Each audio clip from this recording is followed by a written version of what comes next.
Give the pupils something to do, not something to learn. And when the doing is of such a nature as to demand thinking, learning naturally results. This was the version of John Dewey, a famous American philosopher, psychologist, and educationist. Yes, friends, to walk upon this ideology today, we, the Deviants of Kalinganagar, are going to observe our annual project display, that is Edutech 2021-22. So let me take the honor and pleasure to welcome our revered regional officer, Dr. Keshav Chandra Satpathy, ARO, Dr. Madam Sujata, esteemed chairman of our alma mater and chairman of our sister concerned schools, honorable principals of our sister concerned schools, revered principal of our alma mater, Mr. Bipin Kumar Sahu, respected supervisors, my dear colleagues, valued parents, and my loving children, along with all the viewers, those who are there in the virtual platform. A warm and hearty welcome to all of you. Edutech, as the name itself explains the essence of it, our students from Standard 3 to Standard 7 have tried to amalgamate technology with different streams of education, that is English, mathematics, science, social science, Odia, and Hindi, and try to showcase their creativity. But before entering the creative world, let the technology be combined with our mythology. As we know, light symbolizes knowledge and darkness, ignorance. Let us now seek the divine blessings through e-lighting.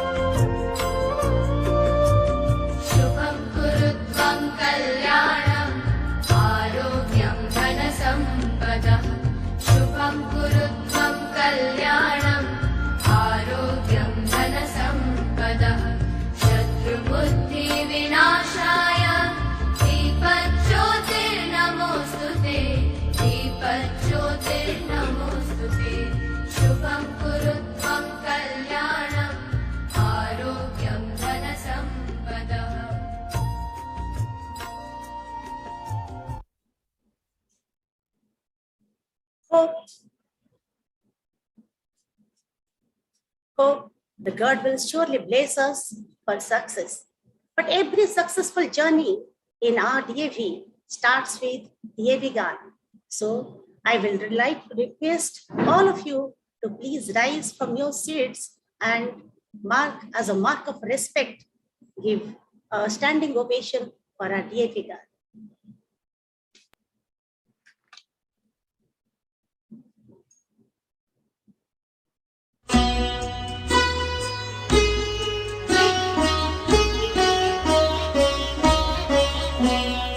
अविरल निर्मल सलिल सदय ज्ञान प्रदायिनी ज्योतिर्मय हो चहु दिशि उद्घोष अभय दिए विजय जय दिए विजय जय प्रबल प्रवाहमयी नित नूतन जीवन दायिनी सदा सनातन वेद प्रणीता परम पुनीता ये धारा अक्षय दिए विजय जय दिए विजय जय दयानंद से प्रेम भक्ति ले हंस राज से त्याग शक्ति ले धर्म भक्ति का राष्ट्र शक्ति का हो दिन मान उदय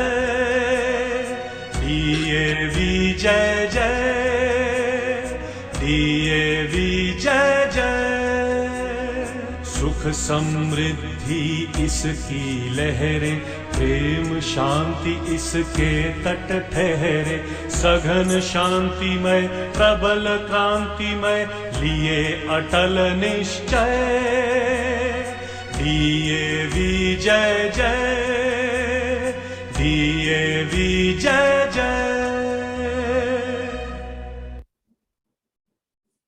Thank you. I request all to please be seated. We the Indians believe that before any auspicious work, if we take the blessings and advice of our elders, then we acquire intellect, knowledge, and strength, fame. Thus, it is time now to take the blessings of the head of our school, our beloved principal, sir. Sir, please.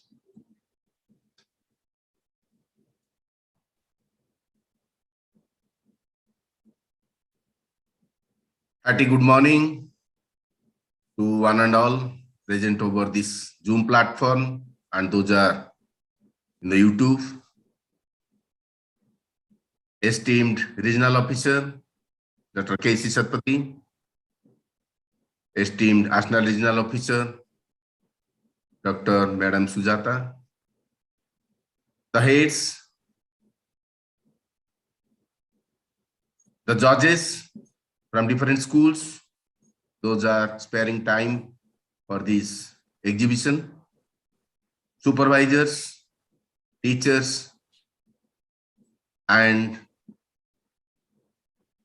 my dear participants. Hearty congratulations to all of you to school annual exhibition of DAV Kaliyanagar. Every year, we organize annual exhibitions.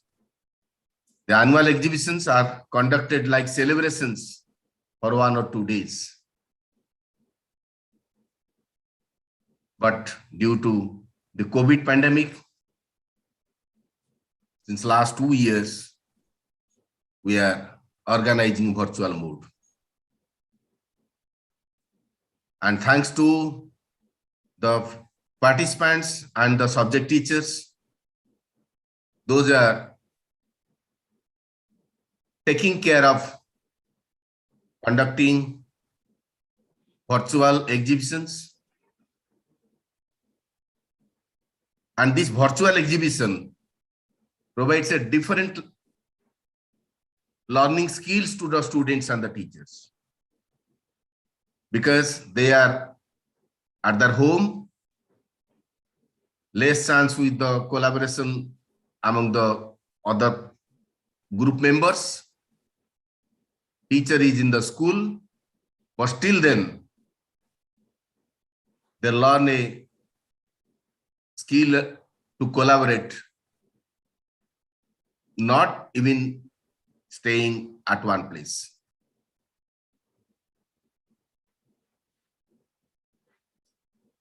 Really, the exhibition, the annual exhibition of a school demonstrates what are the learning outcomes of the students. They get a chance, students get a chance to exhibit the performance or hands-on activities which are related to life skills. And they link all these things, whatever they are learned in the day-to-day classes.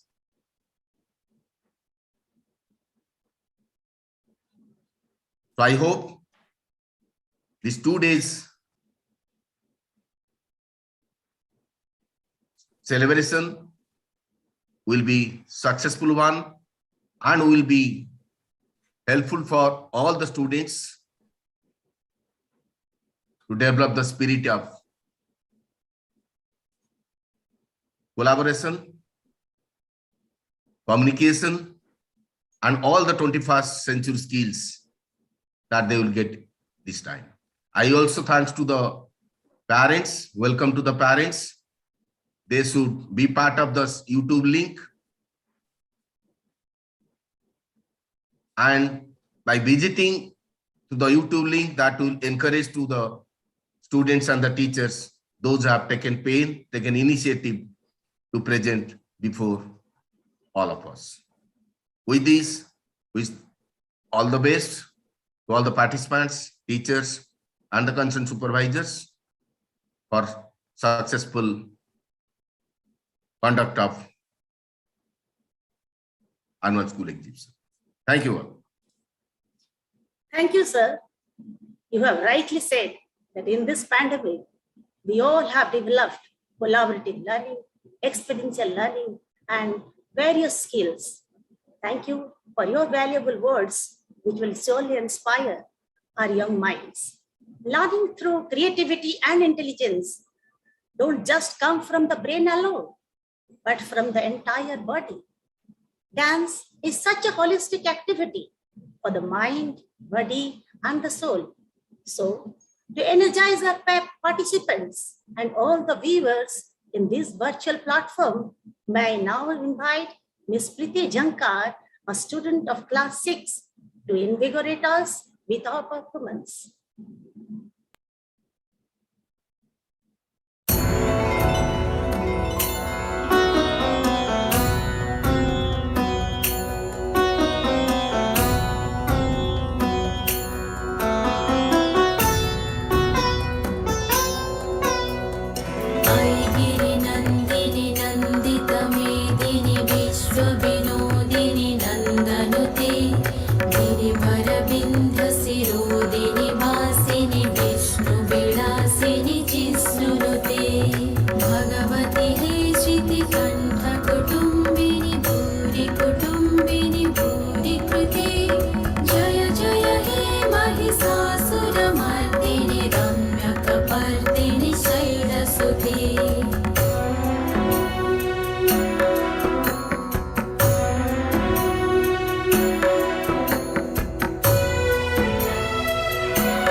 Thank you, Priti, for your enthralling performance. Hope everybody would have given a big round of applause for this mesmerizing performance. I hope Goddess Durga will also give enough strength to our Edutech warriors to come with flying colors. Now comes the time for our young friends to exhibit their inner talent in their respective subjects. Today, we have science, English, and SST. Tomorrow is the turn of mathematics, Odia, and Hindi. So now I request Madam Usarani Das to carry the proceedings further. Once again, I welcome you all to be a part of Edutech 2021-22 and make it a grand success. Thank you, Jai Hind, and Vande Utkal Janani.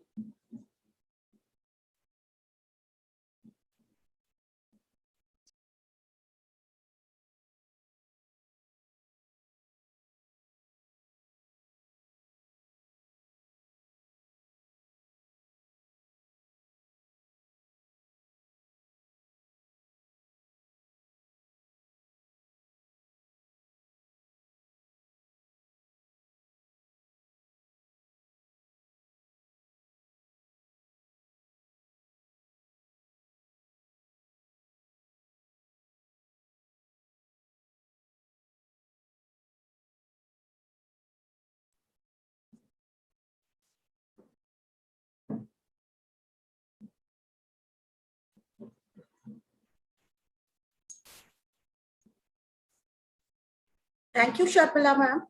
Every day not only brings with it sunshine, but also lots of opportunity to learn and explore. Namaskar to everyone present here in this virtual platform.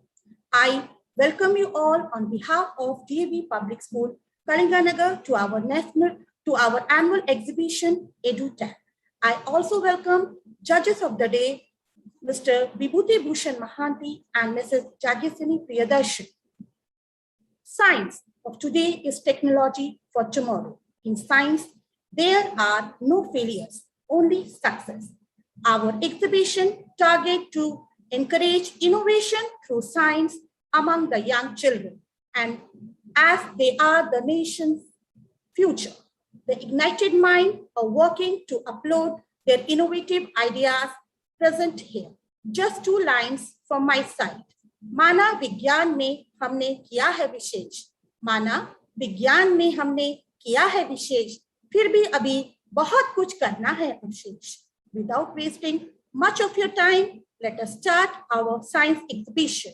Before I start, I would like to request all the participants to switch on their audios and videos only during their presentation. With this, I would like to wish all the best to the budding talents of our DAV Kalinganagar Parivar. All the best, children. So let us proceed with our first project with the theme medicinal plants and their uses. And the participants are Sanidhya and Sai Shastrajena of Standard 4. You can start your presentation. Good morning, respective judges, teachers, and my dear friends. My name is Sanidhya Shubhankari from class 4C. Today, my partner Sai Shastrajena and me will present a topic which is medicinal power plants. So, our first question is, what is a medicinal plant? A medicinal plant is any plant that is used for therapeutic purposes. So, I will say some examples of these medicinal plants. So, first I'd talk about Tulsi. Its kingdom is planty, genus is Ocimum, and species is Sanctum. Tulsi leaves are used to treat skin problems like acne, blackheads, and premature aging. It is also used to treat insect bites and respiratory system. Turmeric. Its kingdom is planty, genus is Cucurma, and species is Zonga. Turmeric is used for Ayurvedic medicines to treat anti-inflammatory for skin conditions. It is also used for wound healing, joint pain, and arthritis. Neem. Neem leaf is used for leprosy, eye disorder, and liver problems. It is also used for cosmetics and organic farming. Aloe vera. Aloe vera is used for cosmetics and food industries. They contain vitamins and minerals. It reduces mental plaque, tooth decay, and disease of the gum. Marigold. Marigold is used for hair issues like dandruff. It is also used for making callus. Lemon. Lemon contain a high amount of vitamin C and soluble fiber. Lemon may also help in weight loss and reduce kidney stones and hair disease. Mint. Rich in nutrition, may help in relief stress. Mint leaves are rich in vitamin C, D, E, A, which improves our body immunity power. Now I will say some botanical names of these plants. Tulsi. Its botanical name is Ocimum sanctum. Turmeric. Its botanical name is Cucurma longa. Neem. Aja directa indica. Aloe vera. Aloe barbadensis. Marigold. Tagetes. Lemon. Citrus limon. Mint. Mentha. Now I will invite my partner Sai Shastra to say some lines about medicinal power plants. Sai Shastra, please. Good morning, judges, teachers, and my dear friends. My name is Sai Shastra. I am reading in class 5, section C. Indian bay leaf. The medium-sized leaf, evergreen tree, 2 to 10 meter tall and found in Himalayas. It is used for many conditions like cold health, liver health, cough digestion, and used for spice and flavoring agent. It reduces high blood pressure and increases memory power. Then next is Amla. Amla has small round berries with light green skin. It is transpolar with 6 to 8 elucidation, making the amla appear to be segmented. It is liver damages, skin diseases. And the next is coriander. Coriander is also a cilantro or Chinese parsley, which has both has weird herb and spice. It also defends food poisoning, protect our nerve system as well as liver. Then it controls the anxiety. And then next peppermint. Peppermint is available in the form of leaves, capsules, and oils. It consists when fresh vegetables are used as food and tea. It reduces digestive symptoms such as gas, indigestion. It helps us to tension headaches and migraines, and it also improves the energy. Then next is Brahmi. Brahmi is a small creeping herb with numerous branches. It prevents heart attacks and strokes. The next curry leaf. In curry leaf there are vitamin A, B, C, and B2. It helps us to digestive disorders and kidney disorders. It preventing premature graying of hair and also stimulate the hair growth. Is stevia. Stevia is often touted safe and healthy sugar that can sweeten our foods without the negative health effect of refined sugar. It prevents heart attacks and also associated with health benefits. And next is pipali. Pipali is a very unique spice. It has all types of typical spice like cold digestion, asthma, inhalation, etc. It is good for digestion and prevents bacterial infection. It improves skeletal health and also gives weight loss. Thank you, ma'am. Thank you, Sanidhya and Sai Shashwat for wonderful presentation. Now I request judges of the day to please interact with our students. Judges, please.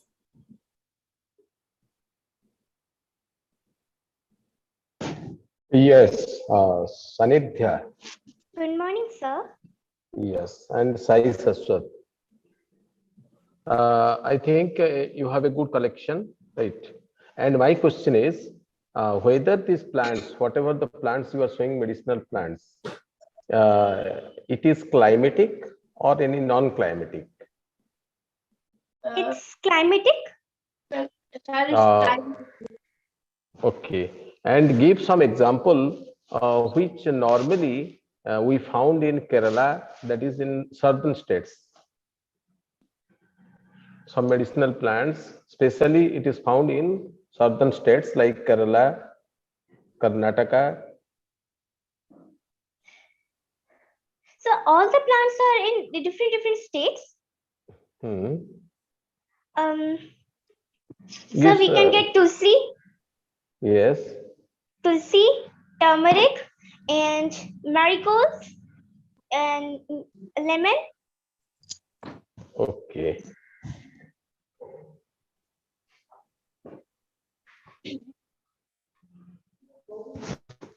Okay. And Sai Saswat, I have a question for you. Which plants you have collected? Just give the idea about these plants. Sir, I have collected amla, curry leaf, brahmi, and pipali, then stevia, then peppermint, then Indian bay leaf, and coriander. Okay, can you tell me the botanical name of that peppermint? Botanical name of peppermint. I think Sanidhya told all the botanical names, right? Yes, sir. Yes. So can you tell, can you name it? Okay, it's fine. Ma'am. Sir, Yes, yes. sir, you can ask me this tulsi, turmeric, neem, aloe vera, marigold, lemon, and mint botanical names. I know everything. No. I know you already you have given the answer whenever you were demonstrating and you told. I think that vertical, sir, what you have done? So my question was botanical name of that peppermint. Sir, I think piparita. Okay, ma'am, please ask. Good morning, student. Good morning, ma'am. Good morning, ma'am. Okay, my question is for you all, both of you explained it very well. My question for you that suppose one morning you found yourself cold. What plant you should prefer on your diet for fast recovery? Ma'am, we should take tulsi leaf Just okay, yes. and Only getting that tulsi. yes, other plants are also there. Tulsi, turmeric, Tulsi, amla, brahmi, mint. ashwagandha, then this. Okay. Okay. Just now you explained everything that which one we are taking for our immunity purpose, where we are taking for the vitamin C purpose. So whenever we have the cold, we have to only prefer the vitamin C type of the plants, which is available in lemon, in tulsi. So this type of the plants we should prefer. Thank you to both of you. Have a Thank nice you, day. ma'am. Thank you. Thank you, ma'am. Thank you, ma'am. Thank you, children. Thank you, judges. Let us move to our next project with the theme Extinct and Endangered Animals. And the participants are Abhyardhana Samanta and Arsha Das of Standard 5. They can start their presentation.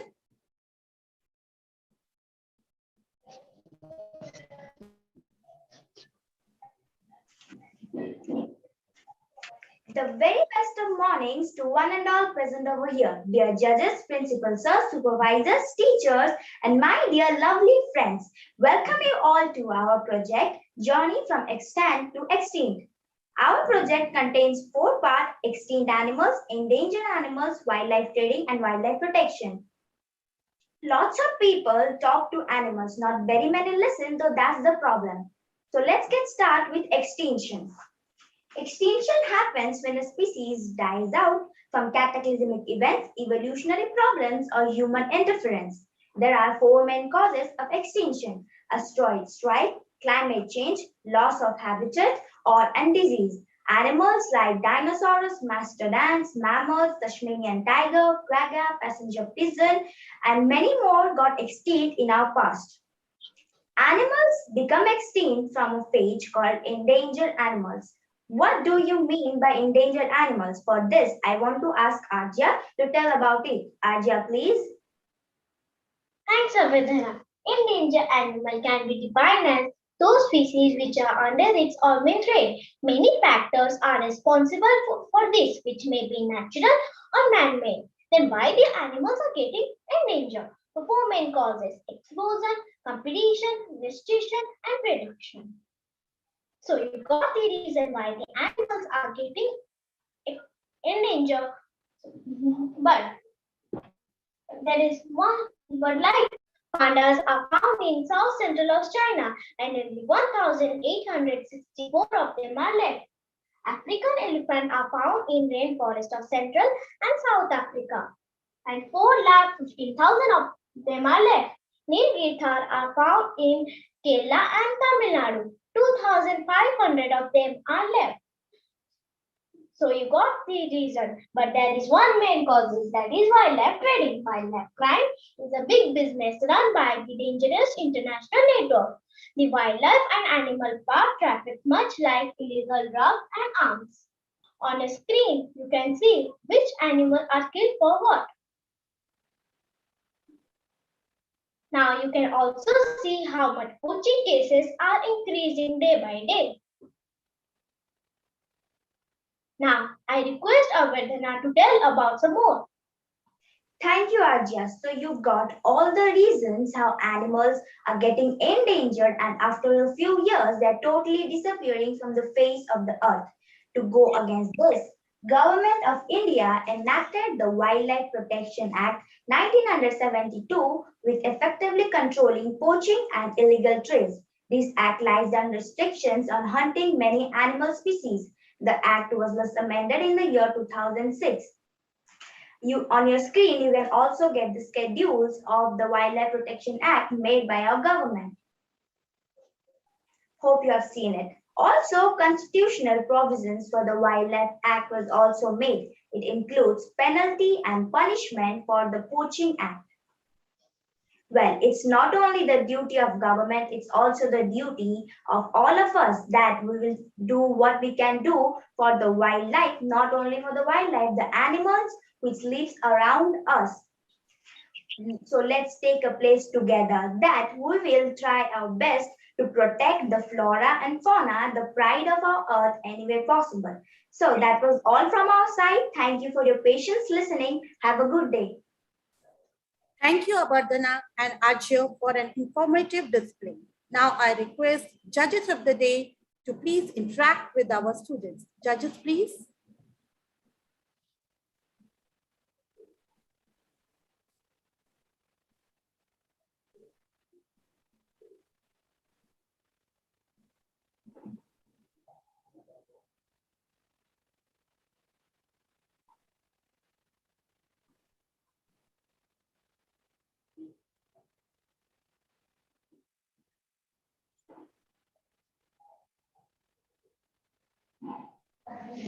Yes, sorry.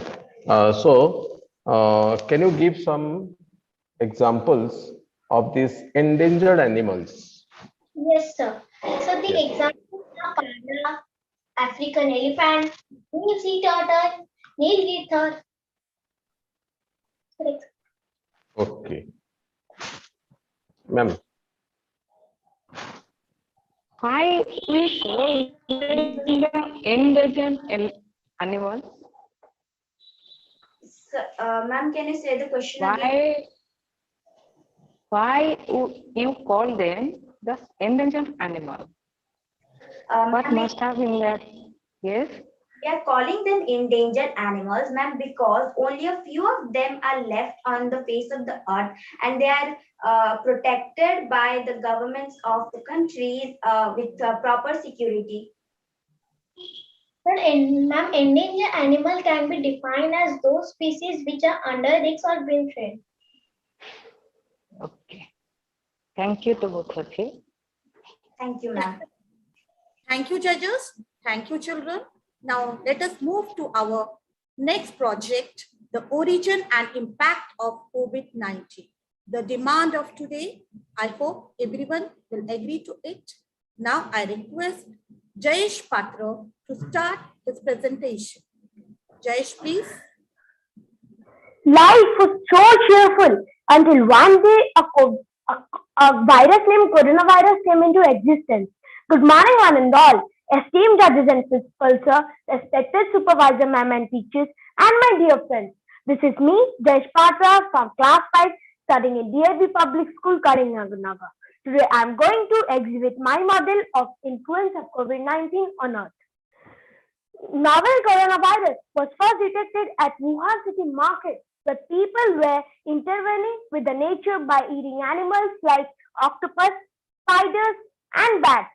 This virus propagated across the world, and the world was under lockdown and shutdowns. During lockdowns and shutdowns, the tourism system was heavily impacted, as there was a restriction for the movement of flights, trains, and vehicles. When you will hear about the education system, your heart will soak in sadness because the schools were closed and the students were doing online classes. Even the people were also working from home. This added depression and stress to the eyes of the students. Manufacturing industries were getting closed because of huge loss, while the pharmaceutical and the drugs industries were in a rise with a great profit. Because of a huge negative impact on manufacturing industries, people lost their jobs and they started to migrate to their native places. This also added fuel to the transmission of COVID-19. As the restaurants and the shopping malls were closed, online platform for shopping was available. As the cases of COVID-19 were rising, there were lack of beds and oxygen cylinders in hospitals. There were queues of ambulances waiting outside the hospital. Because of lack of such important things, there was a huge loss of human life, for which this virus became one of the deadliest challenge in the human history. But now this virus has mutated itself, and now we are facing the Omicron variant. Many new rules were imposed in our lives, like maintaining social distance, proper masking, and hand sanitizing frequently. With here, I appreciate the devotion of the frontline workers like the doctors, scientists, nurses, compound workers, and my teachers who have worked throughout this pandemic uninterruptedly to give service to us. By the grace of God, now the scientists have invented vaccines like Pfizer, Indian vaccines like Covaxin and Covaxin. But this COVID-19 did not put a negative impact on us, but also put a positive impact.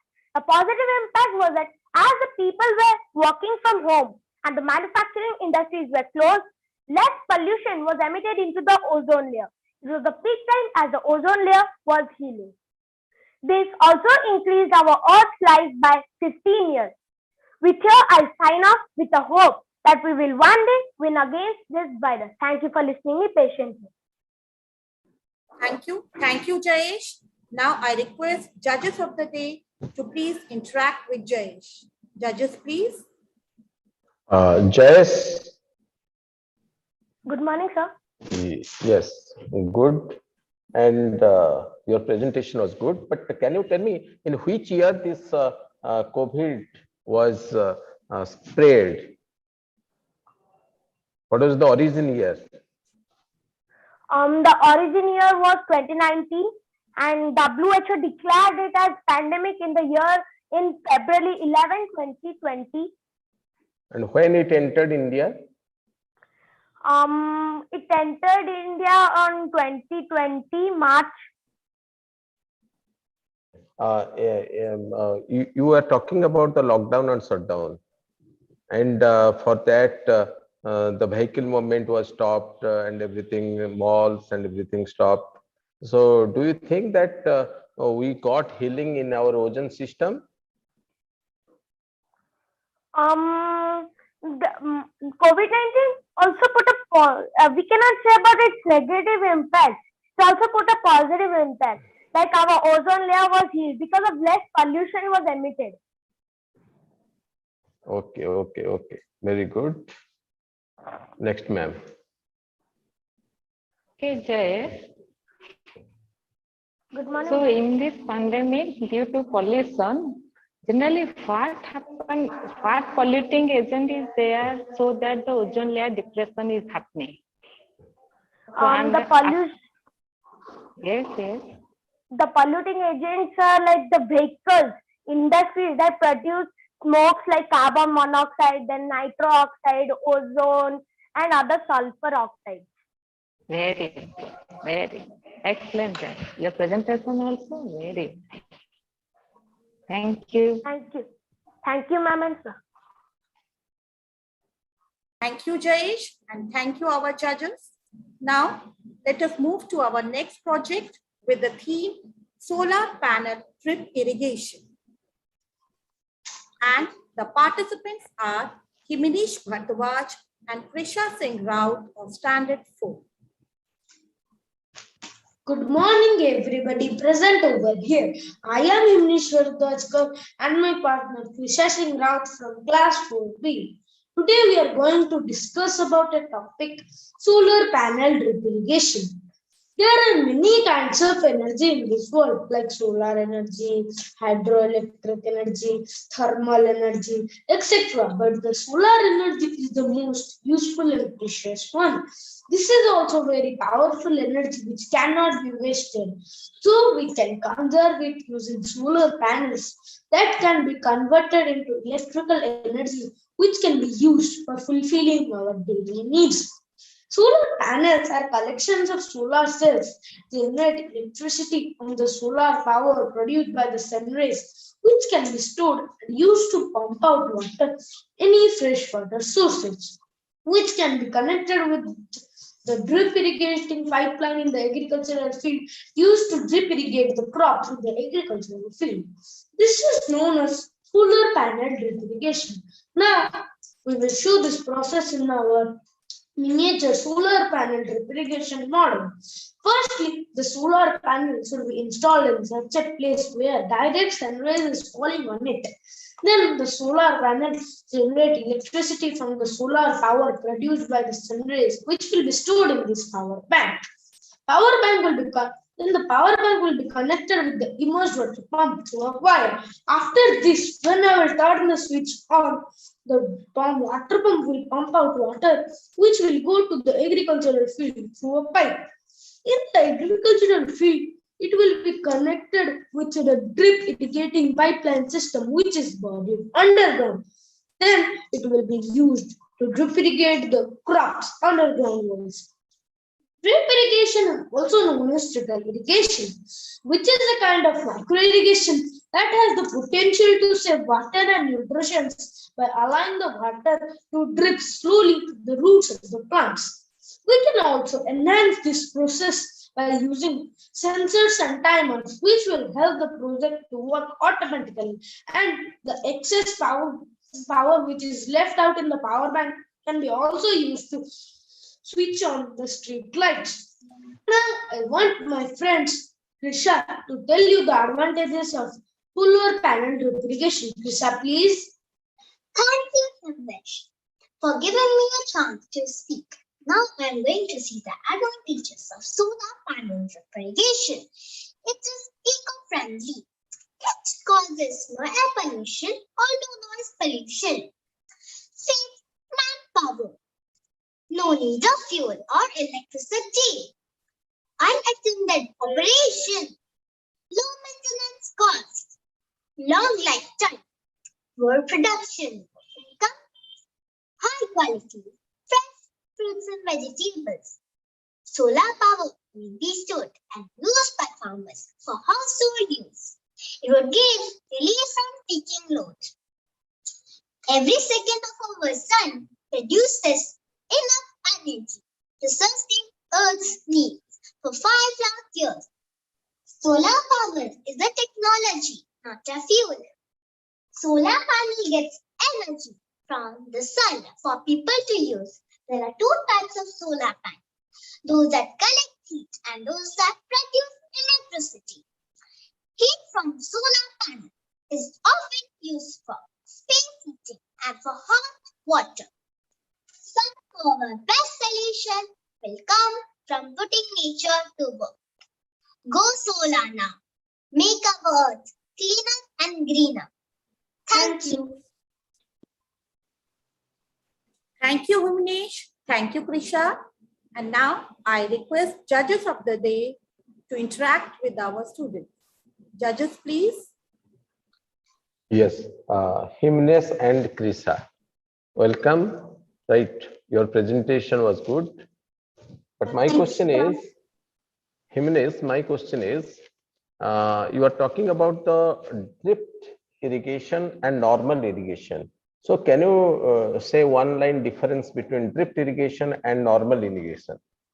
Yes, sir. In normal irrigation, we use the water directly to water the crops. But in the drip irrigation system, we slowly drip the water to the roots of the plants, which is different from the normal irrigation. Is this drip irrigation is applicable for all the plants, or there is any specific plant for it? No, sir, all the plants are suitable for this process. On the plants. Okay. My question is, Krisha, to you. Yes, sir. So just tell me one advantage of this solar energy. It can be used by farmers for their household use. It gives the farmer some help. All right, ma'am. My question is for Krista first. Krista, Yes. are you there? Yes, ma'am. Okay, in presence of the solar panel roof, if we are taking any other source of electricity, is this can be possible? Yes, ma'am. Okay, then what is the advantage of the solar panel? Ma'am, the advantages are it is eco-friendly, it causes no air pollution or no noise pollution. It also saves manpower, and there are many more advantages of solar panels. Okay, thank you, Krista. And now question is for Imni. Yes, ma'am. Yes, ma'am. Imni, in your the model part you have made, the soil.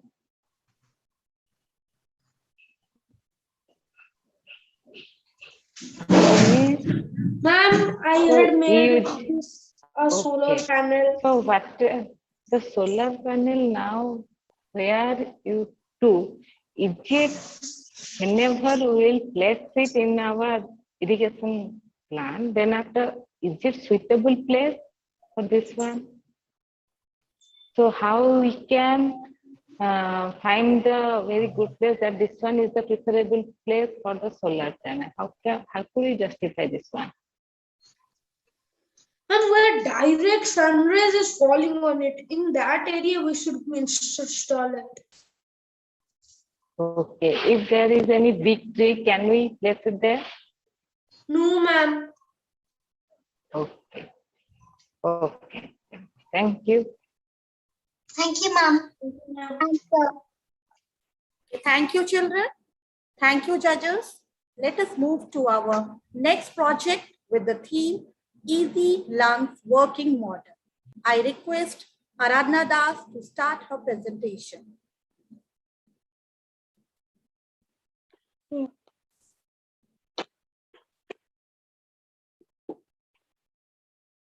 We are lungs, part of the respiratory system. You can find in a test, in a study is your mission.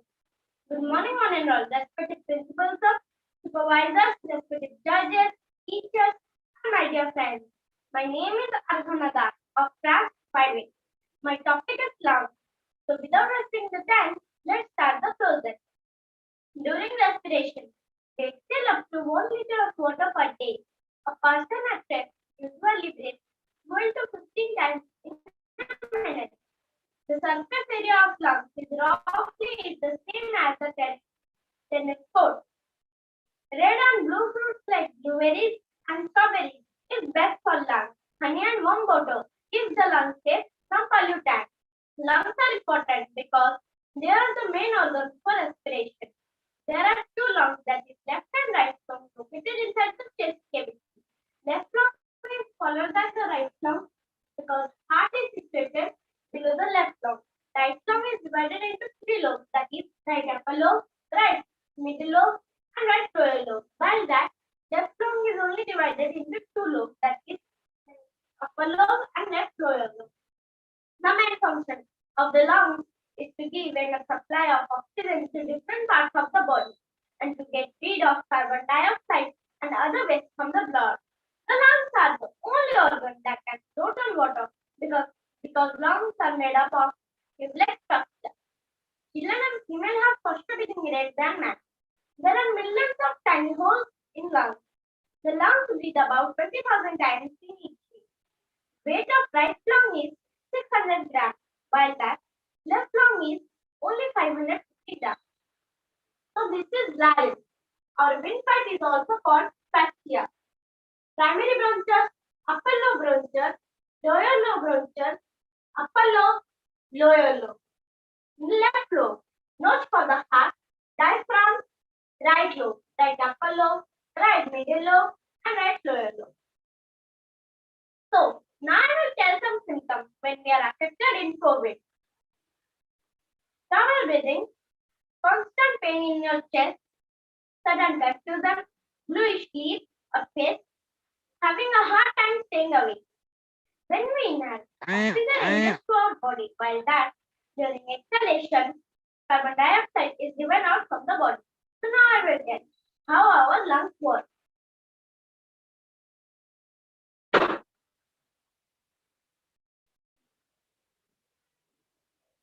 So like this, our lungs work.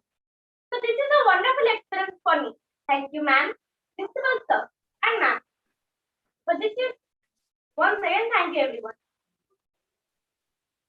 Thank you, Aradhana. Now I request judges of the day, Vibhuti sir and Jagasini ma'am, to please interact with Aradhana. Judges, please. Good morning, Aradhana. Good morning, ma'am. How are you now? I'm fine. Okay. So just now you discussed that our lung is affected by the COVID infection. So Yes, when our lungs is affected by the COVID infection, what exactly happens so that we are telling that there is some infection in our lungs? Can you explain? Yes, ma'am. Ma'am, trouble breathing, constant pain in your chest, losing sleep or face, sudden confusion, having a hard time staying awake. Okay, what happened during that time to our lungs? That's why we have that type of the symptoms. During COVID, what happened to our lungs? That's why it is not working properly.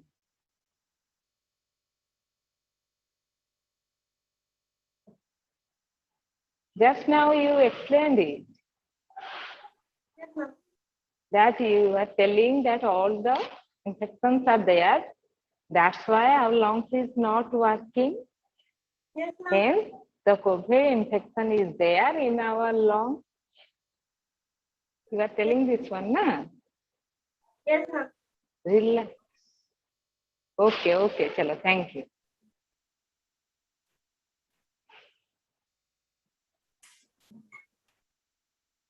Yes, yes, Aradhana. Nice presentation, right? You explained well. Okay. Thank you, thank you. Okay, thank you, sir. Thank you, Aradhana. Let us move to our next project with the theme Power Transmission through Air using Tesla Coil. I request Preeti Pratyasha Samal and Swam Boydar of Standard 5 to start their presentation. Good morning, everyone. Respected principal sir, judges, teachers, and all my dear friends. I am Swam Boydar of class 5B, and I am with my friend Purvi, and we welcome you to our project Power Transmission through Air using Tesla Coil. Do you know that Sir Nikola Tesla invented Tesla Coil by keeping in mind that we will not see wires? He also said that the day will come soon when we will see power transmission through air without the aids of wires. Wow, what a great idea! Yes, Tesla coil can produce high voltage alternating current at both high frequency and low current. This high frequency current can be transmitted over another receiver wirelessly through air over a short distance without any adverse effects on the human body. Now we are going to represent the same thing in the form of our mini Tesla coil. We have used a transistor, resistor, diode, battery, switch and inductor, that is primary coil and secondary coil, to make our Tesla coil. Now I request my friend Purvi to tell about the operating principle of Tesla coil. Purvi, please. Thank you, sir. Good morning, everybody present over here. I am Purvi Samal from class 5B. Now I will be explaining about the operating principle of the Tesla coil. But before going on to the topic, let's know about the Faraday's law of electromagnetic induction and about some important points about Tesla coil. Faraday's law of electromagnetic induction says that when a coil comes across a changing magnetic field, a voltage is induced in the coil. And some important points about Tesla coil are Tesla coil uses the concept of alternating current. The primary coil can have the can handle large current and voltage that Tesla coil needs to operate. Some secondary coils can have almost 2000 turns. Now let's know about the operating principle of the Tesla coil.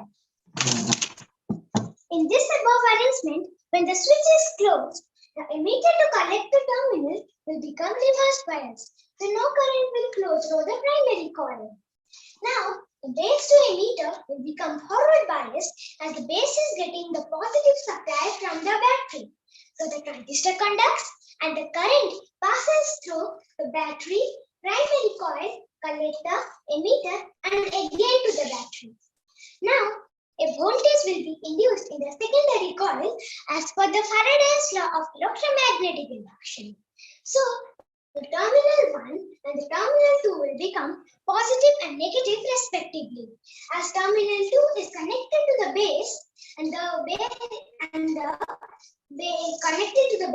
base is positive, so the base to emitter will become reverse biased. So the transistor stops conducting. This process repeats many times in a second. In this way, we get the oscillating current in the primary coil, which in turn induces the voltage in the secondary coil. So, this high voltage ionizes the surrounding air, as a result of which this fluorescent coated bulb glows. Now, I will show you how my project works. See how the light bulb is glowing without any aid of the wire. So now we know that the power can be transmitted through air, but not in the bulk quantity, as most of the electricity will be wasted in the nearby area or will cause the lightning effect. Now I request my friend Swayam to say about the uses of the Tesla coil. Swayam, please. Thank you, Purvi. Let's know some advantages of Tesla coil. The best application of Tesla coil is the TV's transmission through antenna. We use the Tesla coil principle in X-ray, TV remote, and welding machines. The Tesla coil principle is used from wireless charger for electric toothbrushes, smartphone, and for wireless electric vehicle charging. Tesla coil is used in the TV picture tube, taser guns used by the police and the entertainment industries to create dazzling artificial lightning, which is very beautiful. Tesla coil can transmit power over short distance wirelessly. So, the motive of our project is to distribute electricity safely and efficiently to homes, shops, factories, etc. without the use of wire. So, with this, we sign off. Thank you. Thank you, Purvi. Thank you, Swam, for your innovative presentation. Now I request judges of the day to interact with them. Judges, please. Yes, Purvi and Swayam. Right. First of all, congratulations for a nice presentation. But this topic is a very huge topic, and you told so many things, like the Faraday's law. You told about the primary coil, secondary coil, use of diode, and so many things. Right. My question is, Purvi, you know what is Faraday's law? You told about. Yes, sir. Faraday's law of electromagnetic induction says that when a coil comes across a changing magnetic field, a voltage is induced in. Yes, nice. My question is to Swam. So Swam, can you tell me, you told one thing, alternating current. What is exactly alternating current? Sir, alternating current is the current that is produced from the Tesla coil, and we can it also transmit it to another receiver over a short distance without any adverse effects. Are you using alternating current in your daily life? Yes, Where? sir. Where? Sir, the current we use in the day-to-day life is called alternating current or the AC current. Okay. And what type of current produced by a battery or a cell? You know, normal battery or a cell? Sir, it What is a type? direct. It is This a current direct is current. DC. Okay. Nice, nice, nice. The DC current. Okay, okay, okay. Good. Okay. Over to ma'am.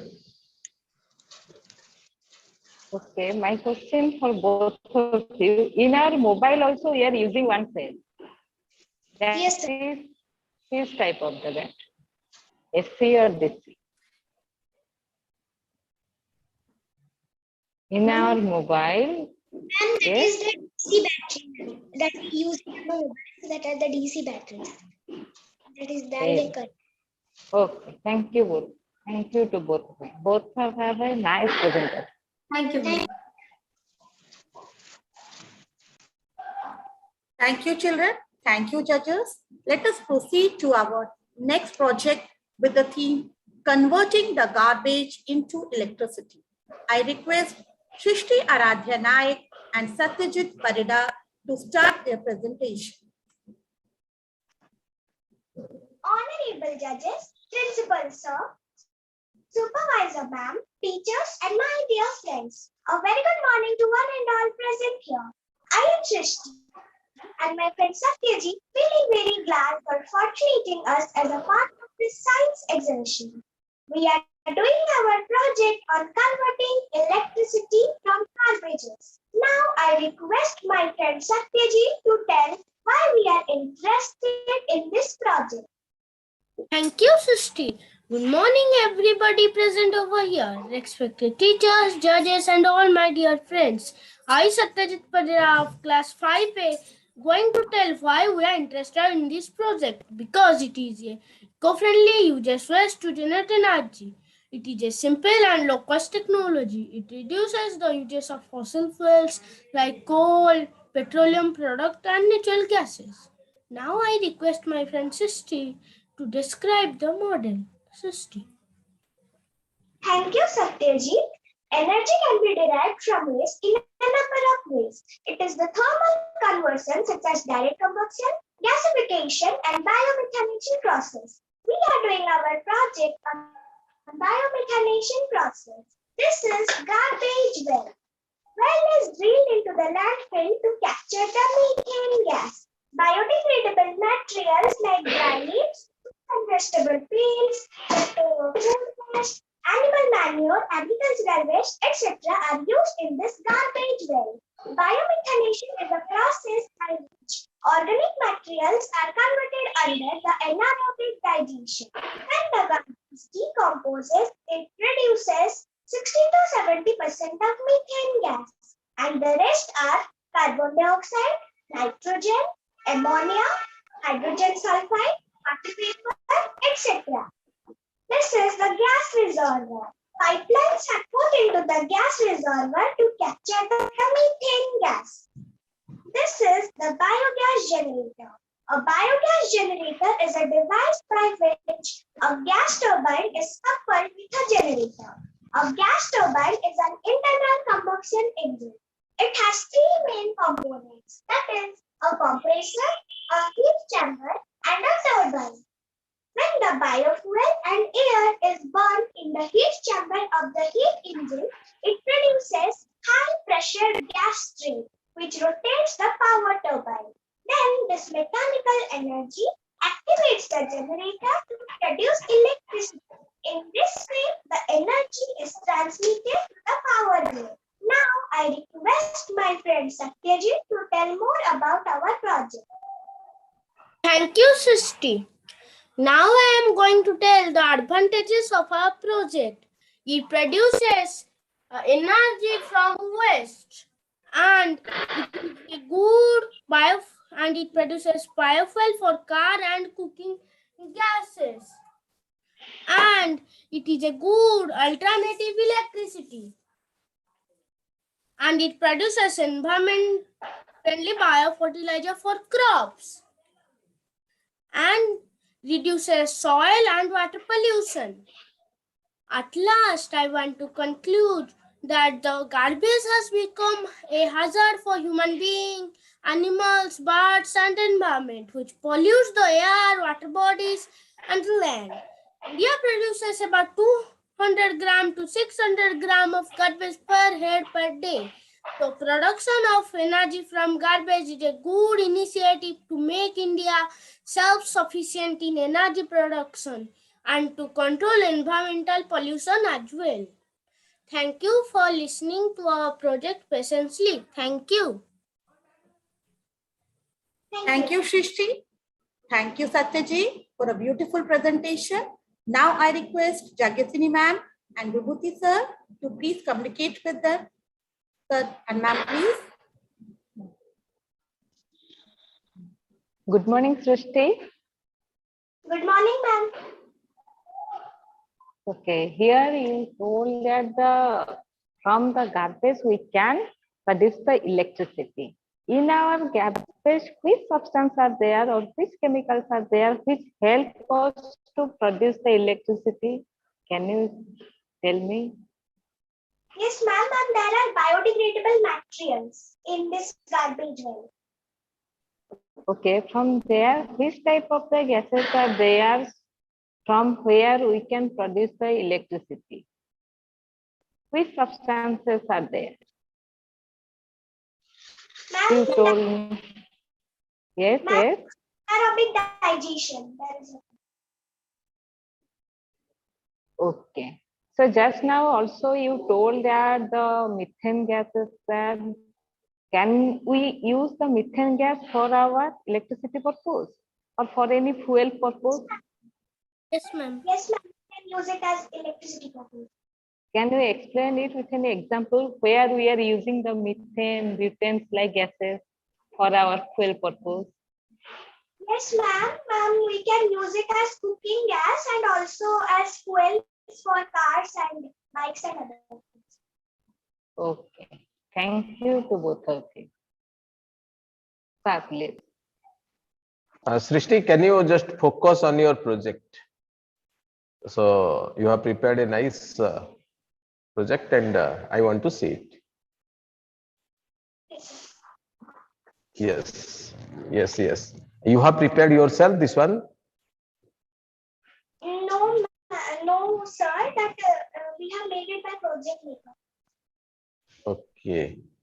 And yes, it is looking nice also. Okay, thank you. Thank you.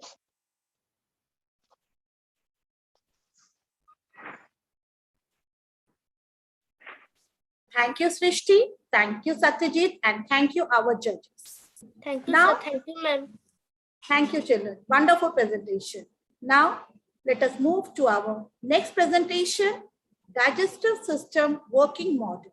I request Nilesh Kumar Sahu and Nitish Kumar Sahu of Standard 4 to start their presentation. Nilesh and Nitish, please.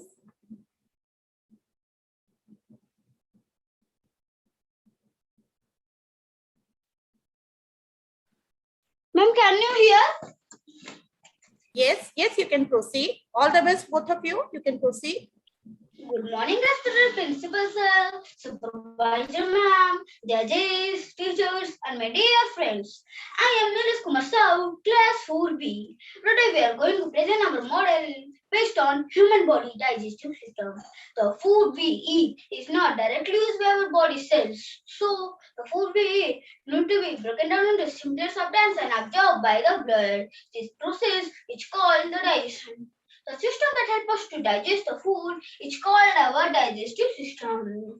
The organs which help in the digestive system is the mouth, esophagus, stomach, liver, pancreas, small intestine, large intestine, rectum, anus.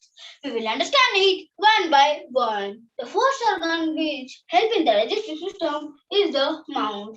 The mouth has three parts: tongue, salivary gland, and teeth. First, the premolar and molar teeth grind and crush the food. The next organ which helps in the digestive system is the tongue. The tongue helps in speaking, licking, and tasting. The tongue also helps in pushing the food into the food bag, which is also known as esophagus. The saliva is secreted by the salivary gland. There are three pairs of salivary glands. Saliva make the food soft and convert the insoluble starch to the soluble starch. The next organ which helps in the digestive system is the stomach. A stomach is a muscular bag-like organ, whereas the food is stored for a few times. During this time, the food gets mixed with the digestive juices like hydrochloric acid, which is secreted by the walls of the stomach. Now my friend will tell about the others. Thank you, Nilesh. Hello, friends and my teachers. Hope you all well in this pandemic situation of COVID-19. My friend Nilesh tell about the mouth, esophagus, and the stomach. Now, I'm going to tell about the small intestine, liver, pancreas, large intestine, rectum, and the anus. The next organ which help in our digestive system is called the small intestine. From the stomach, the food passes into the long coiled structure called the small intestine. The liver, pancreas, and the small intestine produce more digestive juices. The liver and the pancreas hold the digestive juices in the food. These get mixed in the small intestine and completely digest. The length of the small intestine is 7 meters. The walls of the small intestine absorb the digested food and then pass into the blood. Now we will tell about the large intestine. The undigested food come from small intestine and pass into the large intestine. The walls of the large intestine absorb the water minerals and then pass into the blood. The length of the large intestine is only 1.5 meters long. Now I will tell about the rectum and the anus. The undigested food passed in rectum and eliminated through the anus. Now we will show how it's works. We have made our model the best out of best things. You can how the food get packed with it.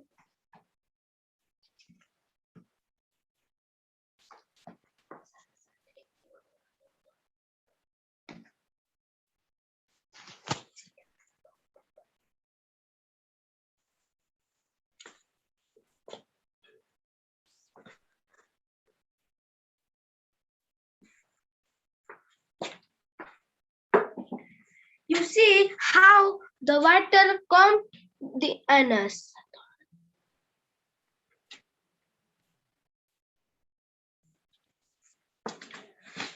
Hope we try to represent the digestive system well. Once again, we thank all the supervisor, teachers, principal, judges to giving a chance to us to show our digestive system. Thank you.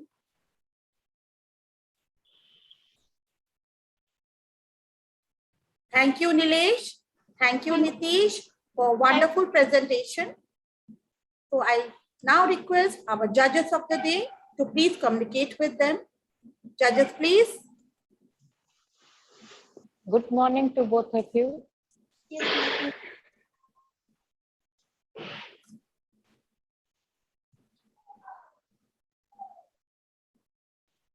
Nilesh and Nitesh.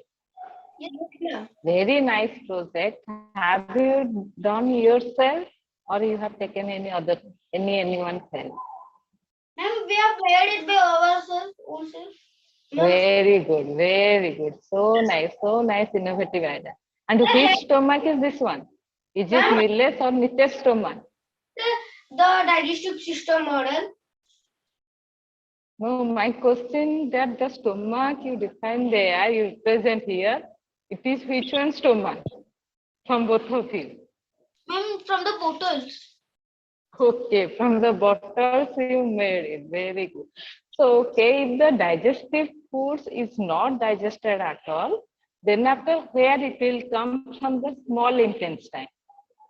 If the food is not digested properly, ma'am, it will be not digested. Ma'am, there will be the problems like diarrhea. okay, then after the problem like diarrhea will come. Very good, very good. So nice. So, thank you to both of you.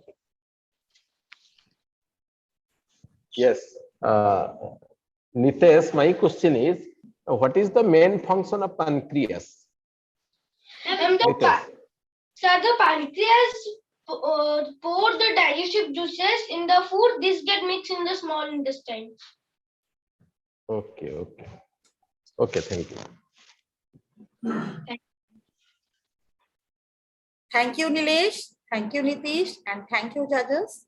Let us move to our next project with the theme Train Accident Controller. I request Anshita Panda to start her presentation. Anshita, please. All the best, Anshita. Yes, ma'am. Good morning, one and all present over here. This is Anshita Panda of class 5C going to tell about automatic railway level crossing gate control system. First question is, what is railway track? A place where a railway track or a road or a highway intersects each other at the same level is known as the railway track. What are the benefits of automatic level crossing gate control system? The benefits are to avoid accident and to save human lives and vehicles, to reduce manpower for operating the gate. This projects aim to provide an automatic railway level gate control system at each level crossing by replacing the gate operated by the gatekeeper, by detecting the train stuck on the level crossing, generating corresponding alert signal, and controlling the gate.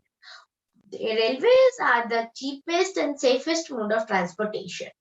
So it is important to maintain and improve the current level of safety. Many accidents at many different level crossing are happening and many people are dying because of that. This is mainly due to the carelessness of manual operation or lack of pupils at level crossing. How automatic railway gate controlling system works? The automatic railway level gate controlling system is a group of physical components which sense the train and make the gate pull up and down automatically. The gate is always at the up position. When a train comes near the sensor placed at a certain distance from the gate is pulled down. When the train passes a certain distance from the gate is pulled up again automatically. What are the components used to operate this system? In this system, we have used IR sensor, microcontroller, 2-notch relay, and 9DC power supply.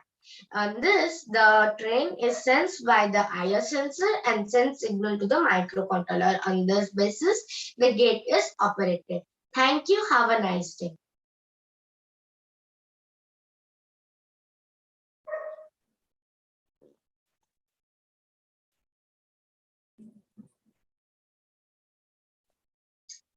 Thank you. Thank you, Anshita Panda. Now I request our judges to interact with her.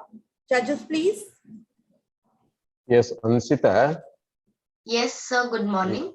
Yes. So this model you have prepared yourself or someone helped you to do it? Sir, I have prepared it. Okay. That how you prepared that automatic system, right? Because in your level, so I don't think that. My father has only helped me during this electric. Yes. Yes, that arrangement is done. Yes, nicely done. And 1 second you run the train and show it. 1 second you run the train.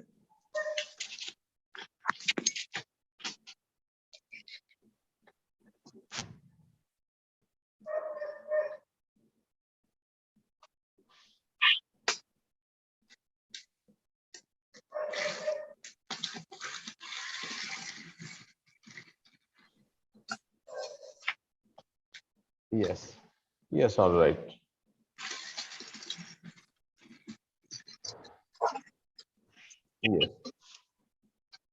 Yes, it's a nice project, right? And good. And yes, ma'am, over to ma'am.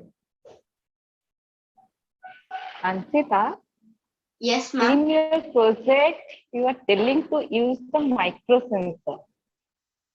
Can you tell me what do you mean by microsensor? Ma'am, microcontroller. No, you are telling na for the purpose we are using the microsensor. Yes, ma'am. Microcontroller is embedded inside of a system to control a singular function in a device. It does this by interrupting data it receives from its input or output peripherals using its central processor. Okay. Thank you. Thank you. Nice project. Thank you, Anshita. Thank you, judges. Let us move to our next innovative project. And the name of the project is Prophylactic. And the participants are Baba Sahib and Shriman Das of Standard 6. All the best, both of you. You can start. Thank you, ma'am. Good morning to one and all present over here, esteemed judges, teachers, and my dear friends. Myself, Baba Sahib Sumaskumar Palai of Class 6B. I'm a project partner. I Sriman Das of Class 6B in this virtual platform for annual exhibition of science project. In this presentation, we are going to explain about prophylactic. All might have been thinking, what is prophylactic? The study to prevent or protect against an undesirable effect is known as prophylactic. What are mountains? Mountains are elevated portions of the earth's crust generally exposed to bedrock. They are larger than hills, typically rising at least 300 meters to 1,000 feet above the ground. Roads are built on mountain by carefully surveying the region, then methodically cutting or blasting into mountain sides. From here, roads are mapped and paved for the commuters to use. Bulldozers and graders move around the dirt delivered by dump trucks to create a surface level. This will help the road to live around for many years. In India, 2019, 1,51,113 deaths and 4,51,361 injuries. In Odisha, 5,333 people died due to road accidents. How to prevent road accidents? Drive in a prescribed speed on various roads. We should also remember that speed thrills but kills. We should also use safety equipments like helmets, seat belts, and others before driving. We should follow traffic rules. We should not talk on phone during driving. Ensure that the money recovered as road tax is fully utilized for the construction and maintenance of the road. TV, mobile, and other media should be effectively used for public transport and awareness. Measures avoiding road crashes. Speed limit. Measures against alcohol and driving. Measures avoiding driver's fatigue. Now my friend Baba Sahib will explain more about it. Now Baba Sahib, over to you. Thank you, Siman. This project is basically based on road accident in hilly areas. As all you know that the mountain roads are made up of the cutting the mountains and the road shaped as a curved shape. The main objective of this project to reduce the road accident in hilly areas. There are so many picnic spots in hilly areas. Nowadays people are going to that place for their enjoyment. In that time, in their picnic spots, they are very rushed and crowded. In that time, the road accident cases will increase. In some cities and towns have big U-turns and turnings, and the person can't see the other side of the road. For that reason, to avoid the road accident, we have made this project and we have used 2 sensor circuits, 2 buzzer, 2 battery cap, 2 relay switch, 1 relay driver, and 2 vehicles and cardboard and a wire. As you can see, this road is a curved shape road, so that we have used 2 sensor circuits. We have 2 vehicles, vehicle A and vehicle B. When the vehicle A will move through these sensor circuits, the red light will blink with a buzzer sound, and it indicates that one vehicle is coming from another side and you should slow down your vehicle and move slowly.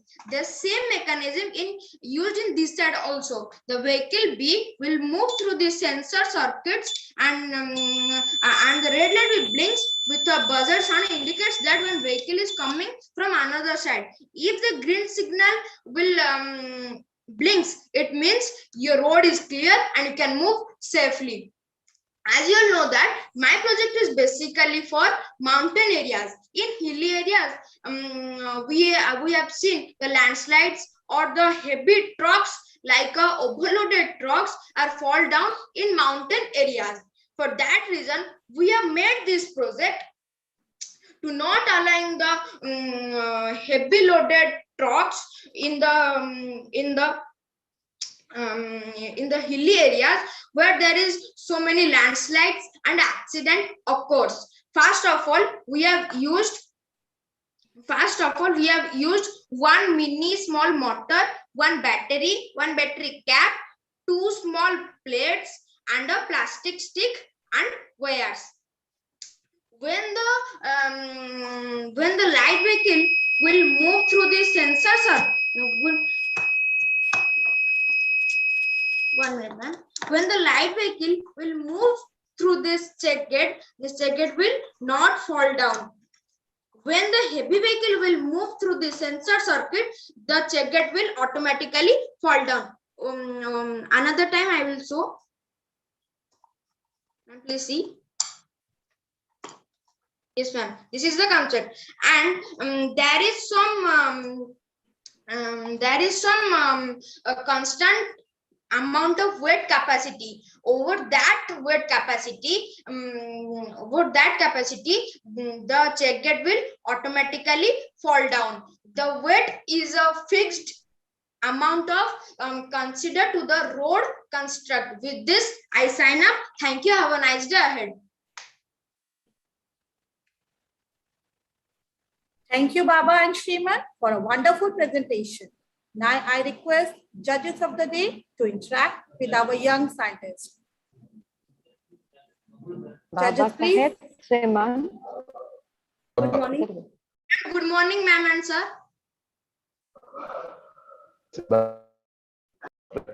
This arrangement you have done, or you have taken help of someone? The electrical connections and all these things. Sir, me and my two sisters.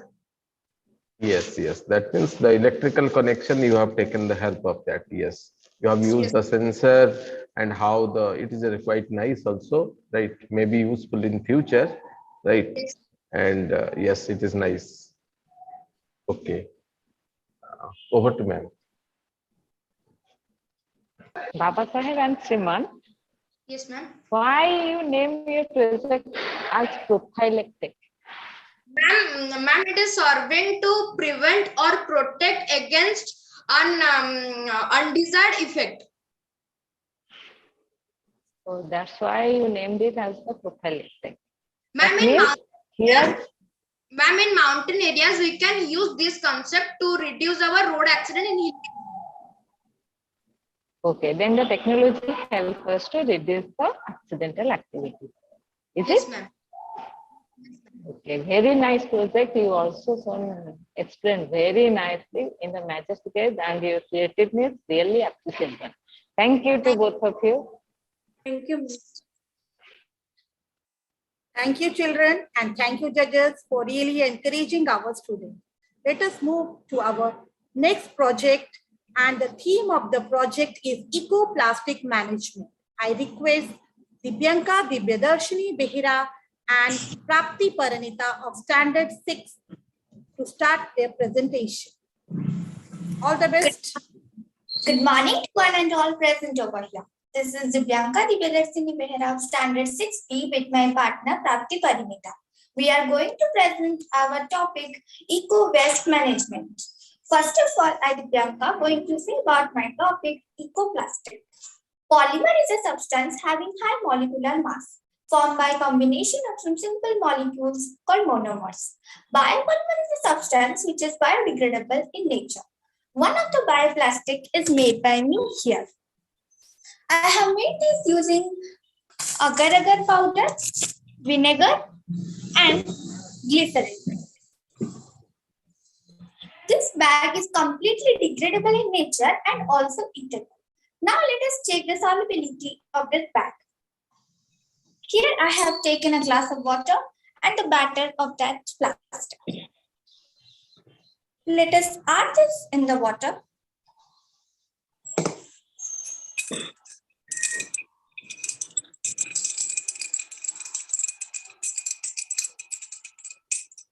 And as we observe, this bag is completely soluble in water.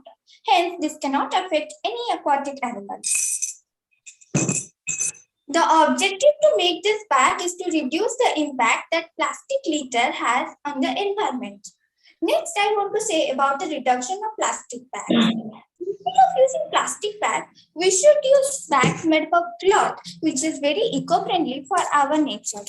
Or else we can use also a paper bag. Now I request my friend Prapti to present her topic, plastic waste management. Prapti, please. Priyanka. Good morning to one and all present over here. Myself, Prapti Parinita from class 6B, going to present my topic, eco-plastic management.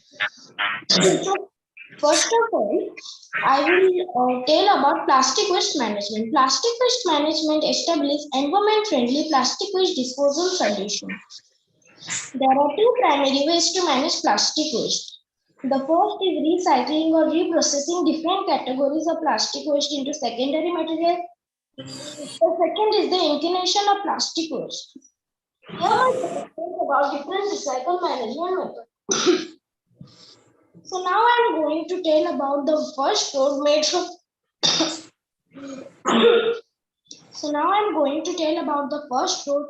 made from plastic in India. It is in Tripura in Agartala.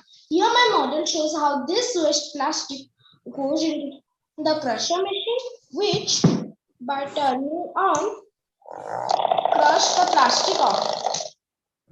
Then it goes into the mixer machine where some chemicals are mixed for making the road better, like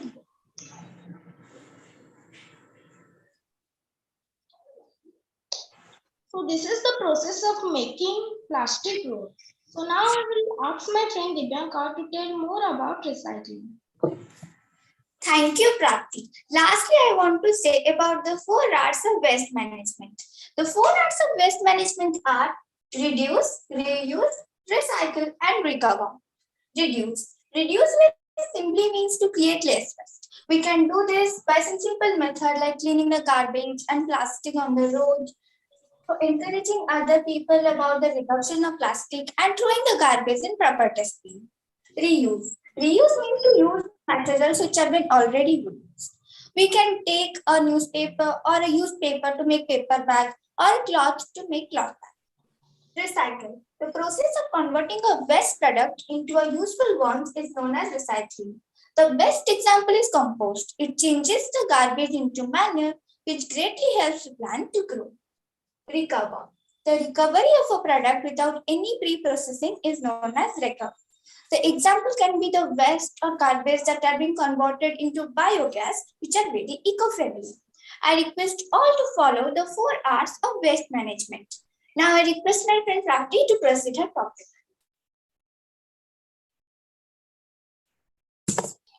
Thank you, Dibyanka.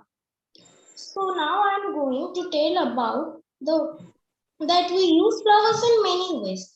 But what we do with the flowers after using them? We all throw them away. So instead of throwing them, we can make incense sticks and incense cone, which I have made from dried flowers and a glass of water by making it into a dough and arranging it in the sunlight for drying. It is also burning.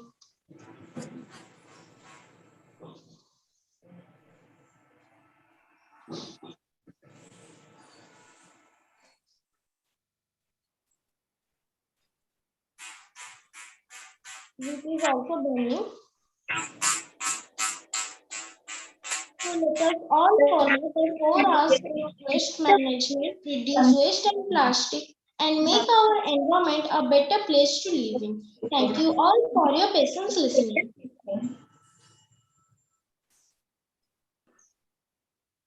Thank you both of you for a wonderful presentation as well as demonstration. Now I request judges of the day to communicate with them. Judges, please. Divyanka, Yes, ma'am. Good morning. good morning, Divyanka. Okay, what do you mean by the biodegradable? What do you mean by biodegradable material? The materials which can degrade in soil, which can mix in soil and can be degraded by the microorganisms or decomposers. Okay, then the plastic matter, what you were telling, is it biodegradable? Yes, ma'am. It's completely biodegradable. Why it is biodegradable? Ma'am, because here we haven't used any chemical or plastic. We have used agar-agar powder and glycerin, which is soluble in water also. Hence, it's biodegradable. And ma'am, also agar-agar powder is made from dried algae, so it is also eco-friendly for the nature. Very good. Due to the naturality, it is completely degradable due to the organ matter. But generally in our house, we are using the polythene matter. The polythene. Is it biodegradable? No, ma'am. So how to reuse the polythene? Ma'am, we can use the polythene in many ways, or we can also send it for recycling in recycling factories. So without wasting it, let's take it for the recycling purpose. Thank you to both you. Very nice project. Very naturally innovations are there. Very nice. Now over to Sir. Thank you. Thank you. Everything is good. Thank you. Thank you, children. Thank you, sir. Thank you, ma'am. Now, let us move to our next project with the theme Bike with 4 Safety Features. I request Adisha Roshni and Vaibhavi Patnaik of Standard 7 to start their presentation. Am I audible? Yes, you are audible. You can proceed, both of you. Okay. All the best. Good morning to one and all present over here. I am Dasharu Senapati of Standard 7A. And I am Vaibhavi Patnaik from Standard 7A. Today we are going to present our project on smart bike with smart features. Nowadays, there is a multitude of deaths due to road accidents. As per a recent survey, around 27.7% of total deaths in India is caused due to road accidents. The various reasons for deaths due to road accidents are riding a bike without wearing helmet, riding a bike in alcoholic condition, using mobile phones when driving, overspeeding or rash driving, engine catching fire due to petrol leakage or overheating. Now, I request my friend Vaibhavi to explain about the other features of our project. Our project aims at making the bike ride safe with using the features such as the engine doesn't start until the rider is wearing a helmet. The engine stops automatically when the rider uses mobile phone while driving. Engine doesn't start when the driver is in alcoholic condition. It alarms a signal when the flame is detected. Now I request my friend to tell.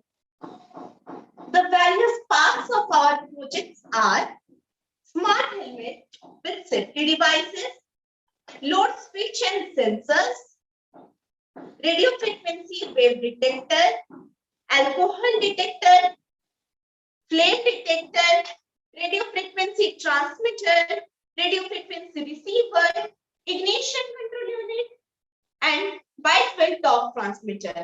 Now, I request my friend Vaibhavi to explain about the operating principle of our project.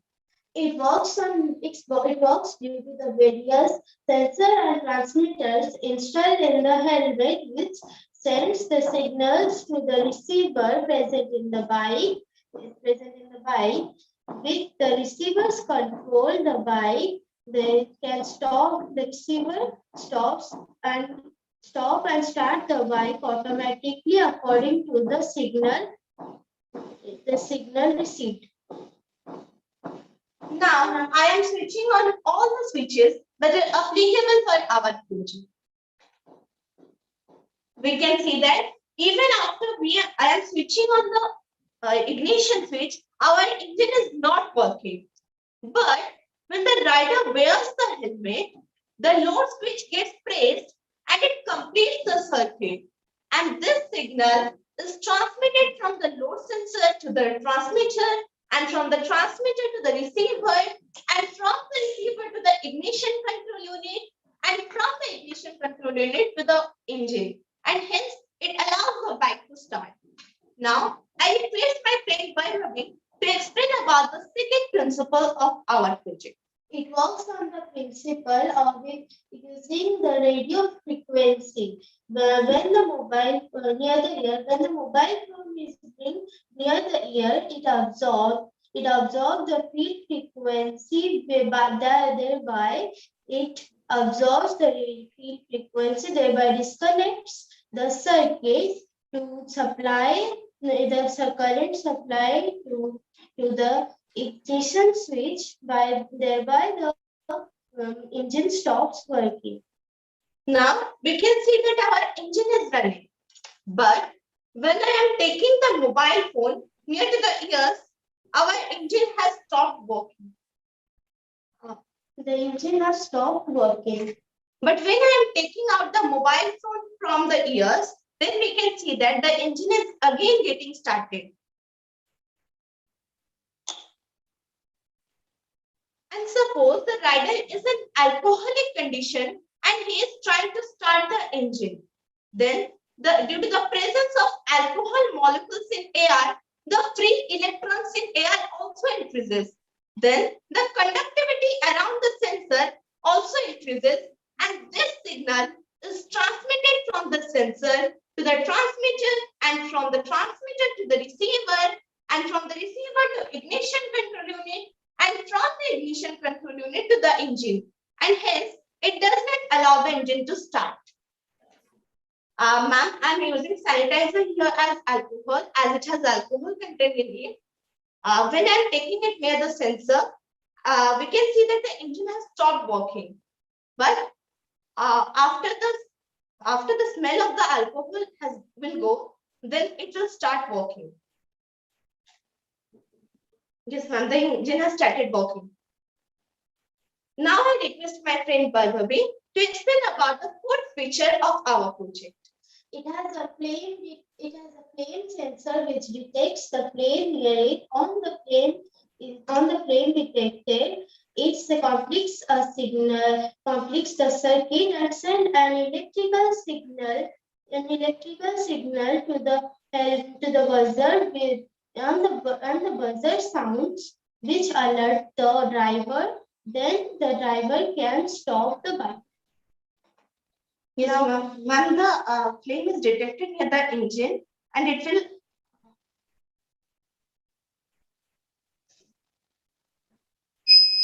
nowadays means alarm signal is coming and it is trying to say the driver that please get out of the bike as flame is detected in the engine. This device is quite efficient and it operates very smoothly. It can be useful in saving millions of lives. Thank you. Thank you for your question.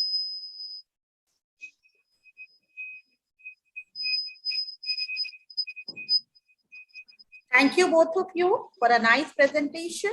Now I request Vibhuti sir and Jagasini ma'am to interact with them. Sir and ma'am, please. Adyasa and Vaibhavi, right? Your project is very good, nice also, and this is the demand of the day also. Right, nowadays we need such type of things, and so many things you have incorporated there, the fire alarm and even that alcohol sensor and even so many things, right? Earlier I had only wearing the helmet, it is going to start or not start, but now it is good. But is it cost effective? I don't think that is it cost effective? Yes, sir. Sir, excluding the helmet, all the features will cost around 2,000 rupees. Then it is very nice. Then it is very nice. And all the components will be fitted within the helmet. Yes, sir. Sir, it Yes. is just a model. That's why we have fitted it on the top. But when it will be used in real life, the sensors, transmitters will be installed inside the helmet, and the receiver will be installed inside the bike. Yes, yes. And this arrangement you have done, or do you have seen it from YouTube or somewhere? No, sir, no, sir, we have to. Who helped you? Our parents. So parents helped us. Yes, nice, nice, nice. Okay, okay, Yes, okay, good. Very nice presentation, Adya Rosni. Okay, whenever you are adding some sensor in your helmet, and we'll keep it in our, just like in our head, where the brain is at. Is it affecting to our brain? The sensor like things you are using there, is it something, some reaction? No, ma'am, it will not affect it. There will be no disadvantage of that sensor to our No. brain. Okay. Very nice present. Well done. Keep it up. Thank you. Thank you, Adesha, and thank you, Vaibhavi, and thank you, our judges. Now, let us move to our next project with the theme Earthquake Alarm. And I request Chiranjit Pani to start his presentation. Chiranjit, you can start now.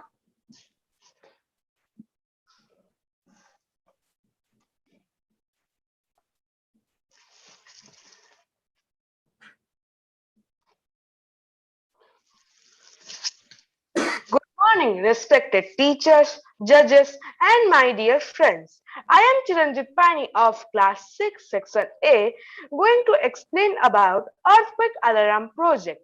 Earthquake is a non-predictable disaster. It can create a massive destruction like mountain slide and destruction of buildings and poles. Many people also die in these earthquakes. It can also lead to many other disasters such as volcano eruption and tsunami. There are many instruments which can measure the frequency of earthquake. There are seismometer and Richter scale. Seismometer is also known as seismograph. I have made an earthquake alarm which can detect this non-predictable disaster. I have used some cardboard, some wooden sticks, some aluminium foil, one buzzer, one switch, some copper wires, one battery, and a battery clip connector. I have used this board as ground. When I will shake this ground, this board will also shake and the buzzer will sense the movement and will start beeping. Ma'am, can you listen the beep? Ma'am?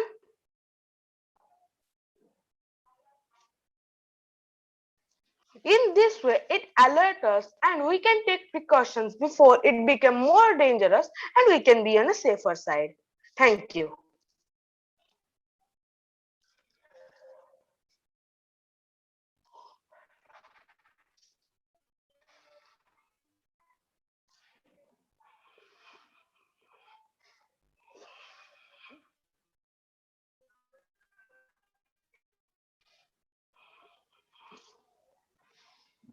Chiranjit?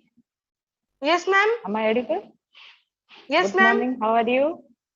I'm fine. Okay, Chiranjit. In your experiment, in your model, what you show to us, that whenever the earthquake is happening, at that moment the alarm is. Yes, ma'am. But if during the earthquake time, even if the earthquake is only for how many times we are feeling? For some seconds. Yes, ma'am. The earthquake is there for some seconds. So Yes, within this second, from the vibration also we can understand that here is the earthquake. So how the Yes, alarm ma'am. is helping us? I am not understanding the concept because during the vibration, even if I can also feel myself, here is the earthquake. So how this alarm? The alarm should be there before the earthquake, before 10 minutes, before 15 minutes, so that we can take some measures. But during the earthquake is only for some seconds. Even if from the vibration, I can also recognize here is now the earthquake is happening. So how your alarm is helping us? Ma'am, when the land even shakes a little bit, it can alert us. You are vibrating the model in a very so very nice project, but you should add something that some sensor should be there or something that before the vibration we should feel from the alarm here the earthquake is going to happen, so that we will take some measures. Okay. Yes, ma'am. Yes, ma'am. So just innovate yourself, just tinkering your mind, so that in future we'll have some more innovation. Before the earthquake, we have to tell ourselves the earthquake is going to happen. After the earthquake, we couldn't take any measure. Okay, chalo. Keep it up. Thank you. Thank you, ma'am. Yes, yes, Chiranjit, what ma'am Yes, what ma'am told, that is correct, because we can experience the earthquake for few seconds, and within few seconds, if your alarm will ring, then what, we cannot do anything, right? You should think and innovate yourself such that before coming, if few minutes before, we can have the alarm or everything, so then we can do it. Otherwise, it is okay. Yes. Have a nice day. Thank you, sir. Thank you, Chiranjeev. Thank you, judges, for your valuable suggestion. Now, let us move to our next project with the theme Automatic Street Light. I request Vishwajit Raut of Standard 7 to start his presentation. Vishwajit, you can start now. And my project is visible? Yes, your project is visible. Good morning, one and all present over here. Respected principals, sir, judges, teachers, and my lovely friends. This is Vishwajit Rao of Standard 7C, standing over here to show my project in the science exhibition. So the topic of my project is automatic street light. The objective of this project is that when the darkness rises to a certain level, then the sensor, that is the LDR, gets activated and switches on the street light. But when there is a source of light, for example, the sunlight, then the street light gets off. So now I am showing you how it works. Let this take our sunlight. When Vishwajit, sorry for interruption. Please focus on your project. Your chart is visible, but half of your project is visible. Please focus it properly. You rotate your camera or arrange your camera properly. Yes, yes. Okay. Now it is done. Let this take our sunlight. When the sunlight falls on the LDR, the street light gets off. But when the sunlight cannot come in the contact with the LDR, then the street light gets on. Now you can see that the street lights are on. I'm showing you again. This is the sunlight. When it reaches the LDR, the street lights are off. But when it cannot reach the LDR, then the street light gets on. So this is my project. Before going to the working of this project, I am going to tell you that what are LDR, transistor and resistor. How are they used? The LDR is just the sensor. It just senses the presence or absence of light. It gives the command to the circuit that on or off the light, and who switches on or off the lights are known as the transistor. They are semiconductor devices. It has three terminals: the emitter, the base, and the collector. They are of two types, NPN and PNP. The NPN transistor have the arrow mark going outside, but the PNP transistor have the arrow mark going inside. Let's move to the resistors. A resistor is a passive two-terminal electric component that implements electrical resistance as a circuit element. They are used to reduce current flow, adjust signal level, to divide voltages, bias active elements, and terminate transmission line, among other uses. So here I am having the circuit working, and this is the circuit. Now I am going to explain you that.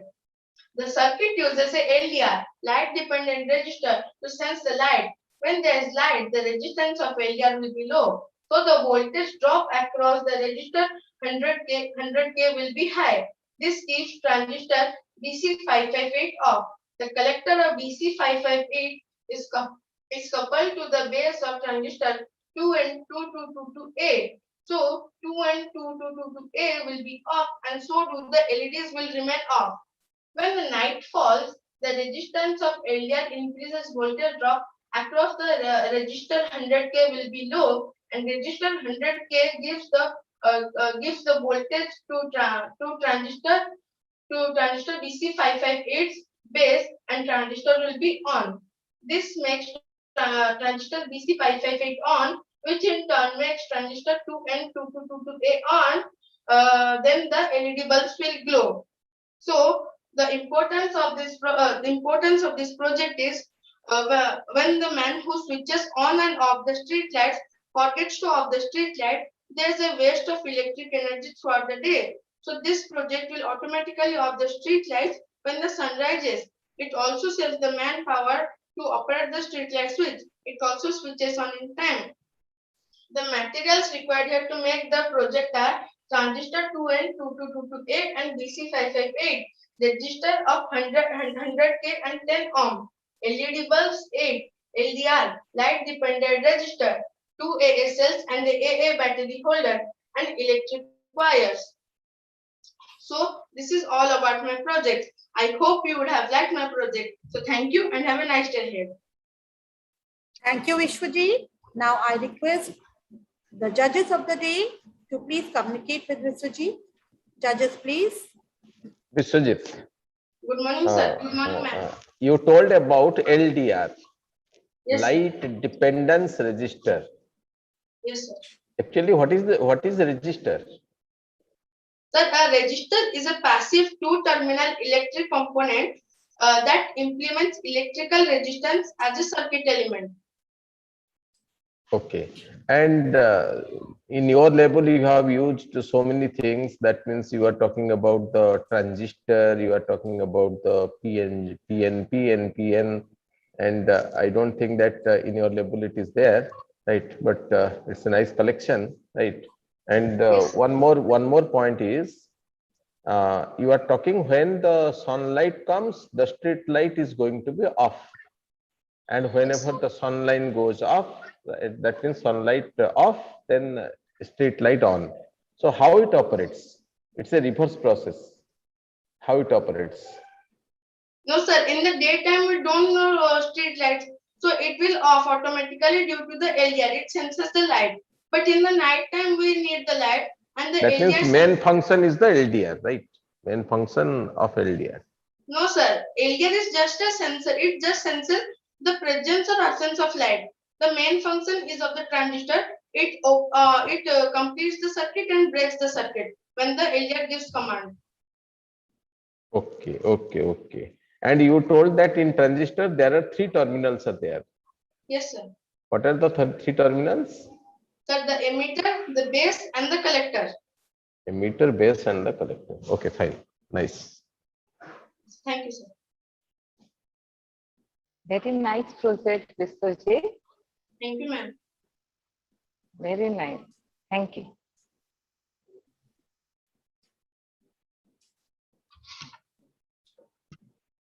Okay, thank you, Vishwaji. And thank you, judges. Let us move to our next project with the theme wind turbine, the demand of the day. I request Daksha Shayonipati and Anushka Bharti of Standard 7 to start their presentation. All the best, both of you. Respected teachers and my dear friends, a very good morning. This is Daksha and I have my friend Anushka. Today we are going to talk about wind power, an efficient source of clean and green energy by wind turbines. Wind turbine is a mechanical device which converts wind's kinetic energy into electrical energy. So let us take a look at the components of a wind turbine as seen in this model. This is a wind turbine. This is the foundation, which is a concrete assembly to hold the tower. This is the tower itself that holds the nacelle, the rotor, and the rotor blades. This is the rotor and these are the rotor blades. These are the rotating parts that convert wind's energy to rotation.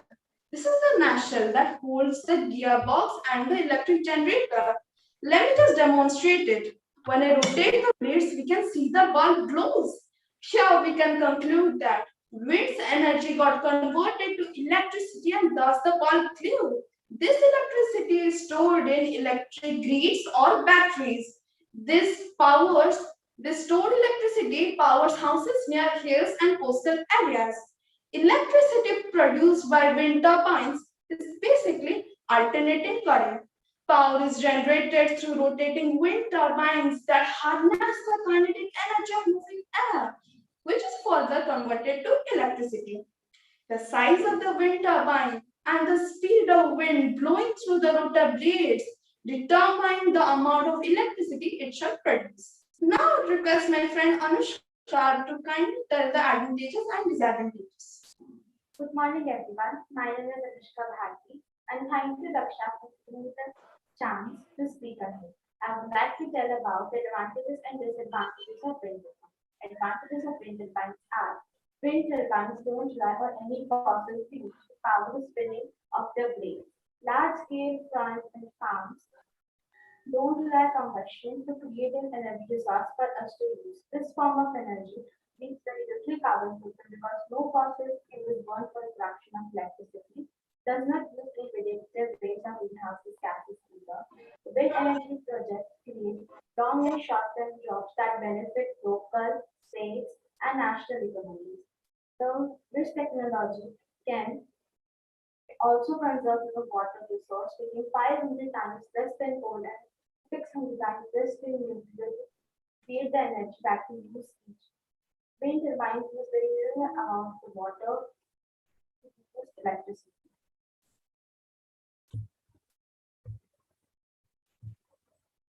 The current rate of wind turbines adoption available land space is only 1.5% of it, but this advantage could expand the amount of energy we are producing with this resource. Wind energy can provide for demand, and the best motivation is definitely the cost benefits that we can get. Now, as it has advantages, it also has some disadvantages. Disadvantages of wind turbines are: wind turbines will lead to noise and visual pollution. The edge of wind turbines can actually be unsafe for wildlife, especially for other plant species that may be in the area. Erosion is another potential environmental problem. Wind turbines can only turn when the breeze blows. Severe storms and high wind can cause damage to the blades of wind turbines. The malfunction blade cannot be safety hazard if people working nearby. It may fall on them, cause life and physical disability or even death in some people. At last, I want to say that the fuel in the earth is exhausting thousands or more years, and it's miserable. But man will find substitute in the wind, the waves, the sun, and so forth. Thank you. Thank you, both of you. Now I request the judges of the day to please communicate with them. Judges, please. Good morning, Daksha and Anushka. Actually, Anushka's voice is not audible properly, but the question is there, which device will convert the wind energy into electrical energy? Sorry, ma'am, I can't hear you. Your voice is speaking. My question is there, which device will convert the wind? This is the part which holds the key components like gearbox and electric generator. Here, the wind's energy is finally converted to electricity, which is further stored in electric grids. Okay, then for the winds, we need one vacant space perhaps. It's just like in our Bhubaneswar where all other buildings are only there. So can we apply this system? No, ma'am. It can only be applied where wind is fresh and very much available, like hills and coastal areas. Very good. Very good. Thank you. Very nice project. Well done also. It was almost very well. Thank you to both of you. Keep it up. Thank you. Thank you. Thank you to both of you. Ma'am, next. Okay. Thank you, children. Thank you, judges. Now, last but not the least, our last project is on the theme green building. I request Manaswini Sahu to start her presentation. Manaswini, please. All the best, Manaswini.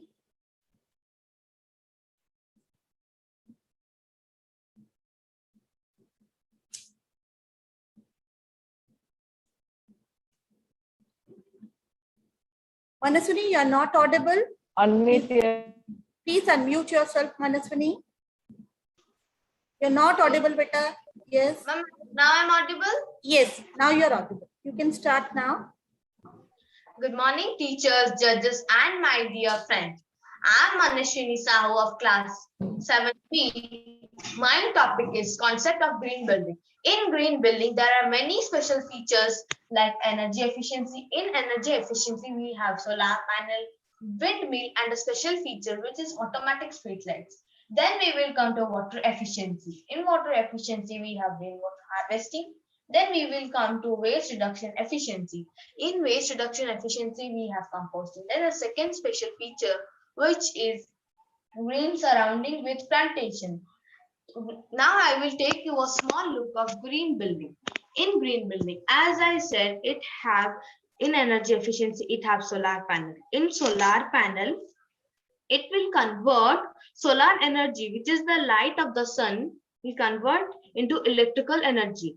It have light sensors. This red light tells that the current is generated. Then I will tell about the windmill. In windmill, the wind energy will be converted into electrical energy. When I'm rotating it, this light is generated. This light tells that the wind is generated. It have AD sensors. Next, I will tell you a special feature, which is automatic street lights. Automatic street lights. When we are going to visit some place, the street lights are working whole day. To conserve the energy of whole day, the automatic street lights will work as per day and night. See, when I'm putting the torch in this place, it is automatically switch off, and when I'm removing it, it is automatically on. It works as per day and night. When the sun in the daytime, it will automatically switch off. In the night time or evening, it will automatically switch on. It have light sensors. Then we will come to water efficiency. In water efficiency, we have rainwater harvesting. In rainwater harvesting, in a rainy day, the rainwater will come to the tanker, which is placed on the rooftop. Through this pipe, it will go to the tanker, which is placed on the ground. When the scarcity of water will be there, the people will take the water from the tanker, which is placed on the ground, and use as per their daily needs. Next, I will tell you about compost. The waste reduction efficiency will be not done by throwing the kitchen waste in the dustbin, but by keeping the kitchen waste in the compost bin, and within 2 to 4 weeks, it will be converted into compost supplied to plants. It is helping in 2 points, that the kitchen waste is used in a valuable thing, and the plants are also getting more minerals. Next, I will tell about the green surrounding. In green surrounding, there are large number of trees, plants, which will give us a large amount of oxygen and keep the people fresh, and to do some physical activities and keep the building cool. The importance of my project is, the country like India, where there is a large scarcity of water and electricity, the people are not getting enough water to do their daily needs and enough electricity to their official work or school work. It is a great contribution for my country, society, and the people. Thank people for the country. Thank you for your patience here.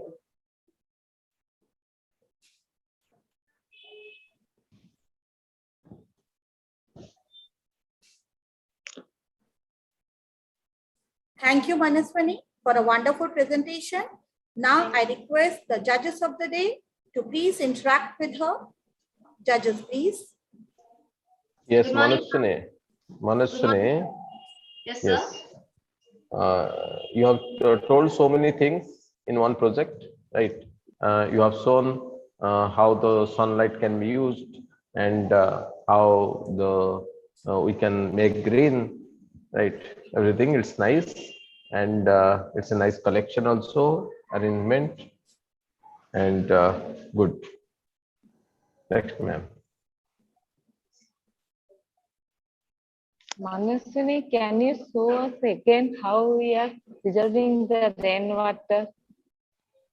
Ma'am, I can't list here, please.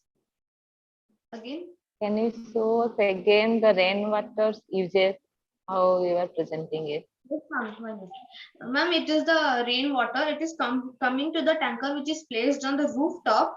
Through this pipe, it will go to the tanker which is in the ground, and the people will take from the tanker and use their daily needs. Okay, then you are telling about some underground preservation should be there. Like this, you are telling. Is it? Yes, ma'am. Okay. Why you named it the green building? Ma'am, because it is an eco-friendly concept. It has windmill, it has no pollution, no fossil fuel. It is an eco-friendly concept, ma'am. Okay. Thank you. Very nice collection. You did it very well. Keep it up. Welcome, ma'am. Thank you, Manaswani, and thank you, judges. Now our science exhibition comes to an end. I would like to take the opportunity to thank all the participants for their efforts and active participation. I must thank all the judges of the day, especially our Jagasini ma'am and Vibhuti sir, who have spared their valuable time and judging the exhibits. In the last, I would like to thank all the viewers for their patient watching. Thank you all. For now, all of you know you are connected with us virtually. Need to stay tuned with us for our next project display for the subject English. Thank you all.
Good morning, ma'am. I am Devansar. I am present.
The future belongs to those who believe in the beauty of their dreams. Once again, good morning to one and all present over here on this virtual platform. I, Razia Khatun, on behalf of Department of English of DAV Public School, Kalinganagar, welcome you all to the English exhibition. I also welcome the judges of the day, Mr. Jagdish Chandra Das Adhikari and Mrs. Minati Tripathi. Now, without much ado, let us welcome to the first group, the first project. The name of the project is Parts of Speech. And the participants are Soham Vikaskar and Devans Dhar. I request the participants to switch on their video, unmute themselves, and start your presentation.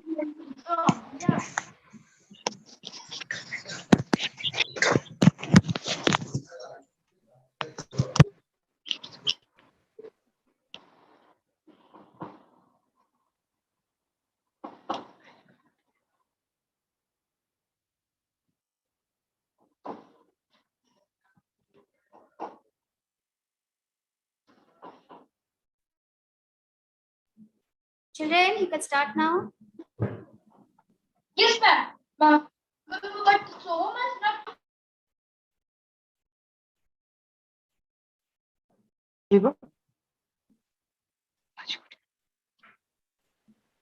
Ma'am, am I audible and visible properly?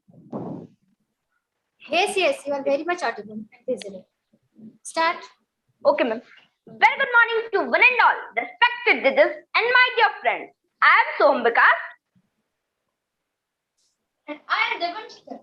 Today we are going to present you the power of speech. Now, my friends, so to tell you about what is speech, noun, pronoun. So, please. Thanks, Devan. Speech. What is a speech? A speech is the expression or the ability to express your thoughts or feelings through articulate sounds. There are many parts of a speech. They are noun, pronoun, verb, adjective, adverb, preposition, conjunction, and interjection. So first, I will tell you about noun. What is a noun? A noun is the name of a person, place, thing, and animal or idea. Example, the teacher told the children to stop chattering in the class. Yes, teacher and children are the noun. Now let's go to the pronoun. What is a pronoun? A pronoun is the word that is used in the place of a noun in a sentence. It may take place of the name of a person, place, or things. Example, Richard isn't at work this week. He has gone on holiday. Here Richard is the noun and he is used to replace the noun in the sentence, so he is the pronoun. Now my friend Devans will tell you about verb and adjective. Devans, please. Thank you, so. Verb. What is the meaning of verb? Verb is the part of speech that means action word. Example, Ricky walked to school. The walk is the action word. The baby is crying. The crying is the action word. Let's move to adjective. Adjective. What is meaning of adjective? Adjective is the part of speech that describes the quality of a person, place, things, or animals. Example, Rahul is a clever boy. Here, clever is the adjective.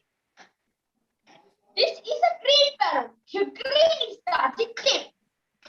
That is a round ball. Here, round is the adjective. This is a big horn. Here, big is the adjective. Now, my friend, so we'll tell you about what is adverb. So, please. Thanks, Devans. Adverb. What is an adverb? An adverb describes a word, an adjective, or another adverb in a sentence. Example, I am often forgetful. Yesterday, I left my backpack outside. Here, often and outside are the adverbs. Now, Devans will tell you about preposition. Devans, please. Thank you, sir. Preposition. What is meaning of preposition? Preposition is the one of speech that shows the location, position, and the direction of a place. Example, we went to school on Monday. Here, on and to are the preposition. Now, my friend, so we're telling about the what is conjunction. So, please. Thanks, Devans. Conjunction. What is conjunction? A conjunction joins together single words or group of words in a sentence. Example, I was tired, so I went to sleep. Here there are two sentences. One is I was tired and the second one is I went to sleep. These two sentences are joined through so. Here so is the conjunction. Now my friend Devans will tell you about interjection. Devans, please. Thank you, sir. Interjection. What is meaning of interjection? Interjection is the part of speech that shows the emotion, the surprise, and the emphasis. Example, ouch. That hurts. Here, ouch is the interjection. Hooray! Our team won the prize. Here, hooray is the interjection. It is all about our speech. Thank you for listening us successfully and have a nice day. Thank you, children. Now is the question answer session. Judges, it's up to you.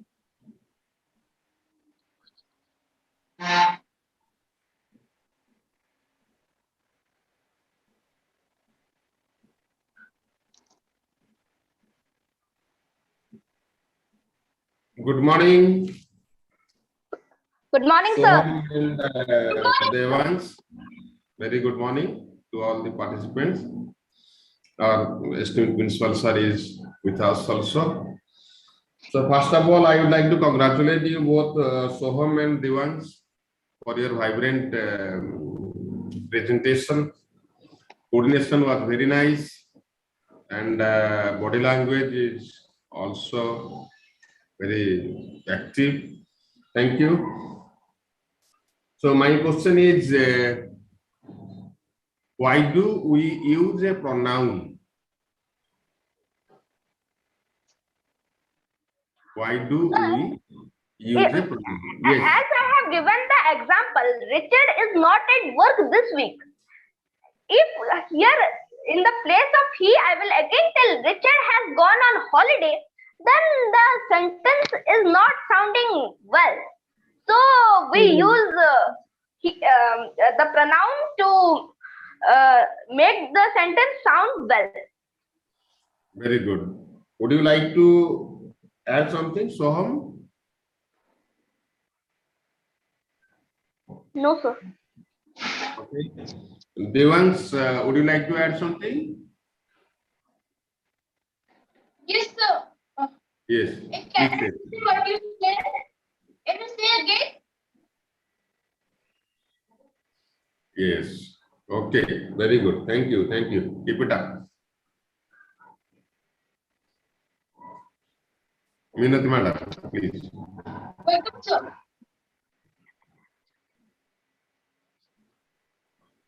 Minati madam, please unmute yourself. Unmute. Minati madam, unmute yourself.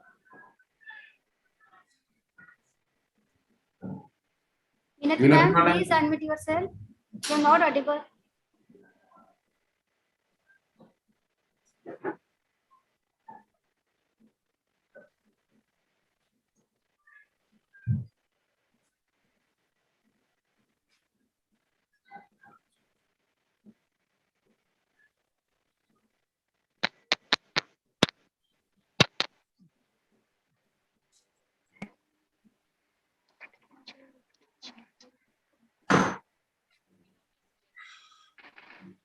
Okay, madam, you are not audible. Okay, let us go for the second presentation. Okay, thank you, children. Thank you, judges. Now,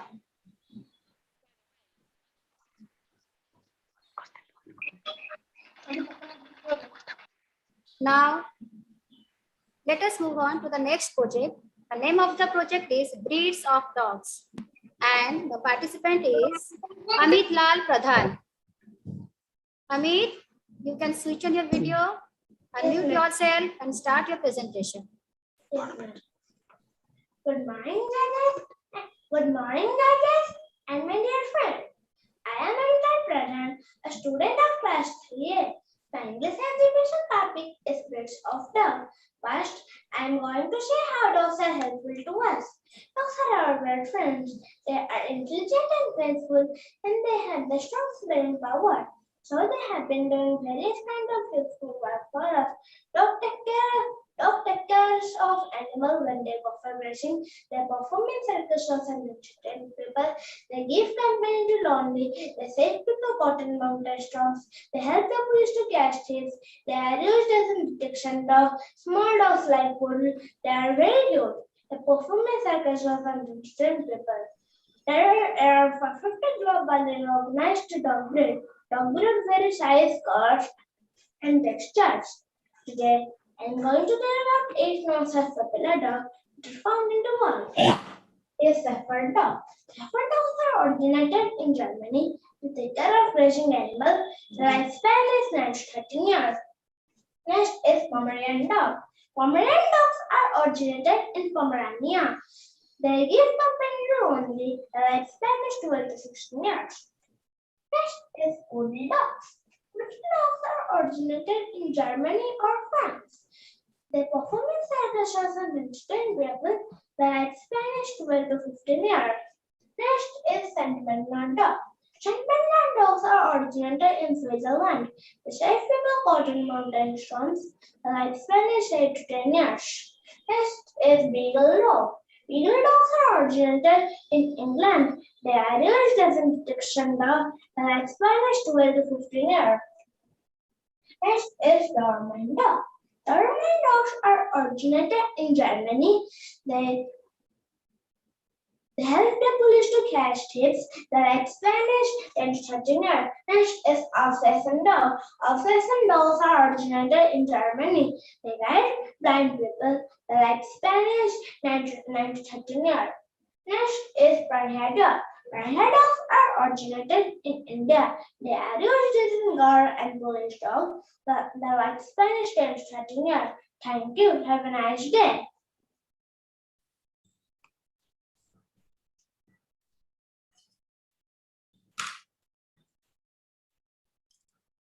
So, is it from you, Amit Lal? Yes, ma'am. Yes, sir. Very good, very good. Thank you. Amit, why did you select this topic for your presentation? What made you select? Sir, what? Why did you select this topic for your presentation? Sir, birds of dog. Yes. Why did you select this topic as your presentation? What made you choose this topic?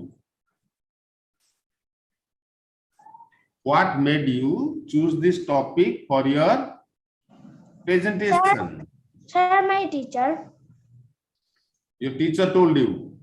Is it in your book? English book? Sir. Yes, sir. This is in our English letter book. Okay, very good. So these are the 6 types of breeds that you highlighted here, isn't it? Yes, sir. Presented here. Okay, fine. And any other type of breed that you know? Yes, sir. There are many dogs. Eight, yes. Yes. In various countries. In India, there is not only Persian dog. There are Gaddi dogs and Rajapalayam, Mastiff dog, and many more. Yes, yes. Very nice. These are the 8 types of breeds that you are highlighting here right now. Could you please tell me the dogs that you find every day in your street? What are they called? Sir, Persian dog and Mischief dog and sometimes Rajapalayam and many more. Okay, fine. Stray dogs. They are called also stray dogs, isn't it? Yes, sir. Okay, fine. Thank you. Thank you very much. You are nice in your presentation. Thank you. Keep it up. Amrit. Thank you, sir.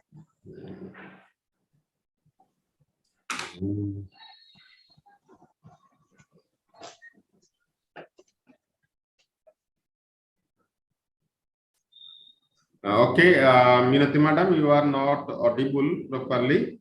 Not audible. So for the next project work, I would like to request the moderator. Please go for the next. Thank you, Amit Lal. Now let us move on to our next project. The name of the project is Nouns, and the participants are Aradhya Naik and Arnav Das. I request the participants, please switch on your video, unmute yourselves and present you.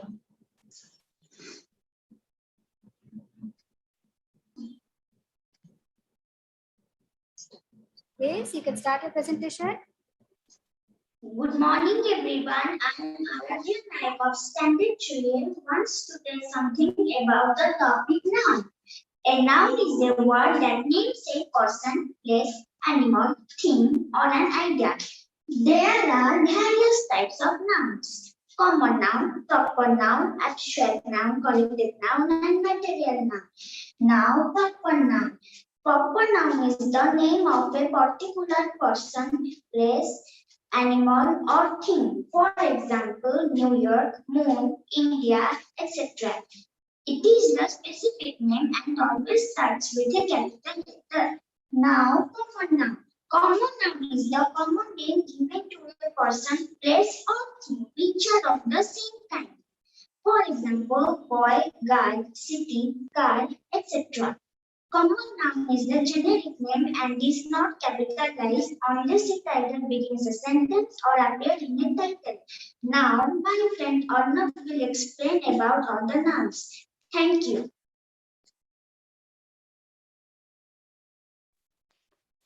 Good morning, everyone. I am Arnav Das from Standard 3B.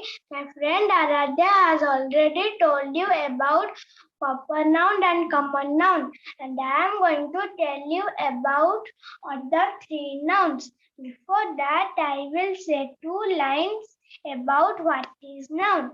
Everything in the world has a name. All names are naming what are noun.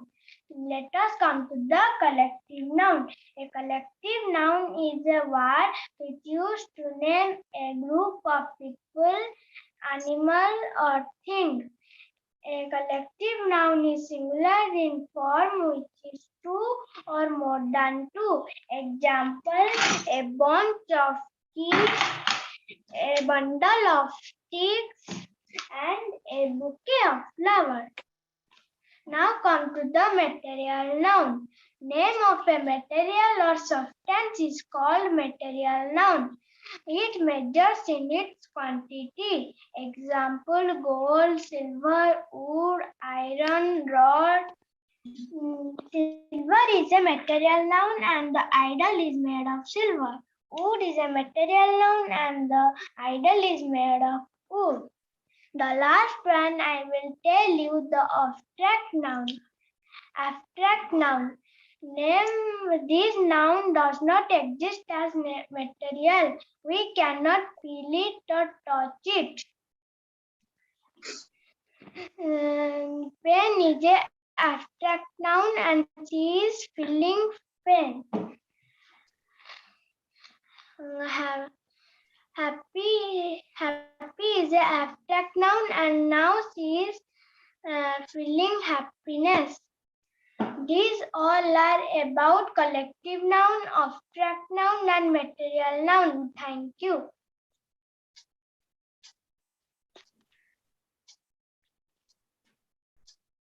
Thank you, children. Over to judges. Judges, you may interact with the children. Yes. Am I audible, ma'am, now? Yes, ma'am, you are audible. Okay. A little bit of glitch was there. Okay, students, really you have shown a nice display.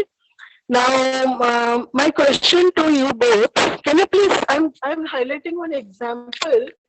Can you please tell me what type of noun it is? Have you seen my dog? Have you seen my dog? Which is the noun first, tell me? Ma'am, dog is the common noun. Very good. So nice, very good. Okay, another one more question I'll ask you. I have $5. Which is the noun here? I have $5. You can, how many dollars you have?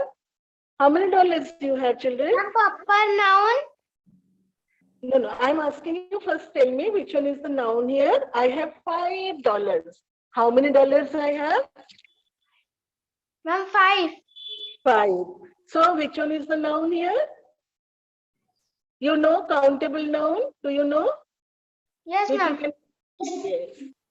Okay, your presentation was super. Very nice. Very nicely you have displayed. Okay, thank you so much. Thank you, ma'am.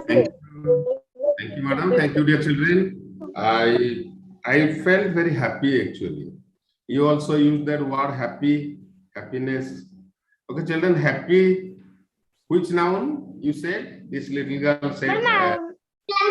Sir, abstract, ma'am. Sir, abstract. Okay, how can I use happy as a pronoun? Sorry, proper noun. How can I use happy as a proper noun?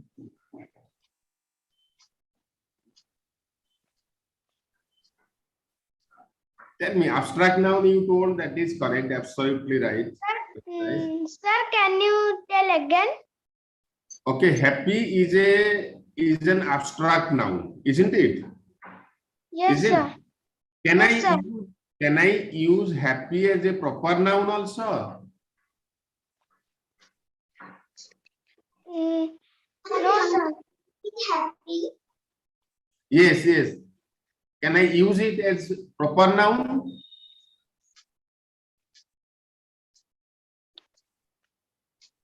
Okay. Arnab. Yes, sir. Suppose I give you new name, Happy Das. Yes, sir. Then is it called a proper noun? Yes, sir. Yes. In that way we can use it as a proper noun also, isn't it? Yes, sir. Okay, very good. Thank you. Very nice models are there and charts. Very nice. Congratulations. Thank you. Keep it up, please. Thank you, sir. Thank you, children. Thank you, judges.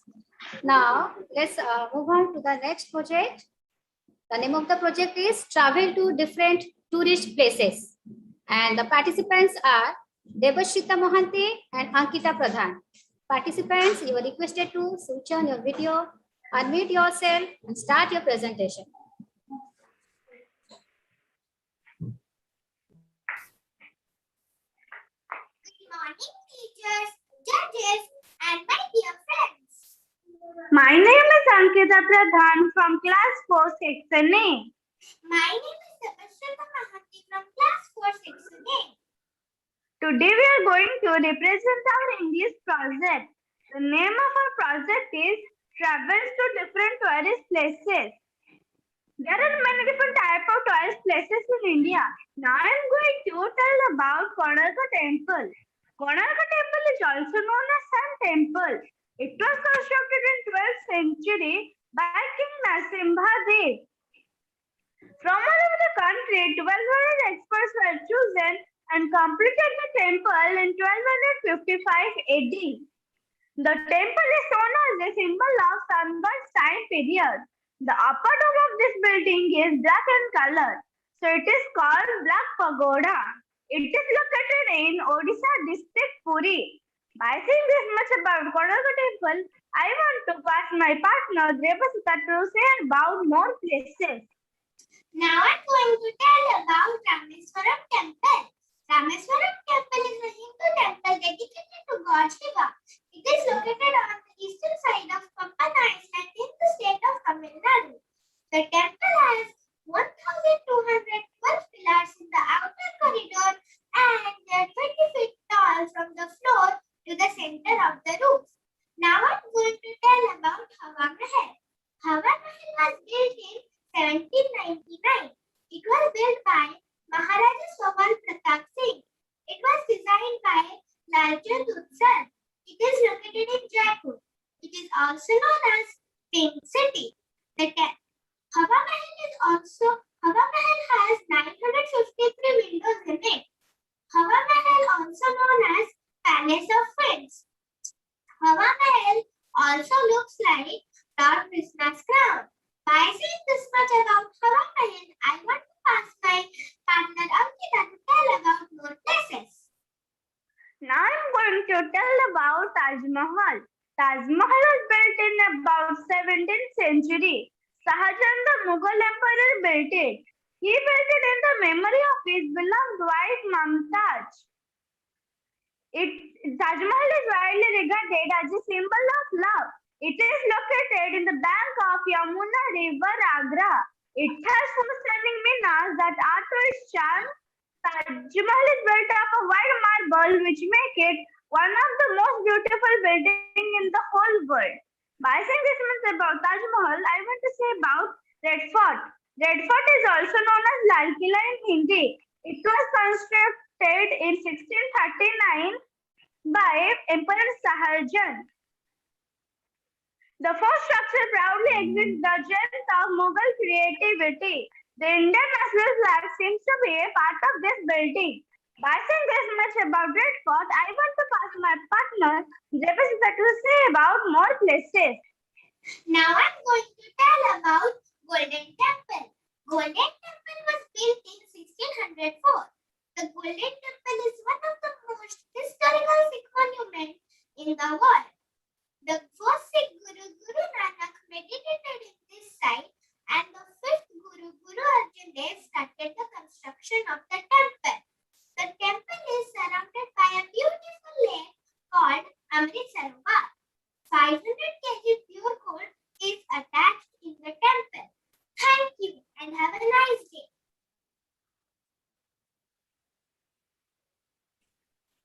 Thank you, children. Beautiful presentation. Now it's over to judges. Judges, you may interact with the children.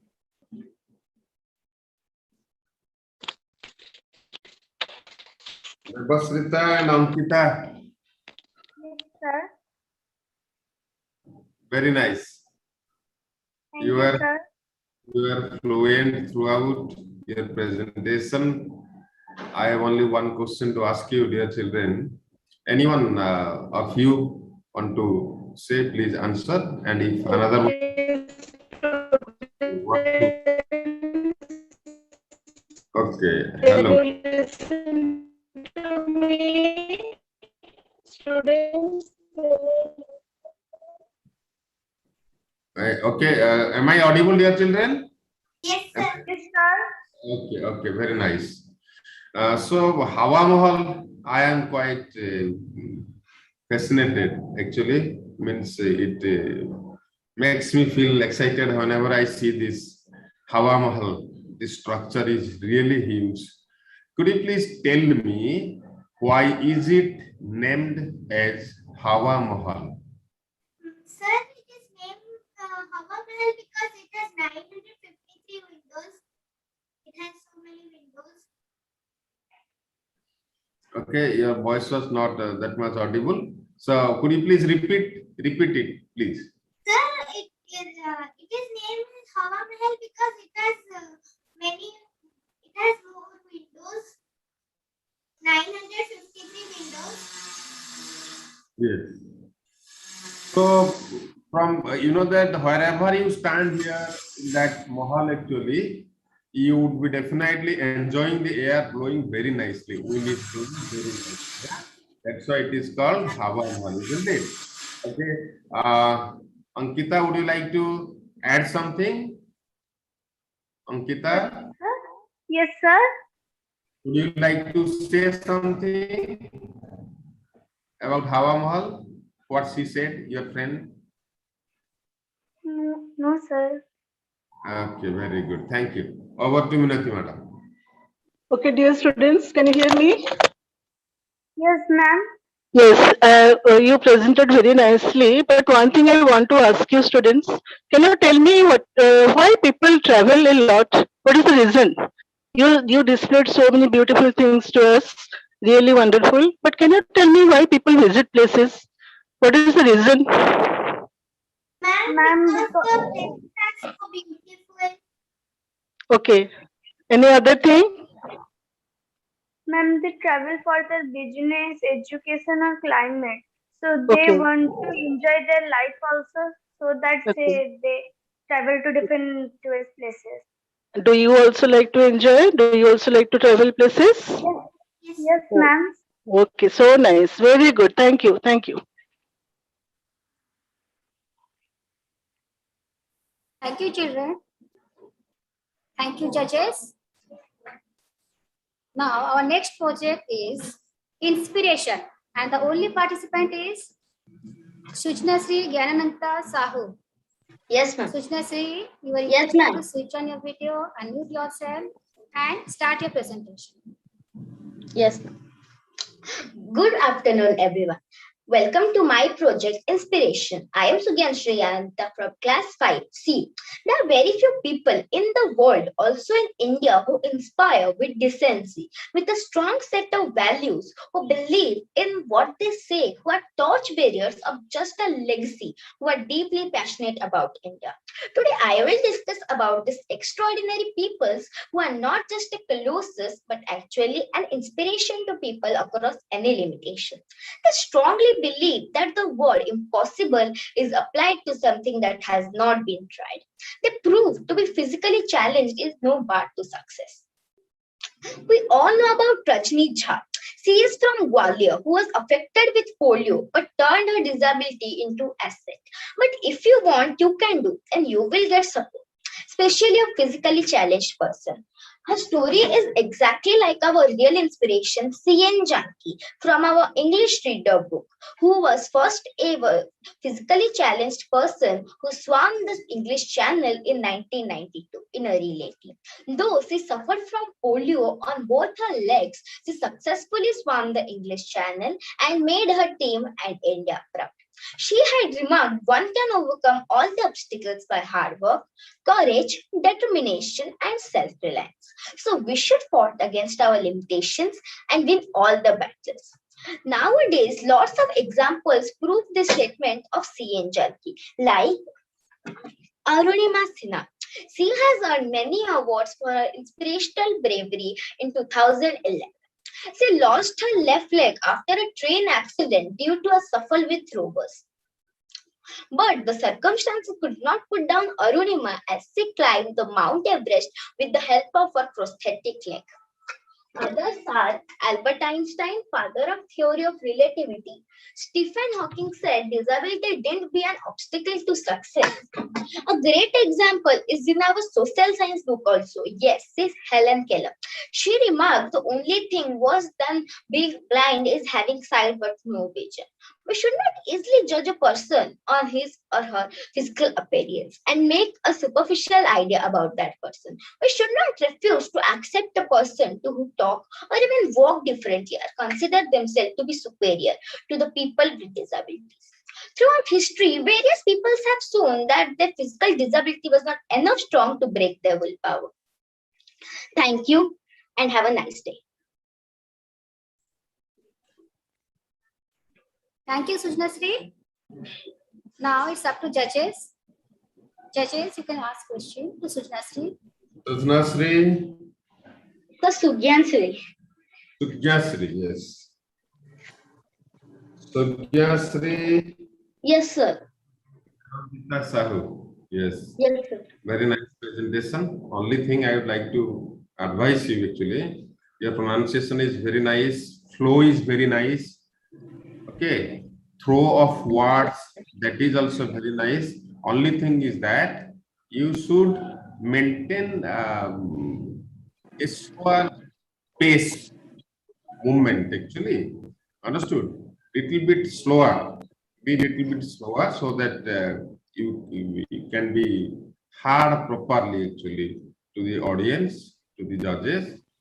Okay, otherwise your fluency is very nice. Fluency is very nice. Just pay attention to that throw. It would be nice. And my question is, how are you inspired by these 4-5 personalities that you showed to us? How are you inspired by these personalities that you showed us during your presentation? So, being physically challenged, they proved that their physical challenge was not strong to break their power. They are physically challenged, but they proved that if they want, they can do what they want. Okay, fine. 1, 2, 3 pictures are there. They are physically challenged, but here is Einstein also.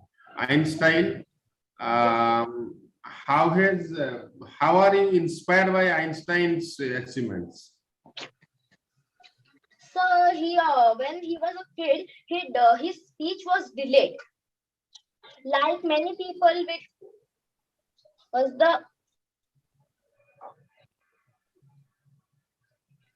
Okay, come on. That period of his early life. Yeah. Okay, very nice. Thank you. Thanks for your very good presentation.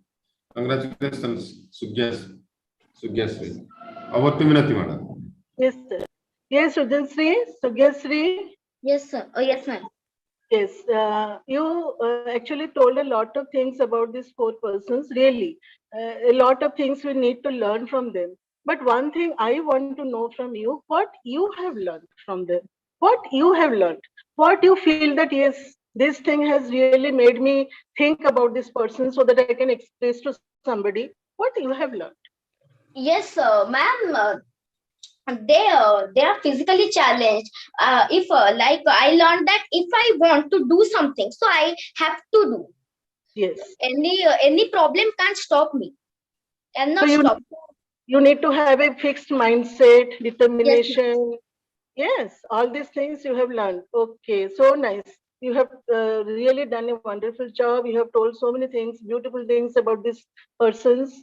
And I hope you will definitely learn something from them. And that will definitely take you to a good, you will get to a proper destination. Thank you so much. Thank you. Thank you, Sugyasri. Thank you, judges. Now, let's move on to the next project. And the name of the project is Degrees of Comparison. The participants are Ashmita Banerjee and Shai Shreyans Naik. Children, you are requested to switch on your video, unmute yourselves, and start your presentation. A cheerful morning to one and all present over here, respected judges, esteemed teachers, and my dear friends. Today, I, Saishan Snack, and my friend Ashmita Banerjee are going to present our topic, degrees of comparison. So the first question is, what is adjective? Adjective is a word which describes a noun or a pronoun. For example, Vijay is a good boy. Here, we are describing Vijay by telling that he is a good boy. Here, good is the quality of adjective. Now, what is quality of adjective? Adjective of quality changes its form when it is used to compare with noun with another. Now, this is called degrees of comparison of an adjective. Now, my friend Ashmita is going to tell you more about degrees of comparison. Ashmita? Thank you, Sashans. Good afternoon, everyone. I am Asmita Banerjee from Standard 5C, going to tell about the degrees of comparison. So, what is degrees of comparison? The word that tell more about nouns and pronouns are called adjectives. There are 3 degrees of adjectives: positive degree, comparative degree, and superlative degree. What is positive degree? The positive degree is used to refer one object, person, or place without making any comparison. What is comparative degree? The comparative degree refers to the greater degree of adjective as compared to the positive degree. What is superlative degree? The superlative degree refers to the greatest degree of adjective. It is used to compare more than 2 objects, person, or places. Let's see an example. Big, bigger, and biggest. We add ER in comparative degree and EST in superlative degree. For example, tall, taller, tallest. Big, bigger, biggest. In some cases, we add IER in comparative degree and IEST in superlative degree. For example, easy, easier, and easiest. Thank you. Now my friend Sessions are going to tell more about it. Sessions? Thank you, Ashmita. In the case of smaller words, a single consonant at the end, we double the consonant and add ER and EST. For example, small, smaller, smallest, hot, hotter, hottest. In the case of longer words, we add more to the comparative degree and most to the superlative degrees of comparison. For example, careful, more careful, most careful. Beautiful, more beautiful, most beautiful. Now let's move to naughty comparisons. These comparisons just do not follow any rules. For examples, good, better, best, bad, worse, worst, little, less, least, much or many, more, most. Now thank you everyone for your patience hearing. Thank you, children. Judges, now it's up to you. You can ask the question. Yes, madam. Asmita Banerjee and Sai Shreyang Snack. Yes, sir. Comparison, isn't it? Yes, sir. Very nice. In case of tall, taller, tallest, that is written there. Yes, sir. I erase tall, taller, and tallest, and write there cook, COOK. What will be the comparative degree and superlative degree? Cook. Sir, can you say again? If I erase tall, taller, tallest that you have written, and I write there cook, COOK, what will be the comparative and superlative degree of cook? Sir, is the word. Am I audible, dear children, properly? Sir, cook is the word. Yes. Cook is a or a noun also, isn't it? Suppose he is our noun. So that cannot be turned into comparative superlative because only adjectives can be there, isn't it? Yes, sir. Saisraj, you are very intelligent. Thank you. Thank you very much. Okay. And then can you please tell me another question that beautiful in case of more beautiful, most beautiful. Why not beautiful or beautifulest? What is the reason?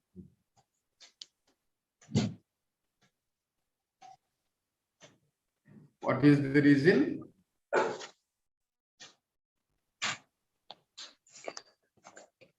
Okay. Very good. Because that is not the rule. The rule is we will add more in comparative degree and most in superlative degree. Okay. Children, nice, very nice. I appreciate your explanation. But the sound actually, unit of sound that you have to see. If more than one unit of sound is there present in a word, in that case, we write more or most. Beautiful, 3 syllable, what you say, syllable, unit of sound. Okay, that you will learn later.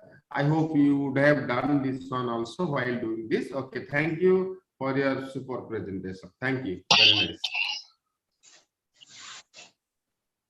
Yes, students, degrees of comparison, both of you have explained so nicely. Being in standard 5, really you have taken a lot of pain to explain. Only one question I have for both, Miss, one for Asmita and one for Sai Shreyans. That much. Asmita, can you please tell me, Asmita, am I audible? Yes, ma'am. Can you tell me the superlative form of clever? CLEVER. Very good, very good. And Sai Shreyans Naik, one question for you. Sai Shreyans. Yes, ma'am. Chennai is dash, then Bangalore. The options are hot, hotter. Ma'am, hotter. Very good. So, really, both of you have wonderfully presented. Hats off to you. Congratulations. Thank you. Thank you, children. Well done. Thank you, judges. Now, let's move on to our next project. The name of the project is Numbers. And the participants are Aditri Maiti and Adita Oroshita Shah. Children, please switch on your videos, unmute yourself, and start your presentation.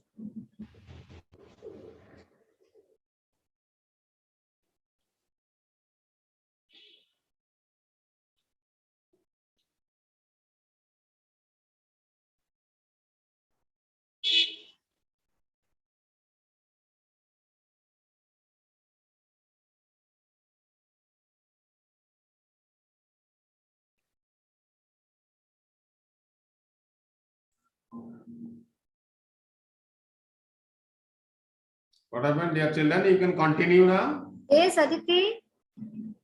Continue. Aditya, Tell. start. Ma'am, Aditri will first tell. Okay, Aditi, you can start now. Aditi, unmute yourself. Aditri, please unmute yourself. Good afternoon, respected judges, teachers, and my dear friends. I am Aditri Maiti of Standard 3C, going to present my project with my friend Adita. The topic of our project is numbers. In English numbers, there are two numbers, the singular and the plural. A noun that denotes one person or thing is said to be in the single form, such as pen, book. A noun that denotes more than one person or thing is said to be in the plural form, such as books, pens. Now we will see how plurals are formed. Most nouns make their plural by adding s to the singular. This color, colors, chair, chairs, book, books. Nouns ending with y preceded by a vowel form their plural by adding S to the singular. Also such as toy, toys, boy, boys.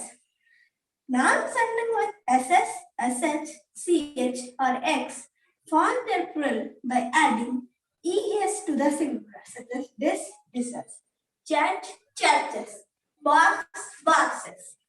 Nouns ending with f or fe make their plural by cutting f or fe and adding ves to the singular, such as knife, knives, thief, thieves, leaf, leaves. Now I request my friend Adita to continue the notes. Thank you. Good afternoon, everyone. Respected judges, teachers, and my dear friends. I am Adrita Arushrita Sahu of Standard 3C. I will tell you about some more rules of changing a singular noun into plural. Rule number 1. A few nouns ending in O merely add es, such as tomato, tomatoes. We add es to its plural in the ending. Other examples are potato, potatoes, hero, heroes. Rule number 2. Nouns ending in y preceded by a consonant from plurals by changing into ies, such as fly, flies. We add ies to its plural by replacing y. Other examples are baby, babies, lady, ladies. Rule number 3. A few nouns that form their plural by changing the inside vowel, such as tooth, teeth. In teeth, we replace oo to ee. Other examples are food, feet, mouse, mice. Rule number 4. There are few nouns that form their plural by adding en to its singular, such as child, children. We add en to its singular and the ending. Other examples are ox, oxen. Rule number 5. Some nouns have their singular and plural also, such as dozen. Doesn't have their singular and plural same. Other examples are sheep, aircraft. Rule number 6. Some nouns are used only in plural, such as Caesar, Caesar, pincers, spectacles. Thank you and have a nice day. Thank you, children. Thank you, children. Very nice. You are in class 3. Yes, sir. You are in class 3. And names I find Adrita and Aditri. Both are good friends or not? Similar sounding, words are Adrita and Aditri. Okay, very nice. Okay, fine. Rule number 2. Adrita, rule number 2, can you please read out again? Rule Okay, number 2. Nouns ending in y preceded by a consonant.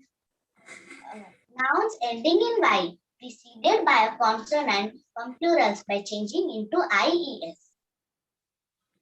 Okay. Preceded by a vowel, if it is, then what will be the rule? Sir, we will add s. Example, can you please give? Sir, fairies. Toys. Fairies. Monkey. M-O-N-K-E-Y, monkey. What should be its plural? Please tell me. Spell it. Sir, we will add s. Yes. Okay, very nice. Thank you. Thank you very much. The presentation was very nice. It is really colorful, neat and clean. Very nice. Keep it up. Minati madam, please. Both of you have shown really Aditri and Adrita. Both of you have really wonderfully presented. The coordination is very good. Only tell me the spelling of the plural of knife. I want the spelling. Ma'am, Knife. K-I-F-E-F-I-E-S. Plural. Ma'am, K-N-I-V-E-S. Okay, very good. Self, SHELF. Ma'am, self. Spelling. I want the spelling. SSELVES.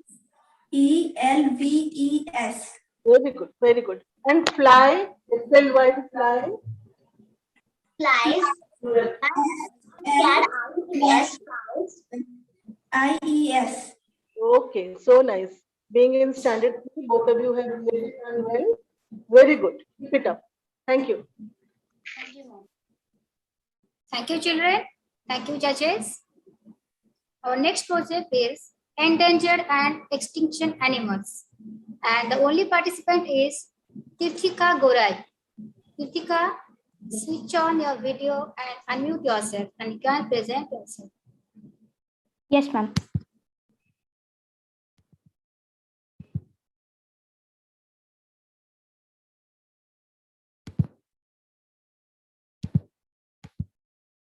Namaskar. Good afternoon, respected judges, teachers, and my dear friends. I am Titika Gorai from class 3C. Today, on the occasion of English exhibition, I am going to tell about endangered and extinct animals. Before we start, let's watch a video about the animal kingdom.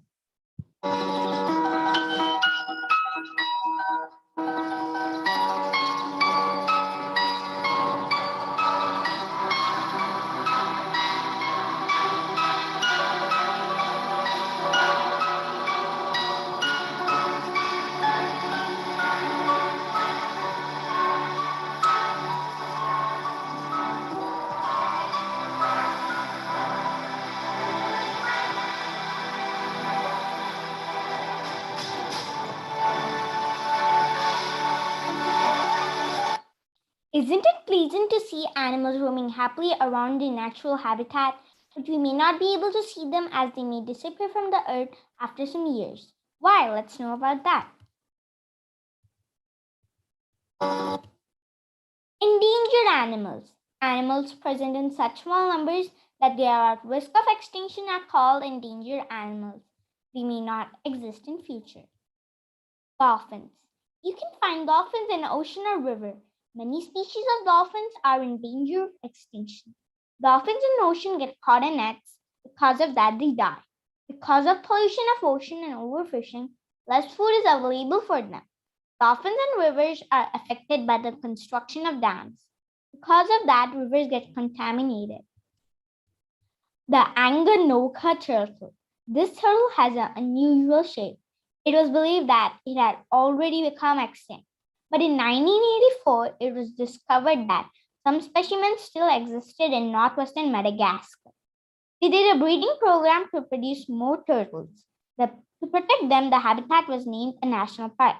They are now in the risk of disappearing because more sellers of exotic species are taking interest in them. Poaching also increased. The lemur. The lemur's habitat is in the historic forest of Madagascar.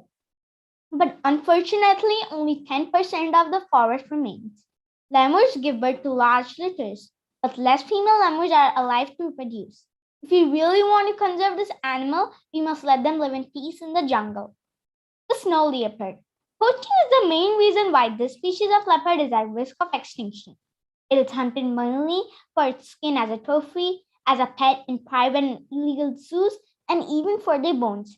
It is also losing its habitat. When the planet's temperature increases, the snow melts, but they are not prepared to withstand warmer temperatures.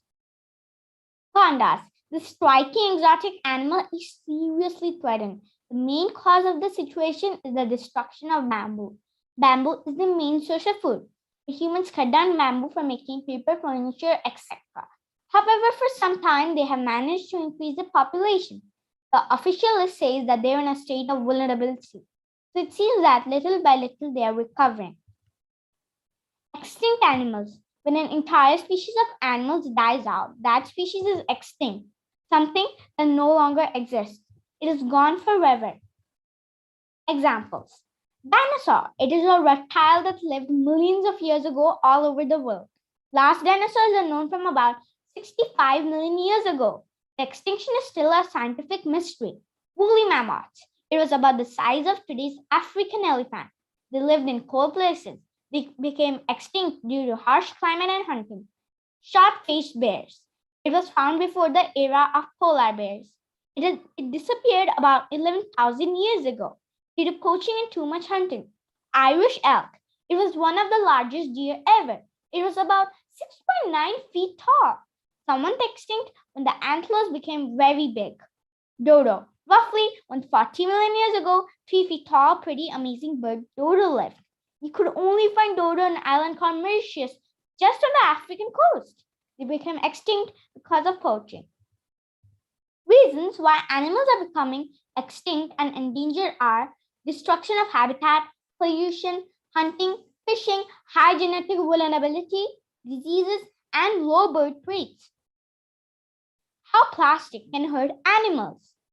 In the first picture, we can see two Indian elephants walking across a field full of garbage. In the second picture, we can see a Royal Bengal tiger chewing on a plastic bottle. In the third picture, we can see a dolphin playing with a six-pack plastic ring. In the fourth picture, we can see a squirrel nibbling on a piece of straw. In the fifth picture, we can see a beautiful bird trying to impress his mate by showing his mate two pieces of colorful straw. In the sixth picture, we can see two monkeys examining a plastic bottle. In the seventh picture, we can see a baby bear trying to chew on a plastic drink bottle. In the last picture, we can see a sea turtle mixed a plastic bag as a jellyfish. Why should we save endangered animals? We get a lot of pleasure out of seeing and interacting with animals. Many of our medicines have come from nature, plants and animals. Everything in nature is connected. If you remove one plant or animal, it upsets the balance of nature. It can change the ecosystem completely and may cause other animals to suffer. Example, without bees, many plant species would go extinct. How can we save animals? People can work together to try to clean up an animal's habitat if it's polluted. If animals' habitat is getting too small, people can try to plant more trees to make the habitat bigger again. There should be the reduced use of plastic. We should not use the ornaments or clothes made out of animals' body parts. Thank you. Let us protect them from extinction. I hope you liked my presentation.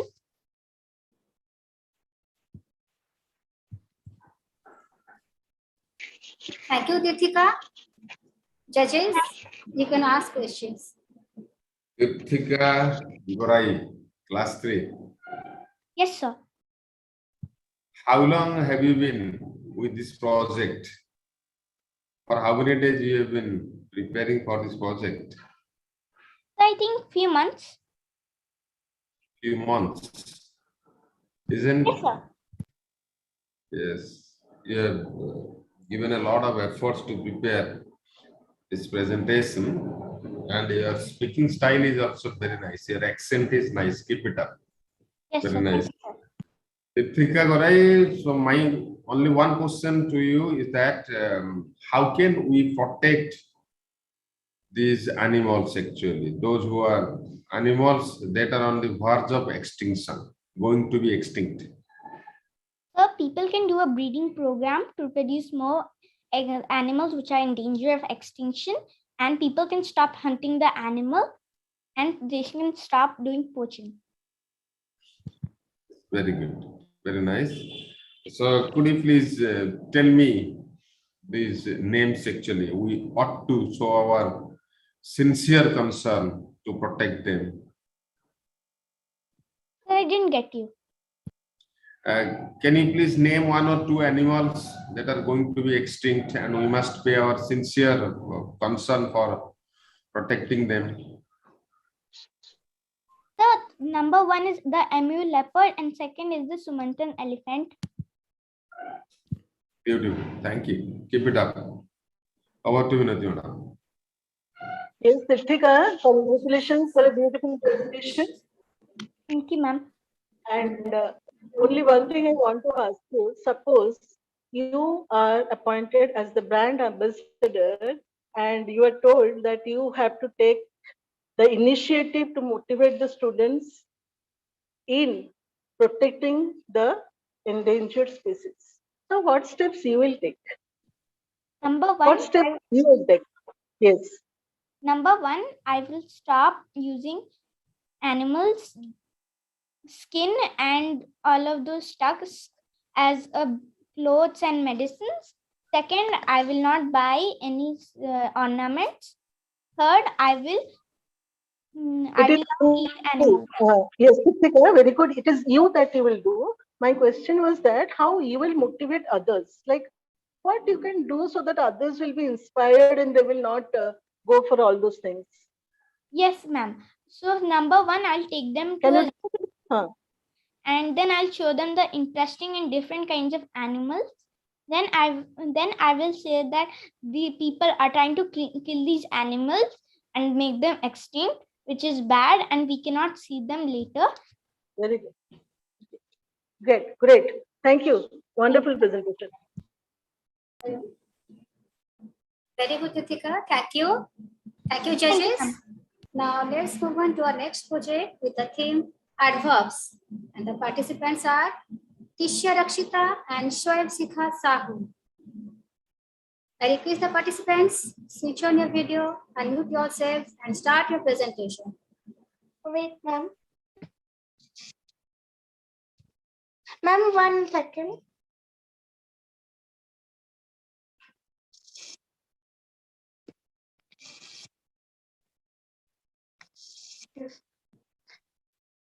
Good afternoon to all my respected judges, teachers, and my dear friends. I am Tisha Rakshita from class 4C, and I am here with my friend Vanshika to present you my topic adverbs. What are adverbs? Let us see. Adverbs are the words which modify a verb, an adjective, or sometimes the other adverb. An adverb is always placed next to the word it modifies. If the location of the adverb changes, the meaning of the sentence also changes. There are different types of adverbs, which are adverbs of manner, adverbs of time, adverbs of place, adverbs of frequency, and adverbs of degree. Adverbs of manner. Adverbs of manner give us information about in what manner an action takes place. These adverbs usually end with ly. They answer the question how. For example, happily, slowly, briskly, badly, tenderly, etc. Adverbs of time. Adverbs of time give us information about when an action takes place. These adverbs answer the question when. For example, early, first, now, yesterday, today, later, etc. Adverbs of place. Adverbs of place give us information about where an action takes place. These adverbs answer the question where. For example, here, inside, outside, there, upstairs, etc. Adverbs of frequency. Adverbs of frequency give us information about how many times an action is done. These adverbs answer the question how often. For example, never, often, always, rarely, hardly, usually, etc. Adverbs of degree. Adverbs of degree give us information about to what level or to what extent an action is done. These adverbs answer the question how much, what degree. For example, nearly, almost, quite, only, very, etc. Now, my friend Vanshika will tell you some sentences about different types of adverbs. Thank you, Tisha. Good afternoon, all respected judges, teachers, and my dear friends. I am Shanshika Sahu from 4C, going to present my project on the topic adverbs. Types of adverbs used in sentences. Examples of adverbs of manners used in sentences. The nurse held the baby tenderly. In this sentence, tenderly is adverbs of manners, which tells us how the nurse held the baby. The grandmother listened to the children patiently. In this sentence, patiently is adverbs of manner. This tells us how the grandmother listened to the children. Examples of adverbs of frequency used in sentences. I usually put butter and syrup on my pancakes. In this sentence, usually is adverbs of frequency. It tells us how often I put butter and syrup on my pancakes.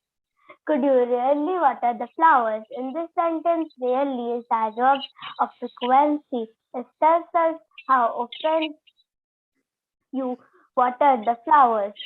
She never drives on icy roads. In this sentence, never is the adverb of frequency. It tells us how often she drives on icy roads. Examples of adverbs of places used in sentences. A lady is coming out of Vishal Mall, is carrying many packages. In this sentence, out of Vishal Mall is the adverb of places. It tells us from where the lady is coming out. She loves to spend the sunny afternoons outside by the pool. In this sentence, outside by the pool is the adverb of places. It tells us where she loves to spend the sunny afternoons. Examples of adverbs of times used in sentences. We are going to see a movie tomorrow. In this sentence, tomorrow is the adverb of times. It tells us when we are going to see a movie.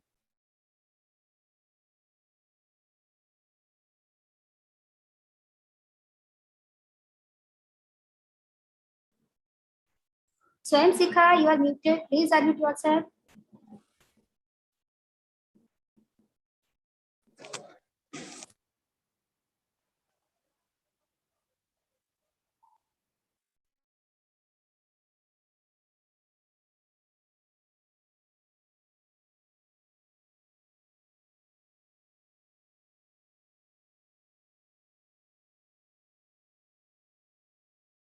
Swayamsika, please unmute yourself. Ma'am, I have told. Yes, yes. Now you are audible. Yes, you can continue. Ma'am, I have told. Over? Yes, ma'am. Okay, okay. Very good, very good. Thank you.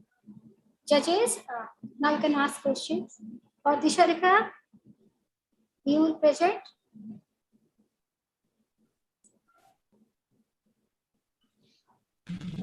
Judges? Tirthika and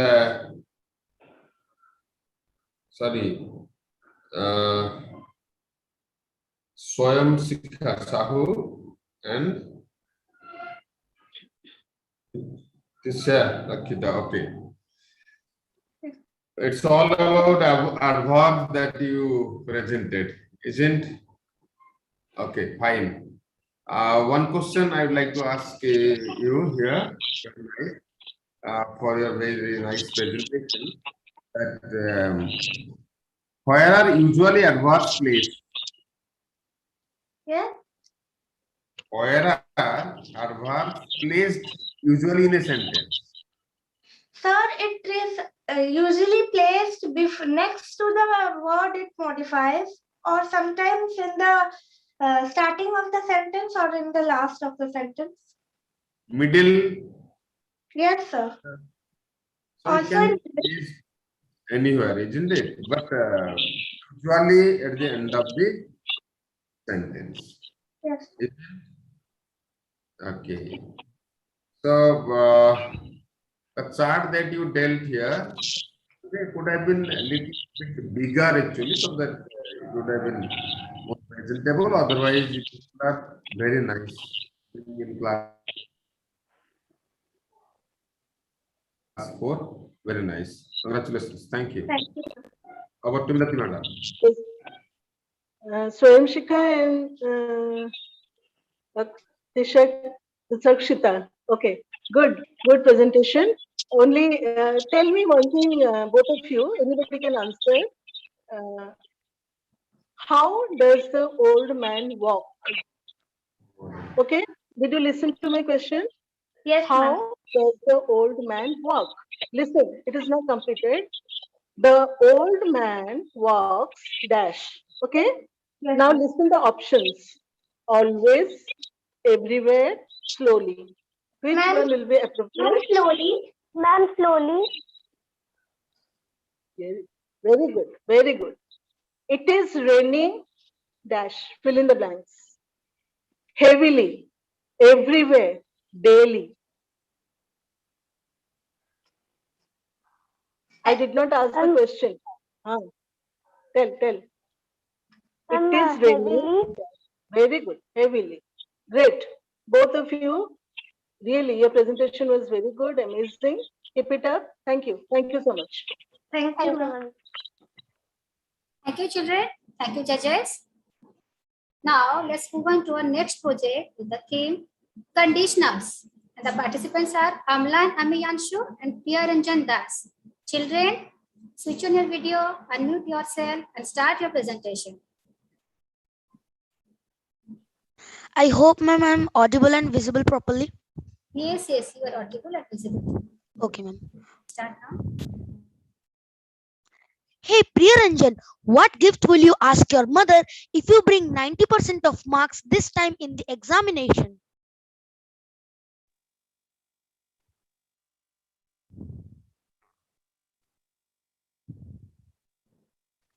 Priyaranjan, please unmute yourself. You are muted. Priyaranjan, unmute yourself.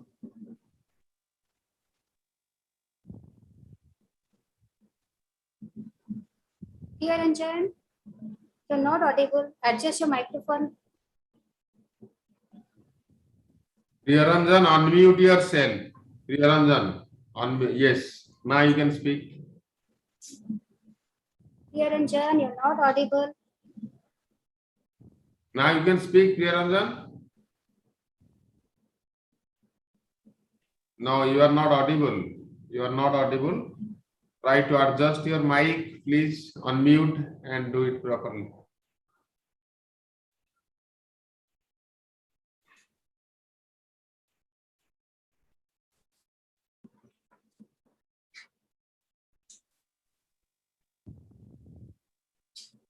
Speak something, Priyaranjan. Priyaranjan, speak something. No, you're not audible. No, we are sorry, you are not audible, Priyaranjan. Amlan, Amiyanshu. Okay. Can you skip this group to be done later so that they would adjust sound, etc.? Priyaranjan and Amlan, okay, please wait till the end. So now we will move on to our next project. The name of the project is My Experiments with Truth. Just a minute. Priyaranjan and Amlan, you adjust your sound and get ready. Yes, sir. Yes, sir. I think my sound is now clear, sir. Okay, now we can continue with the topic conditionals. Priyaranjan and Amlan, you can start. My Experiments with Truth group, please wait for some time. Let this group be over. Priyaranjan and Amlan, you can start. Hey, Priyaranjan, what gift will you ask your mother if you bring 90% of marks this time in the examination?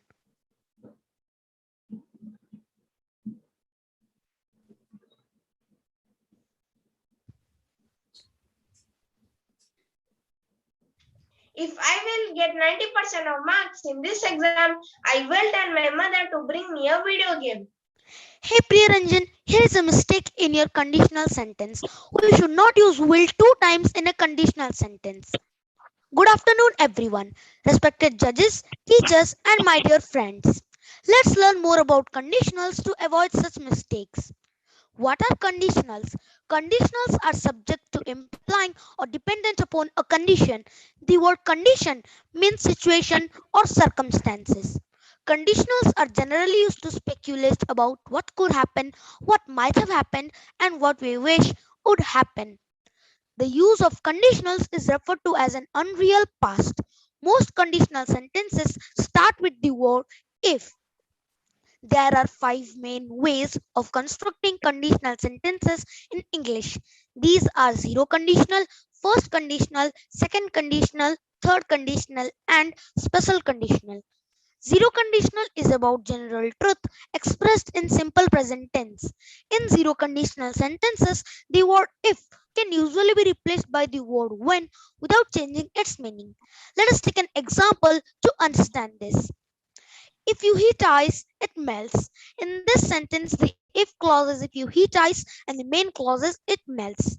Thus, it is zero conditional and it represents a general truth. The next is first conditional. It is used to refer to the present or future where the situation is real.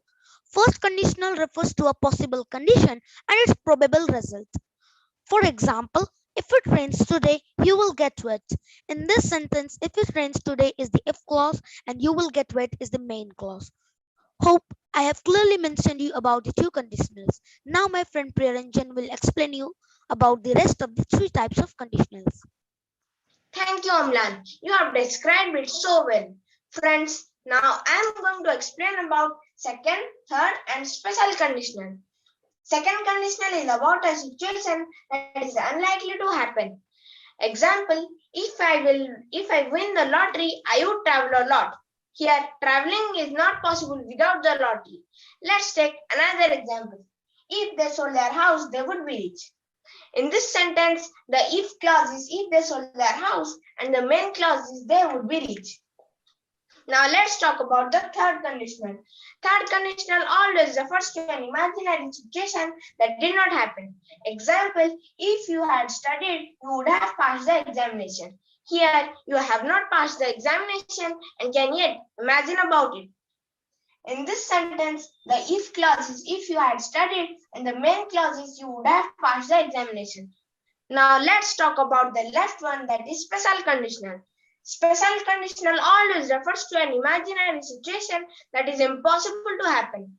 Example, if I were a bird, I would fly high. Here, becoming a bird for me is not possible, or I can only imagine about flying. In this sentence, the if clause is if I were a bird and the main clause is I would fly high. I hope you have understood well. Now, my friend Amlan will present you a game. Now, let's play a game. The name of the game is Conditional Chain. In this game, you need to match the conditional sentence with their correct main clause. For example, if I get time, I will go to the beach. Now, let's move on to our next question. So, I would request Priyaranjan to please answer this question. So, Priyaranjan, the question is, if I go to the beach and the options are, I will go to the doctor, I will be given medicines, I may catch cold, I will eat ice creams. The answer is I will eat ice creams. Let's move on to our next question. So, I would request the judges to please answer this question. So the question is, if I eat many ice creams and the options are, I will go to the beach, I will go to the doctor, I will be given medicines, I may catch cold, I will eat ice creams.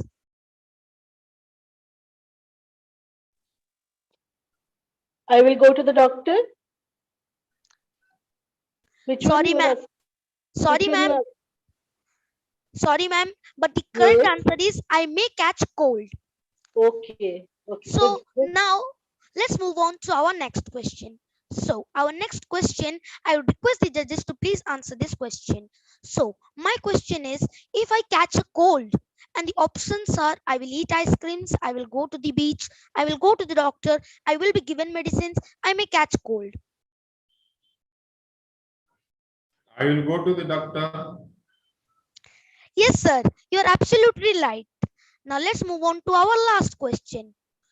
Our last question is, if I go to the doctor, then so Priyaranjan, can you answer this question? And the options are, I will go to the doctor, I will be given medicines, I may catch cold, I will eat ice creams, I will go to the beach. The answer is, I will be given medicines. Yes, Priyaranjan, you are right. I hope you have enjoyed our game. Lastly, me and Priyaranjan are very much thankful for your patient hearing. Thank you. Thank you. Thank you, children. Judges, it's up to you. Amlan and Priyaranjan, despite the technical problem, you maintained throughout your presentation. That's nice. Very good. Keep it up. Conditionals, that first conditional, you told one sentence that if it rains, I'll not go, isn't it? Yes, Or sir. if it Sir, I rains told if today, it rains today, you will get wet. you will get wet. Why not? If it will rain today, you get wet. Sir, I couldn't get you, sir. Can you please say it again? Why not? It is if it will rain today. Sir, If it rains today, you are writing in simple present. If it sir, rains today, because we cannot use will two times in a conditional sentence, sir. Sir, that will okay, be wrong. cut it from the next. That is from the main clause. You cut it. You Okay, will sir. get wet. And if you write here, if it will rain today, you get wet. Is it correct? No, sir, it is not correct. Okay, why not correct? Priyaranjan, tell. Priyaranjan. Sir, we cannot use will two times in a sentence. No, that I'm using one time here. Like if you know that I am telling if it will rain, you get wet. So I am writing only once. Sir, if the sentence is not correct. Why not correct? That is what I am asking. Sir, Yes, please tell. sir, because it is in present simple. Okay, very good. Okay, dear children, very common thing, you just listen. If it rains today, you will get wet, isn't it? So getting wet is, you know that more future actually. It comes Sir, after. actually, it is in simple future. Sir, I Yes. think it is in simple future. So if we do, sir, it will go against like first conditional rule. It will change into simple future, sir. Sir, but if means we use simple future, but that will convert into zero conditional, sir. It will go in present simple. Okay, very good. Thank you, Amlan and Priyaranjan. All the best. Over to Minati madam. Yes, congratulations, Amlan and Priyaranjan.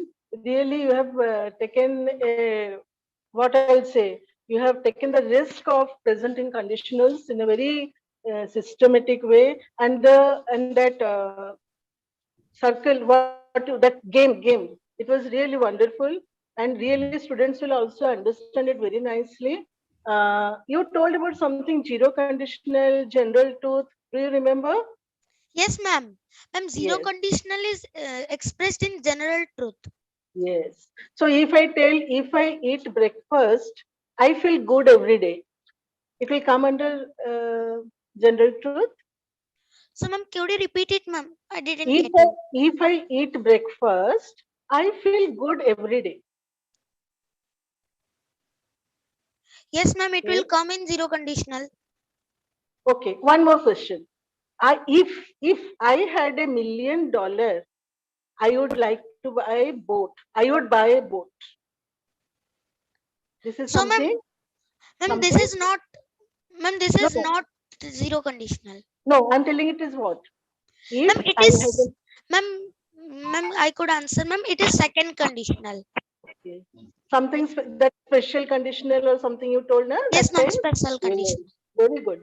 So it is something imaginary, isn't it? If Yes, ma'am. I had $1 million, Present conditional. Ma'am, but ma'am, there is chance that you could have $1 million, ma'am. So it will go in second, ma'am. It is not impossible, ma'am, but it can also happen. But there are very rare chances to happen, but it can happen, ma'am. That's why it is second conditional, ma'am. But if it would have been like something of the past, if I had $1 million, I would have bought a car. So, ma'am, it could be something else, ma'am. But this sentence is second conditional. very good. And really, your game was wonderful. We should learn from that also. Great. Thank you. Thank you so much. You're welcome, ma'am. Welcome, ma'am. Thank you, children. Thank you, judges. Now let's move on to our next project. The name of the project is My Experiments with Truth. The participants are Biswajit Champati, Swarna Abha, Divyajit Naik, and Swasti Priyadasini. Children, you can switch on your video, unmute yourself, start your presentation. Yes, ma'am. Ma'am, but I can't unmute.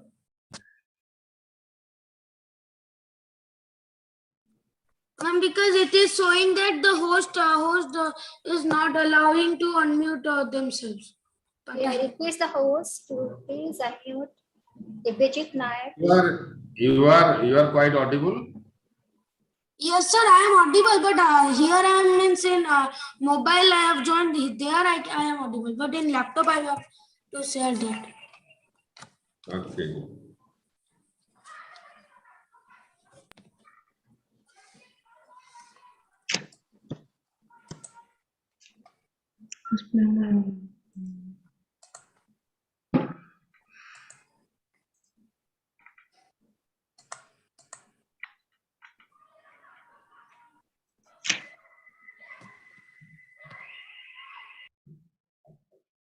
Yes, sir.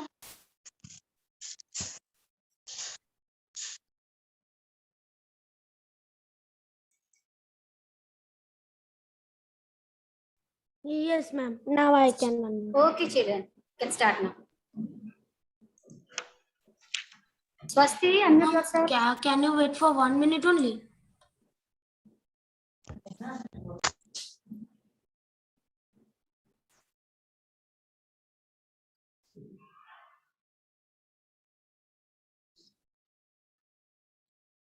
Ma'am, can you again give me that request?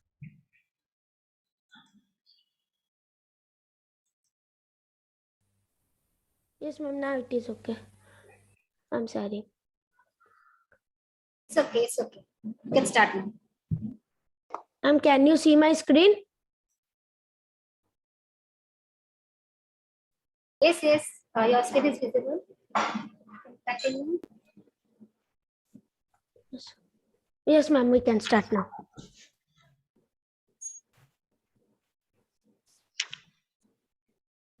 If you want real peace in the world, start with children. Well, thank you for being such a generous audience to provide us this opportunity to speak before you. Today we are here to present you a very interesting topic, which is My Experiments with Truth, which is an autobiography. This volume has been written by Mahatma Gandhi. So before we begin, let us introduce ourselves individually. So I am Swarnava. Myself, Swasti Pradarshini Bhoi. This is Biswajit Champati. And I am Divyajit Nayak. So at first, the evolution of Gandhiji will be told by my boon companion Biswajit. Now, this is a trip to Sabarmati Ashram.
And these are some of the pictures of Mahatma Gandhi's childhood.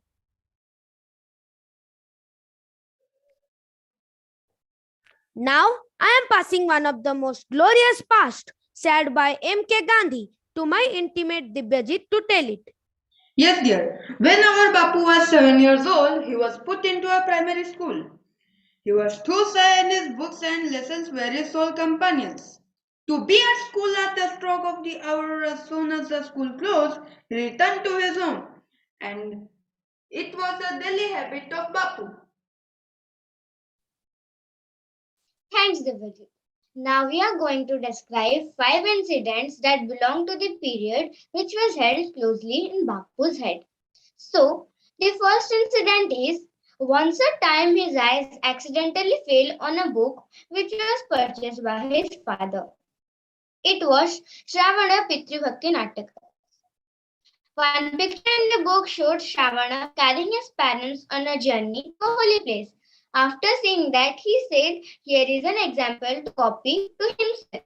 The second incident will be described by dear Swami. Yes, dear. The second incident is another similar play. Harishchandra captured his heart. He questioned himself that why should not all be truthful like Harishchandra? The third incident is when Bapu was in 7th standard. Dorabji Gimi, the headmaster, was a disciplinarian, a man of method, and a good teacher. He had made gymnastics and cricket compulsory. Before Gimi made it compulsory, he had a false notion that gymnastics had nothing to do with education. But once it happened that one Saturday he had to go to school for gymnastics at 4 o'clock. He had no watch and the clouds cheated on him. When he reached the school, all the boys had left. On the next day, he was asked for the reason of absence. He said that what had happened with him. But Dorabji Gimi didn't believe him. He felt so guilty. After that, he learnt that a man of truth must also be a man of care. From that moment, he vowed not to be careless. Careless is a detrimental to one's personal growth. The fourth incident is, first Gandhiji believed that good handwriting was not a necessary part of education, so he didn't focus much on his handwriting. But later his views changed when he went to England for studies and then to South Africa for work. There he saw beautiful handwritings of lawyers as well as young men and began to feel ashamed of his writing. He began to believe that bad handwriting should be regarded as a sign of imperfect education. Later he tried to improve his handwriting, but it was too late. So he advised all the parents that a child should first be taught the art of drawing before teaching him to write. When a child learns to draw objects beautifully, then he might be automatically able to write beautiful letters. The last incident must be shared. He committed a theft when he was 15. He had to run into debt of about 25 rupees. His brother had an armlet. From there, he had stolen a bit of gold and the debt was cleared. But this became more than he could bear. So he decided to make a confess letter and he gave this to his father as because he did not dare to speak. In the letter he had written he had promised never to steal in future. He was not afraid of beating, but he was afraid that how much pain it would cause his father. With his shaking hands, he handed the confession. When his father read it, a pearl drop sticker. These pearl drops of love cleansed his heart. Combined promise never to commit the sin again is the purest type of repentance. So this incident of him was an object lesson in answer. So, these are some books written by Gandhiji. The My Experiments with Truth, which is our topic, published in his journal Navjivan from 1925 to 1929. India of My Dreams in 1947 and the third class in Indian Railways. His experiences were penned in this book. In Ranchi on September 25, 1970. Traveling from Lahore to Tarang-e-Bar and from Karachi to Calcutta, in over 2 years, Gandhiji observed the third class. And this Gandhi, an autobiography by Louis Fisher, and The Mind of Mahatma Gandhi by R.K. Prabhu and U.R. Rao. So, Mohandas Karamchand Gandhi was born on 2nd October in 1869 at Porbandar, Gujarat. He was the heir of Karamchand Gandhi and Putlibai Gandhi. He was a freedom fighter, author, politician, philosopher, journalist, advocate, civil rights activist, revolutionary, peace activist, and political campaigner. He died on 30 January 1948 at Birla House, New Delhi.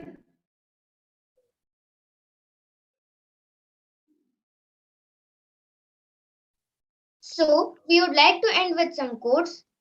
First, they ignore you, then they laugh at you, then they fight you, then you win. Live as if you were to die tomorrow. Learn as if you were to live forever. You must be the change if you wish to see in the world. The best way to find yourself is to lose yourself in service of others.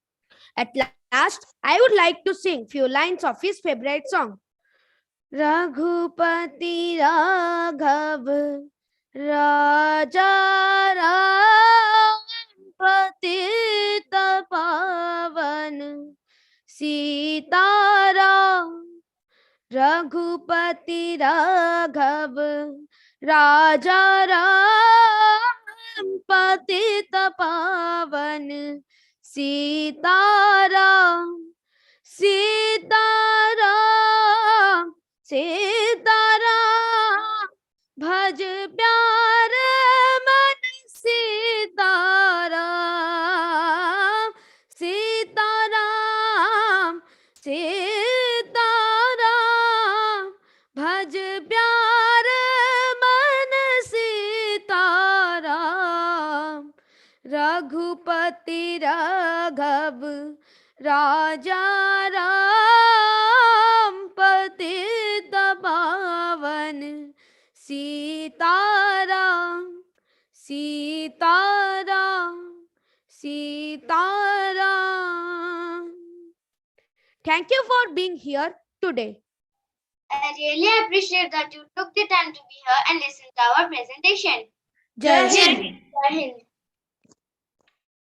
Okay. Good afternoon, dear children. Thank you, children. Good afternoon, sir. Good afternoon, sir. Good afternoon, sir.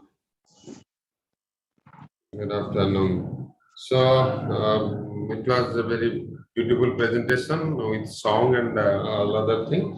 Only Thank you, one sir. question I would like to ask you. What is the, yes, welcome, you are welcome. What is the result of this experiment? My experiment with truth. So, what was the result of this experiment?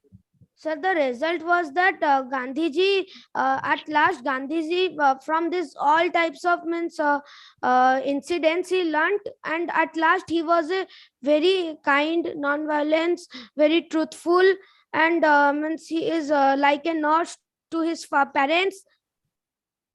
Okay, very good. Any other? Because four are there, and any other would like to add something?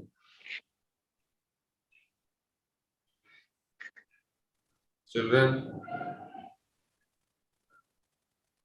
Okay, very good. Thank you. Over to Minati, madam.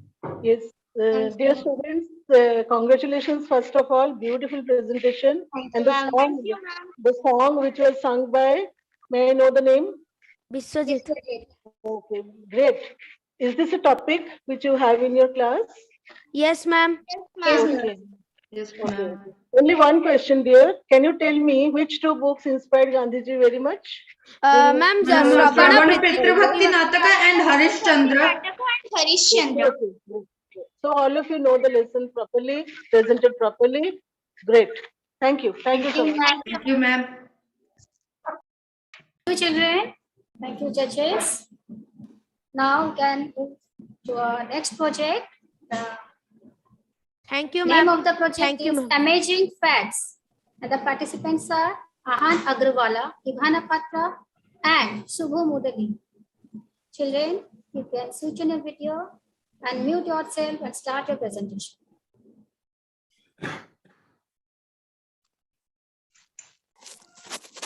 Hello, ma'am. Please wait for 1 minute, ma'am. From some network problem is there, ma'am. I am joining from my computer.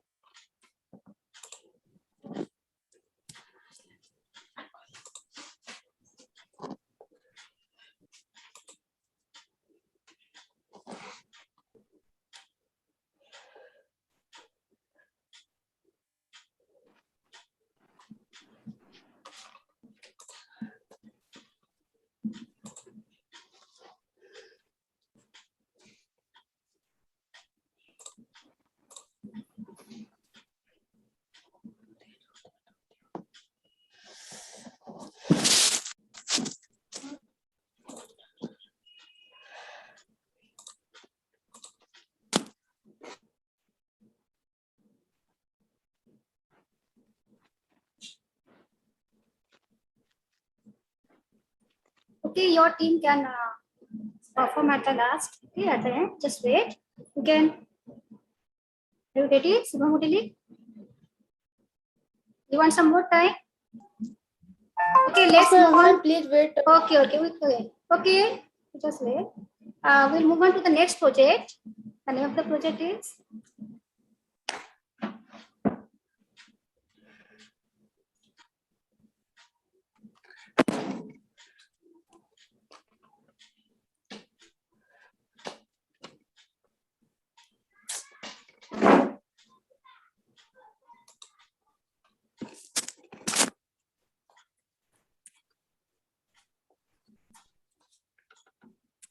okay, children. You please wait till the end.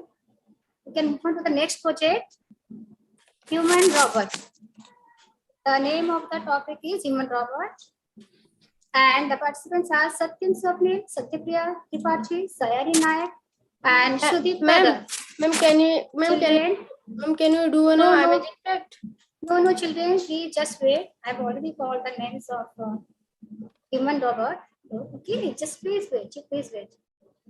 So human robot, please switch on the video. The participants are requested to switch on the video, unmute themselves, and start your presentation. Human robot.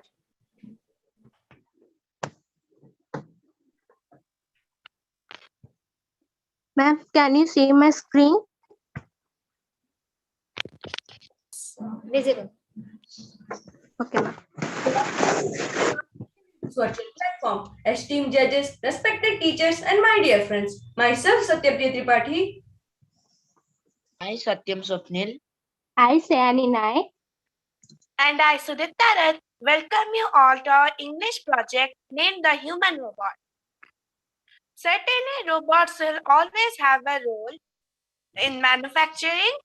Their effect on future generations may well be the assistance they provide in manufacturing faster computers, more intelligent vehicles, and better consumers and health products. Now I would request my friend Sani to carry on the advantages and disadvantages of robots. Advantages of robots. They can do any work in perfect way. They take less time to complete any work. Disadvantages of robots. They need power to do any work. They are too expensive to install and run. Now my friend Subipta will tell about the gist of the story.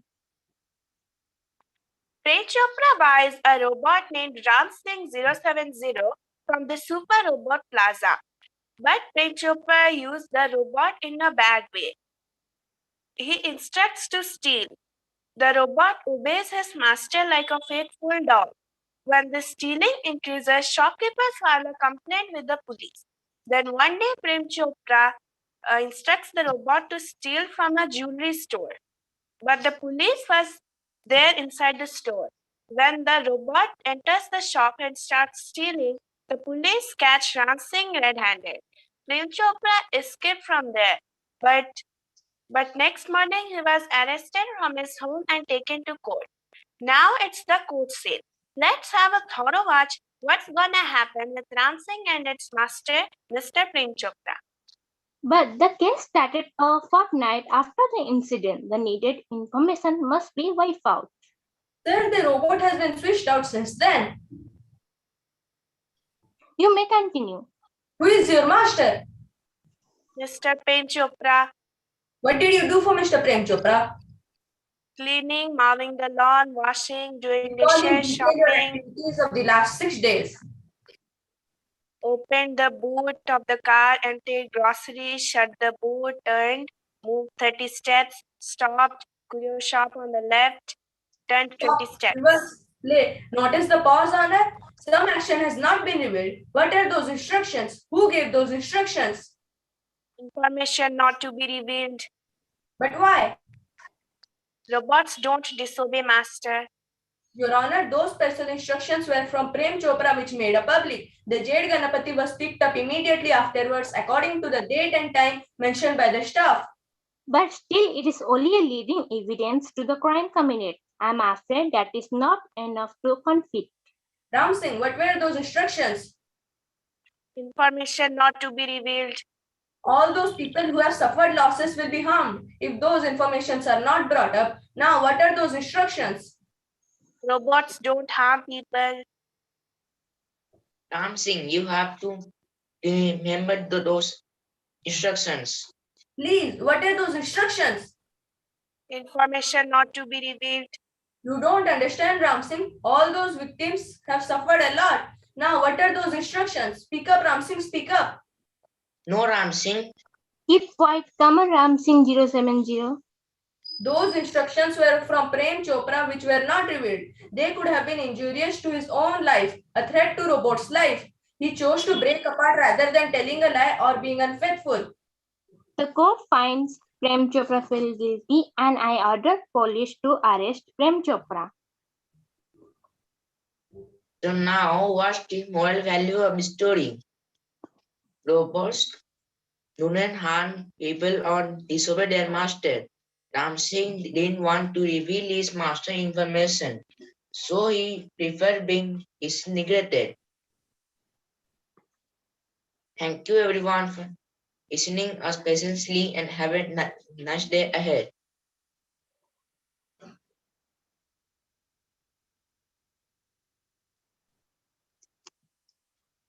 Thank you, children. Over to judges. Judges, you can ask questions. Good afternoon, children, for taking part in this unique project work robot on robo. Okay, what is the, you know that this is based on a lesson that is included in your syllabus, isn't? Sudipta? Yes, sir. So this is a topic included in your syllabus or not? Yes, sir. Yes, sir. Yes, sir. Yes. So my question is, what is the moral of this topic?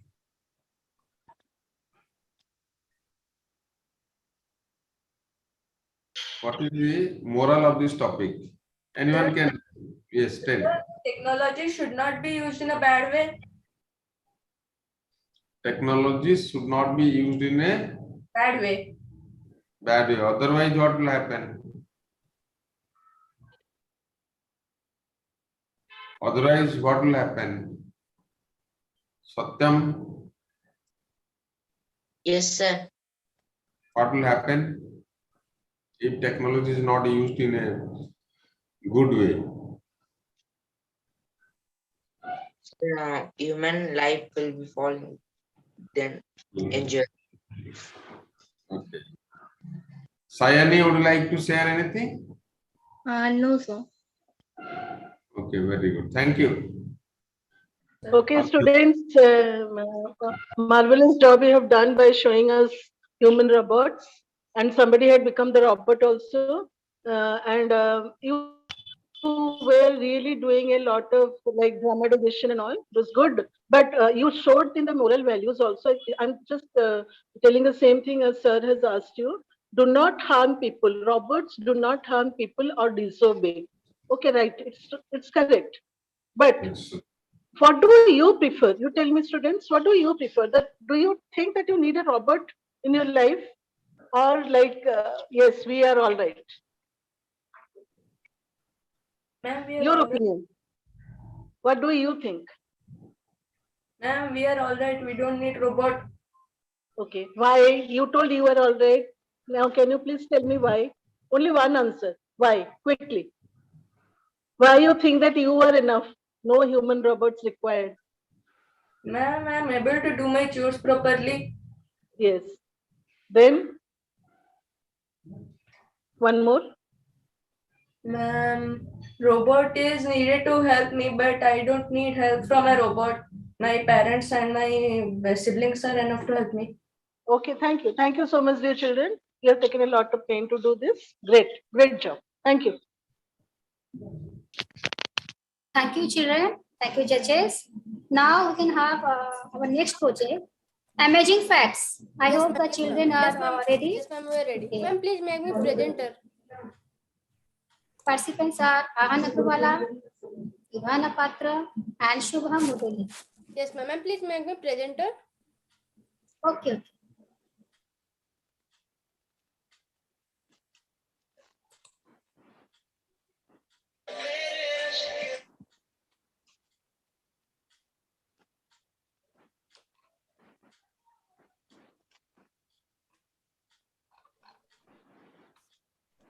Children still having some technical issue? No, ma'am, make me presenter. Which one? I have raised my hand. We have already made you presenter. Already Yes, made you presenter. yes, ma'am. Yes, ma'am. No, okay. Start.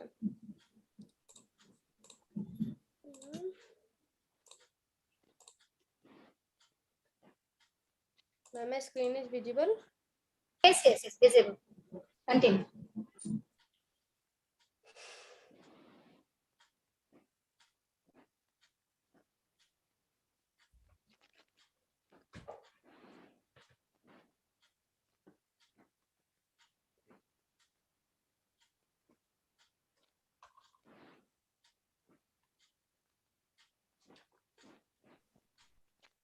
Yes, children, start. Ma'am, Ivana will start. Ivana, unmute yourself. You're muted. Ivana, start.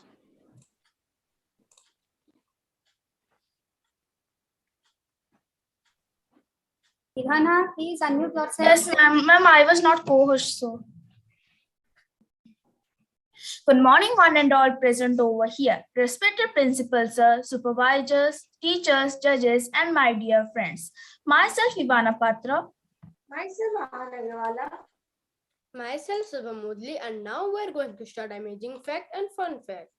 Ahan, please continue. Here are some amazing facts. So let's get started. The most difficult tongue twister in the English language is six,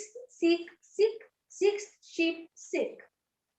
Did you know bookkeeper and bookkeeping are only two words in the English language with three consecutive double letters? The longest one syllabus word in the English language is grapes. Did you know the oldest word in the English language is town? Swims will be sails even when it turned upside down.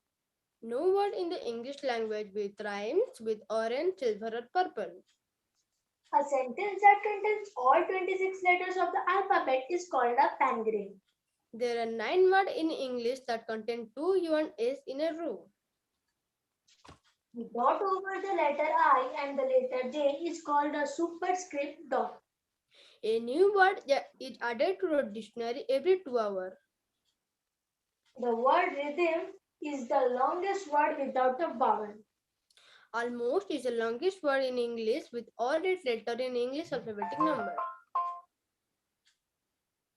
Of all the words in the English language, the word set have the most definition. The shortest, oldest, and most commonly used word is I. The only 2 words English in current use and in Greek, they are angry and hungry.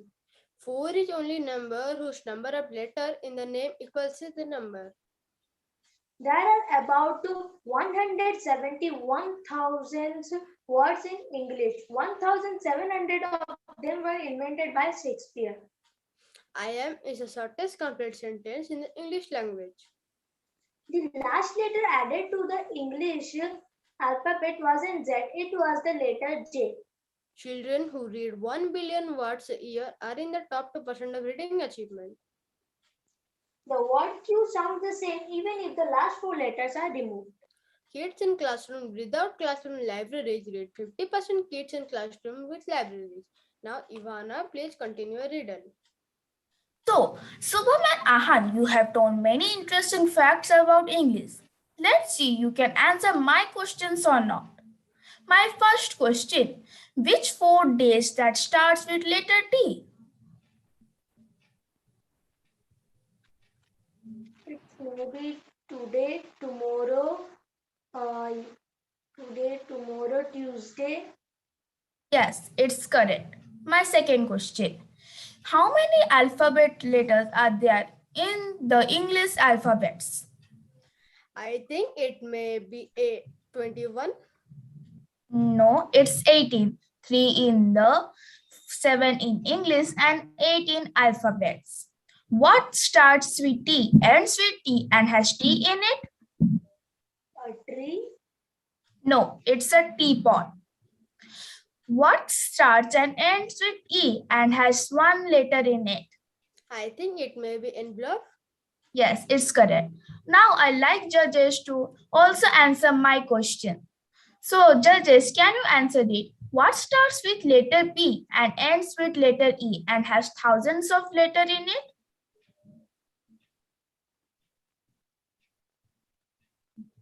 Judges, please. Again. What starts with letter P and ends with letter E and has thousands of letters in it?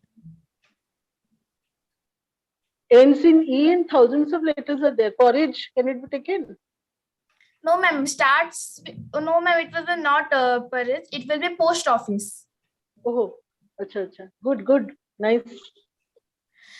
My next questions. Which alphabetic letter has the most water?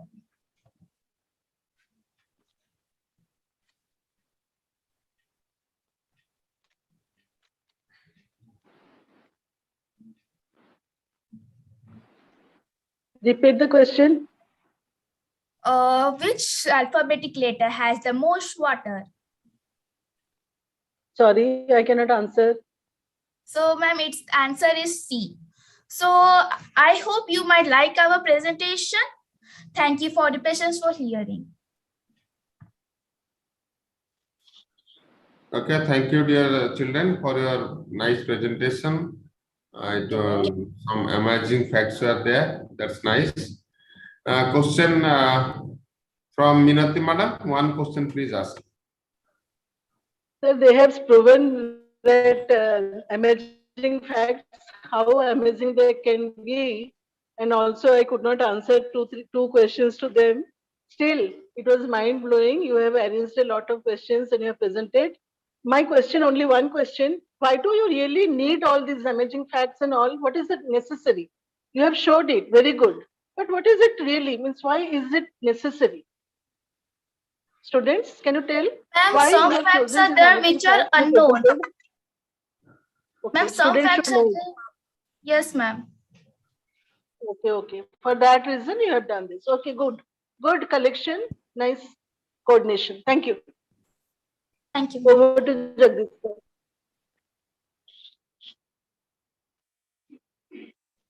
Thank you, children. Jagdish sir, if you have.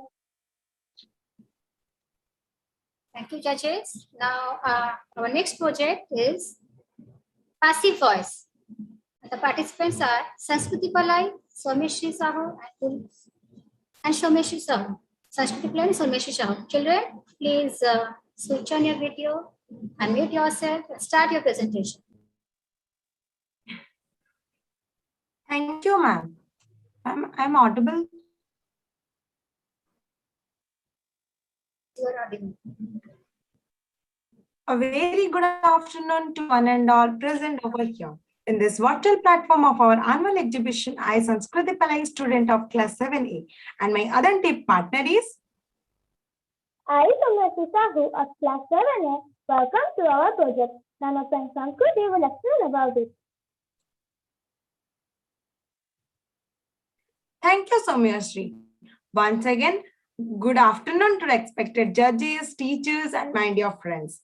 In this presentation, we are going to talk about active and passive voice. Active and passive voice is a form of verb which indicates whether subject does something or something has been done to it. There are two types of voice, active voice and passive voice. Active voice are the voice is a doer or the agent of the action. The verb is in the active voice. Example, Meena writes a letter. Rule, subject plus verb plus object. Passive voice, when the subject is the target or the receiver of the action, the verb is said to be in the passive voice. Example, a letter is written by Meena. Rule, subject mean the object will come to the subject place. Sanskriti, your screen is not visible. Yes. Yes, ma'am. Your screen is not visible. Yes, now it's visible. Just a minute. Yes, ma'am. The rule, subject mean the object will comes to the subject place plus is are V3 plus by plus object means subject will come to the object place. Sanskruti, Active please voice. stop. Active voice. Sanskruti, please stop. Whenever you are sharing, do not click on the optimized video. Only share screen and tap on the share. Okay. Whenever you are sharing, please tap on share screen. Just on click the optimized video, then share.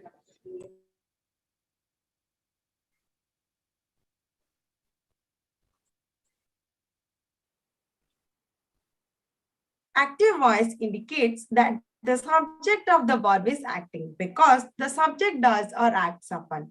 The verb in such sentences, the sentences are said to be in the active voice. Example, LeBron threw the basketball before the buzzer. Example 2, LeBron scored 3 points.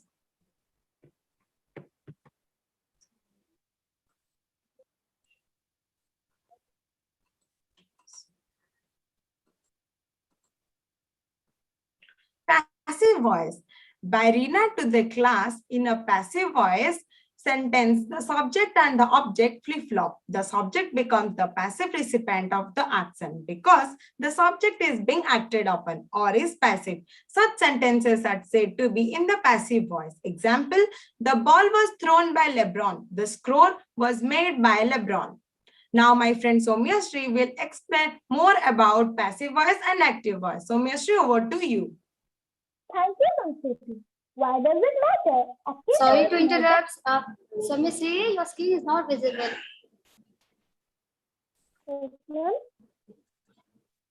The screen is not visible.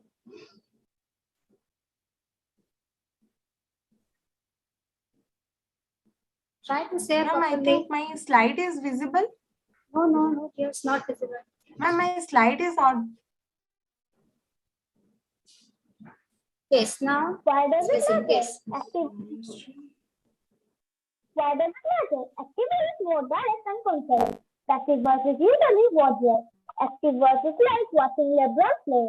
Passive voice is like watching gun stop on the bleachers in the sun. Most of the time we want to use active voice. Then when will you want to use passive voice? When intentionally trying to hide the subject of the sentence. For example, a politician might say, a mistake was made by someone. Hiding the subject helps him or her hide the blame.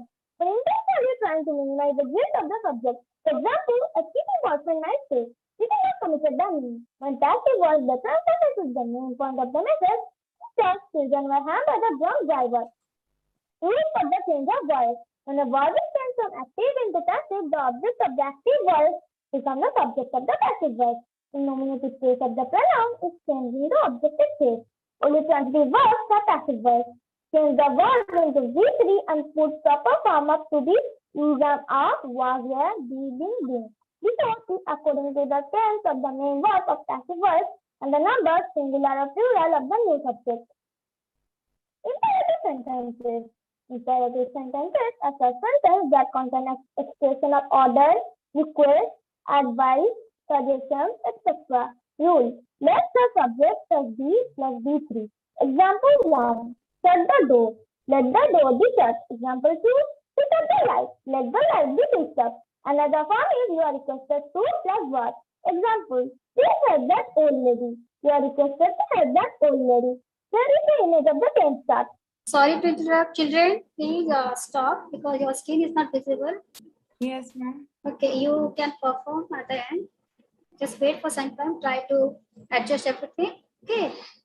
Since your screen is not visible, just wait for some time. Okay.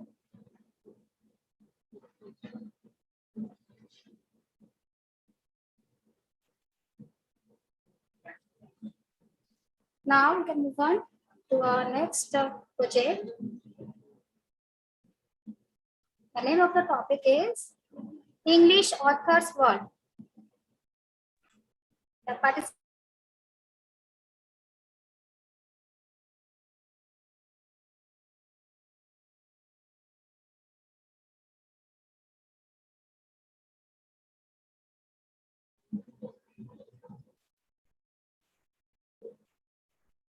Now, let's move on to our next project, English Author's World.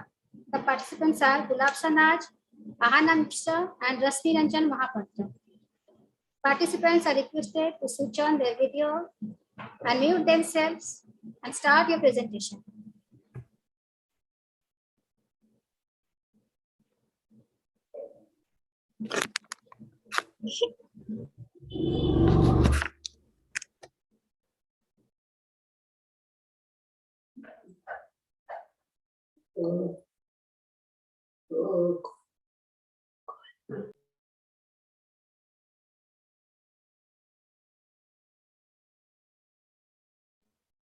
Gulab Shah, unmute yourself. Rasmi Ranjan. Yes. Ahana, please unmute yourself. Yes, ma'am. नहीं आ रहा on करो on करो जल्दी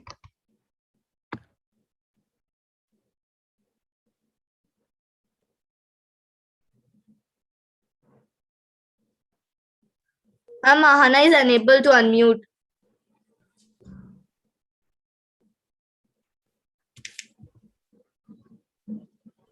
Yes, ma'am. Now I can. Is my voice audible? Okay, yes, your voice is audible. Rasmi Ranjan, unmute yourself. But Ahana, I can't see you. Ma'am, Hannah, I think she can unmute. She can't unmute. Ma'am, I can't show my video because I'll present. As वो करेगी ना हमारी अभी नहीं जरूरत Then some background noise is happening.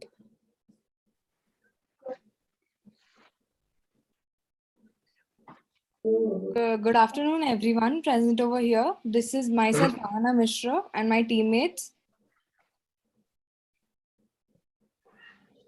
Darshanaz and Rashmi Ranjan will be presenting our opinion on author's work today. Introduction. Books are our initial guiders to many people in their career, personal life, academics, and many such fields. They are also known to be a very fun entertainment source for many book lovers. Likewise, the authors of our favorite books also play a great role in our lives. The authors are also called unspoken mentors, as many people who were inspired by great books and novels written by them will have and will reach great heights. I think it's high time we appreciate our authors for doing such a great job by just writing. Now, let us take a good look at some of the authors whose magnificent stories are present in our literature book to help us through our academics. When we talk about English language, the first name that appears in our mind is the great William Shakespeare, the immortal man of English dramas and literature. It's always a pleasure to know more about him. Now I'd like to hand it over to my friend Rashmi to let you know more about William Shakespeare. Thank you, Hannah. Now I am going to tell the author's name, who is famous for the drama and the actor, and his name is William Shakespeare. William Shakespeare, English poet, playwright, born in 1564 in Stratford upon Avon. Shakespeare is probably the most famous playwright in the world, having written 37 plays and 154 sonnets. He invented around 1,700 words, which still used in everyday English today. I admire Shakespeare because of his contributions to the world of English literature. I am great fan of the poet due to his simple living and literary book. Now I am going to deliver a PowerPoint presentation of William Shakespeare.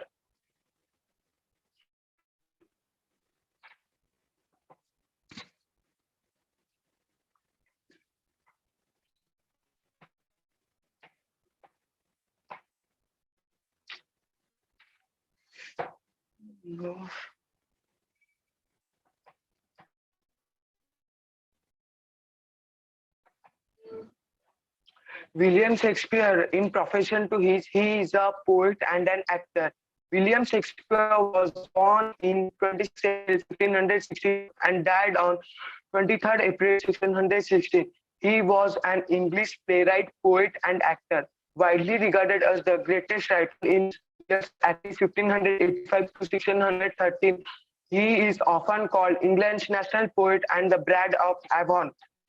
His contribution, his extant work, including collaborations, consist of 39 plays, 154 sonnets, 3 long narrative poems, and few other verses of some uncertain authorships. His plays have been translated into every major language and are performed more often than those of any other playwright. They also continue to be studied and repeated. Shakespeare was born and raised in Stratford upon Avon, Warwickshire. At the age of 18, he married Annie Hathaway, with whom he had 3 children, Susanna and twins Hamlet and Judith. Sometime between 1585 and 1592, he began a successful career in London as an actor, writer, and part owner of a playing company called the Lord Chambers Men, latterly known as the King's Men. At the age of 49, around 1613, he appears to have retired to Stafford, where upon he died 3 years later. Few records of Shakespeare's private lives survive. This has stimulated considerably speculations about such matters as his physical appearance, his religious beliefs, and whether the works attributed to him were written by others.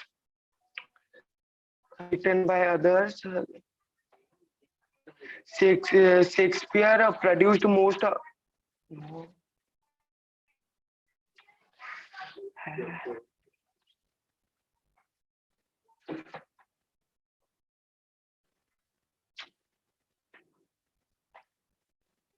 Shakespeare produced most of his known work between 1589 and 1630. His early plays were preliminary comedies and histories and are regarded as some of the best work produced in these genres. He then wrote many tragedies until 1608, among them Hamlet, Romeo and Juliet, Othello, King Lear, and Macbeth, all considered to be among the finest works in English language. In the last phase of his life, he wrote tragicomedies, also known as romances, and collaborated with other playwrights. Many Shakespeare plays his contributions among the varying quality and accuracy in his lifetime. However, in 1623, 2 fellow actors and friends of Shakespeare, John Hemingway and Henry Coindale, published a more definitive text known as the First Folio, a posthumous collected edition of Shakespeare's dramatic works that included all but 2 of his plays. Each preface was a recent poem by Ben Jonson that held Shakespeare with the now famous epithet, not of an age but of all time. I sincerely bow my head to the poet of yesterdays. Thank you. Now I am going to hand over my friend Hannah Mishra to tell some more about authors.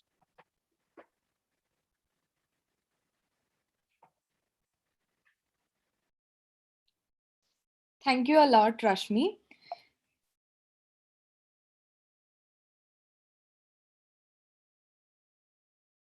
As we can all see, this is a picture of the worldwide famous writer, author, publisher, Ruskin Bond. Ruskin Bond, whose story Monkey Trouble is present in our book, was born in Kasauli, Himachal Pradesh in the year 1934. He was brought up in different places that included Jamnagar, Dehradun, and Shimla. He wrote his very first novel, Room on the Roof, at a young age of 17. He was even appreciated for this amazing piece of writing by John Llewellyn Rhys Memorial Prize in 1957.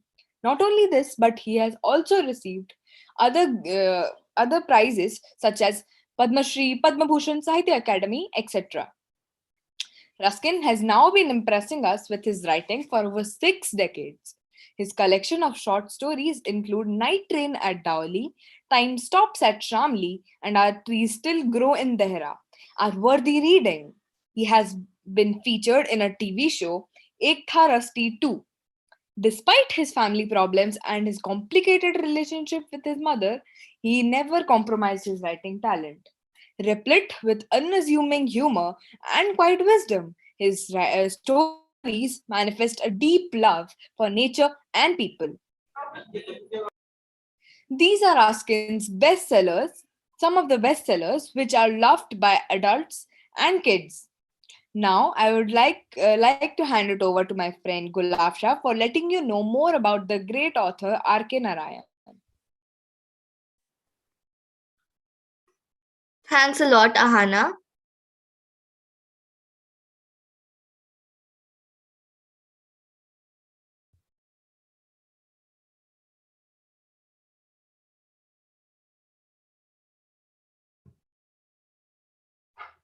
Okay.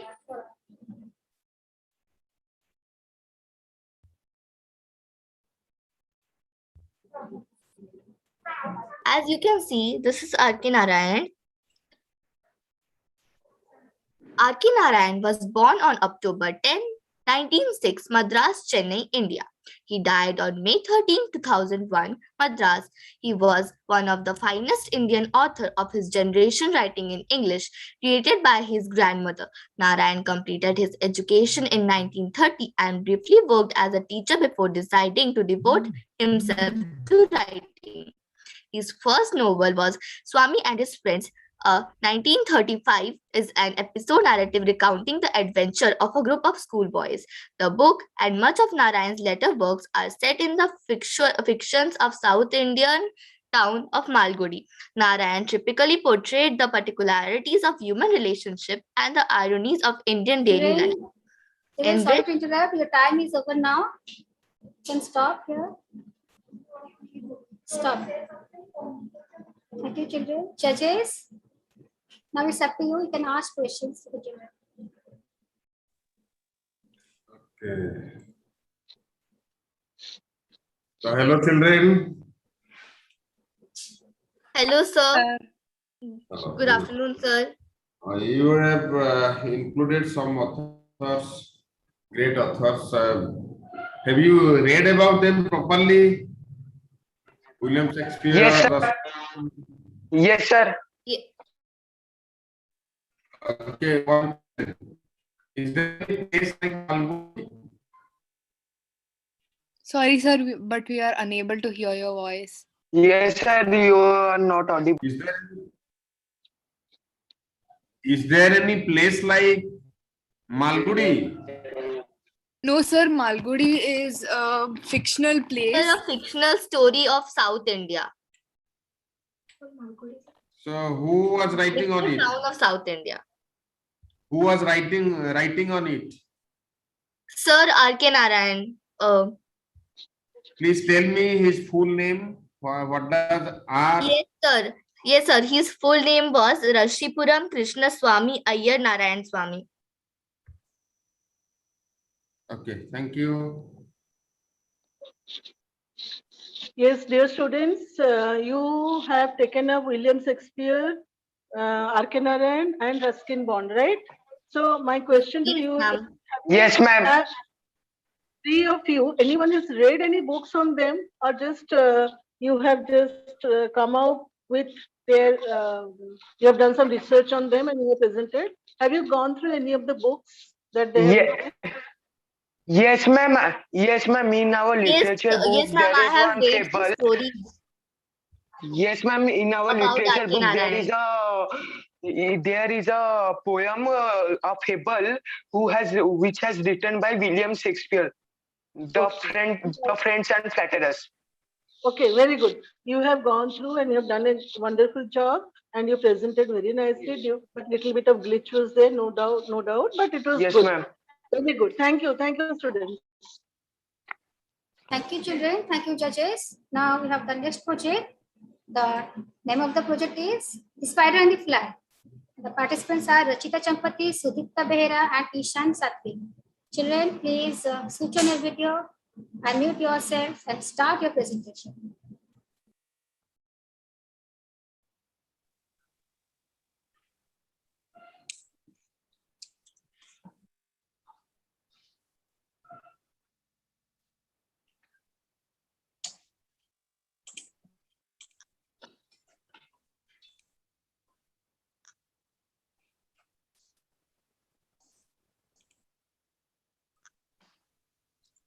Ma'am, can you see the screen? Ma'am, can you see her video? Yes, yes. It's visible. You can start.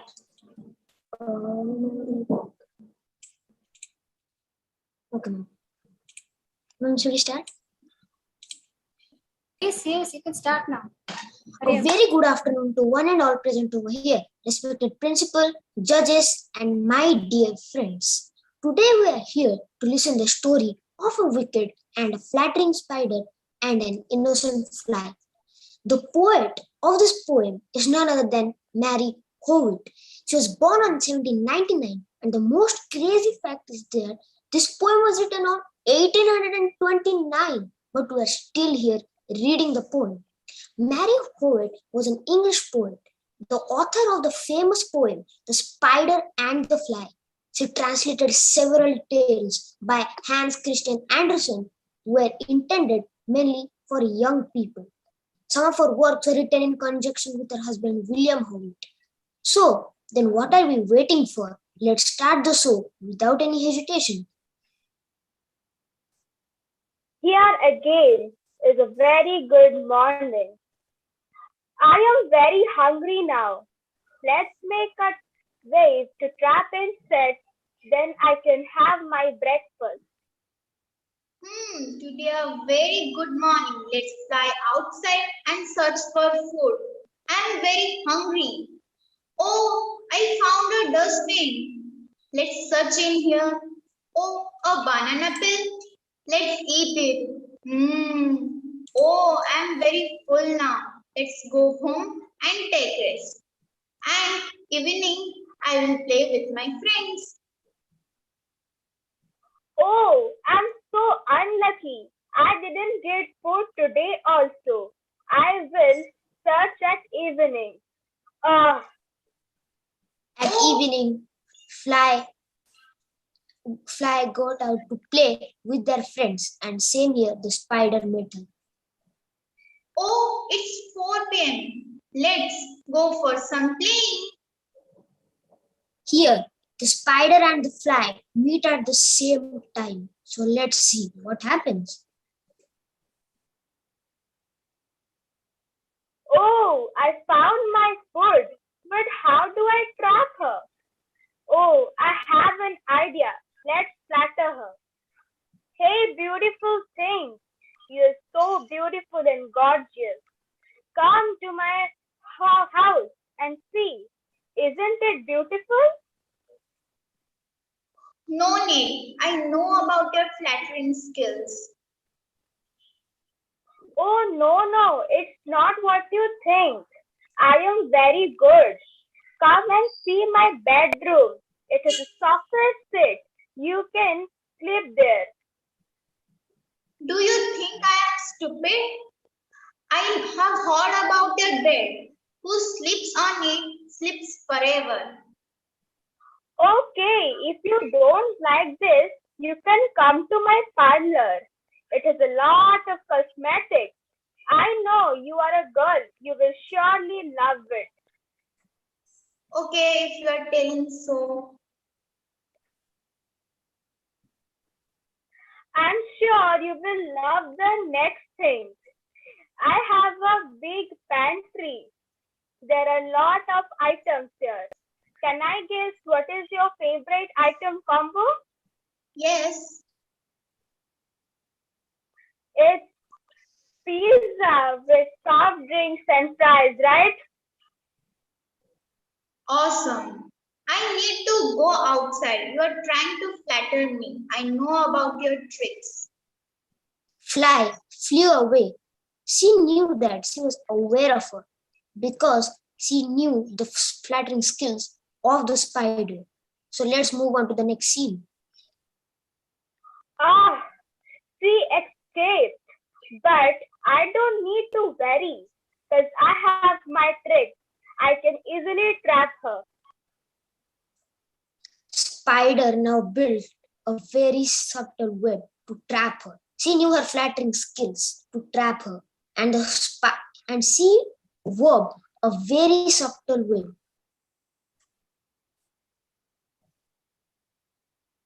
Soon I'm going to eat her. The next day is up. Fly was roaming around the park and the spider was just outside of the house waiting for her. Hey, beautiful! Your crested head and shiny wings are just way too gorgeous. Oh, thanks. Here, the spider flattered her in such a manner that Fly couldn't wait and came near to her and got trapped.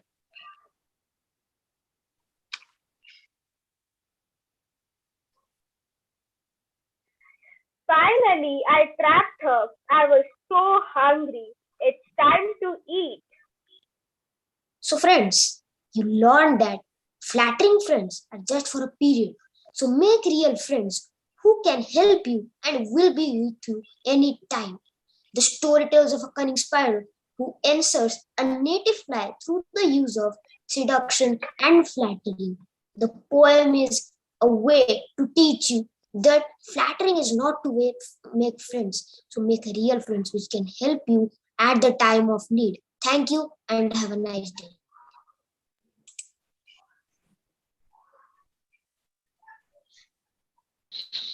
Thank you, children.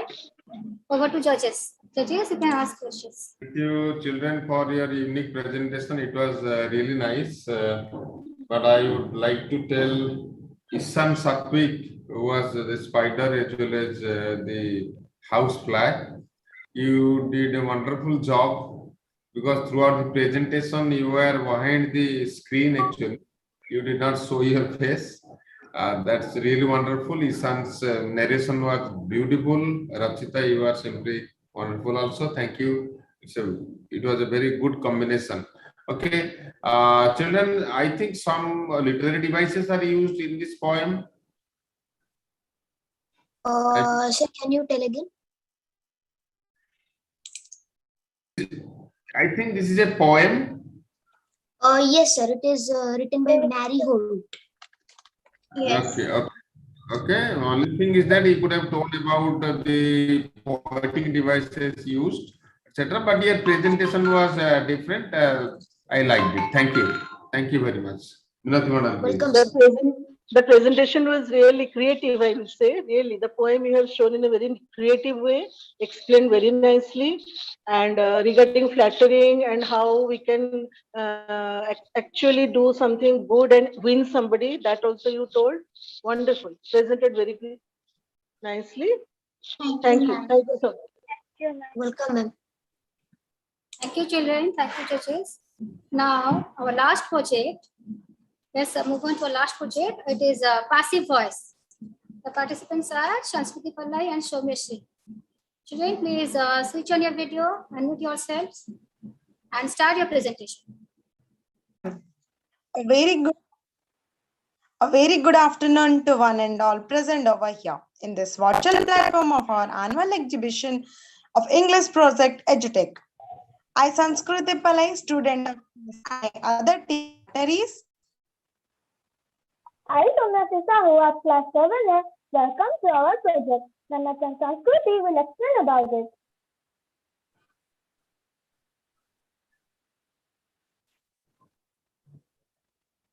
Ma'am, is my screen visible? No, it's not visible.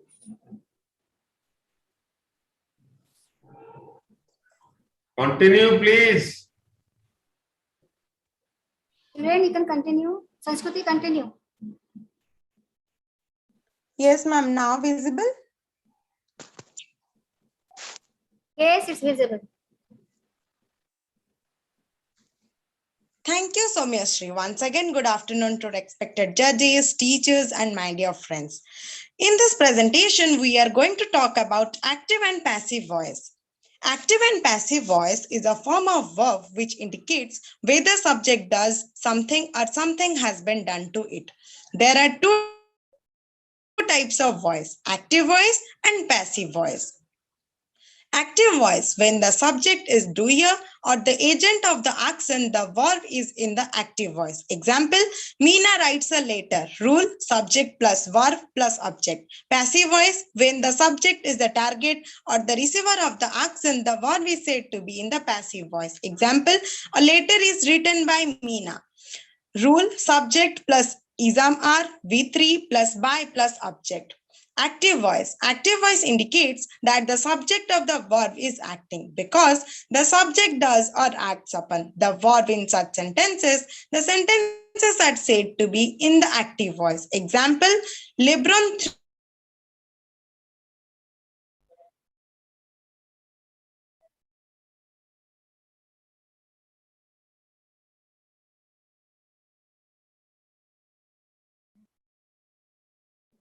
Sanskriti, you are not audible.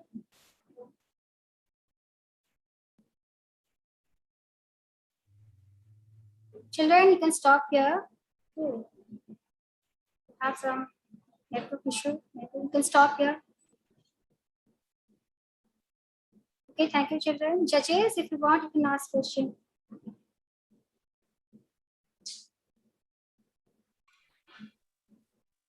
Very nice. Friends, I think Nice we about can chances still some because of technical problems you could not present it. That's nice, but 90 more than 90% of your presentation that you had made during your first presentation.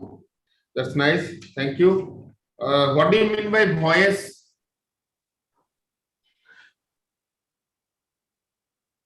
What do you mean by active voice? Voice means what? Children, what do you mean by voice here in grammar? What does voice mean in grammar? Okay, thank you. Thank you very much. students, you tried your utmost to present. Wonderfully, you have presented also, but due to some technical issues, you could not present everything. Still, participation is very much required. You have done that. Thank you so much. Thank you. Thank you, children. Thank you, judges. Thanks a lot, everyone, for your sincere efforts. Really, it was a very wonderful and great job done by all the participants. The efforts of the children were commendable and very appreciable. With this, we have come to the end of our English exhibition. Please stay tuned for social science project exhibits, which will be present in front of you very soon. Thank you. Thank you all.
Good afternoon, everyone.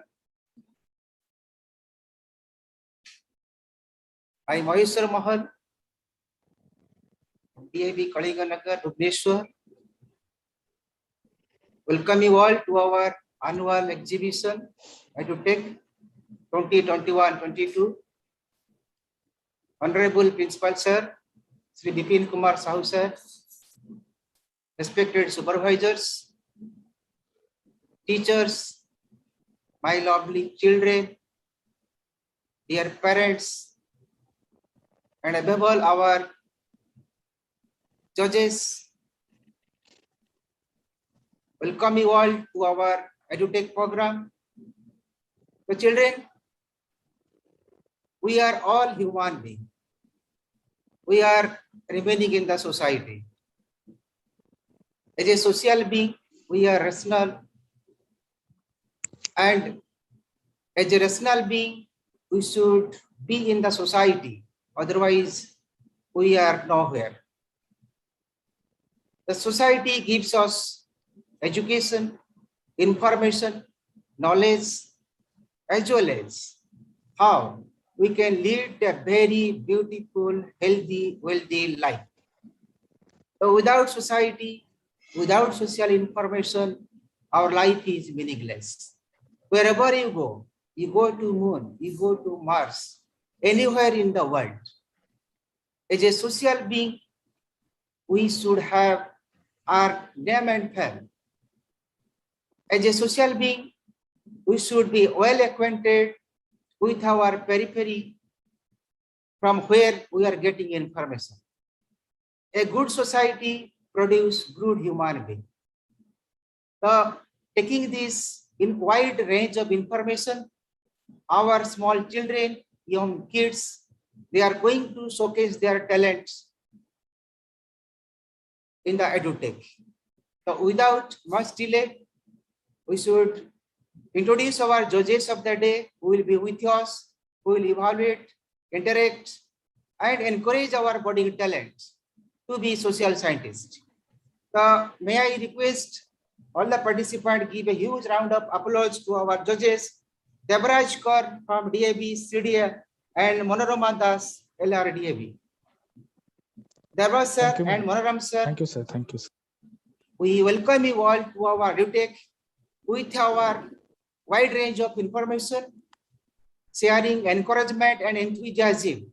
I hope that our participants will be encouraged to showcase their talent. Thank you.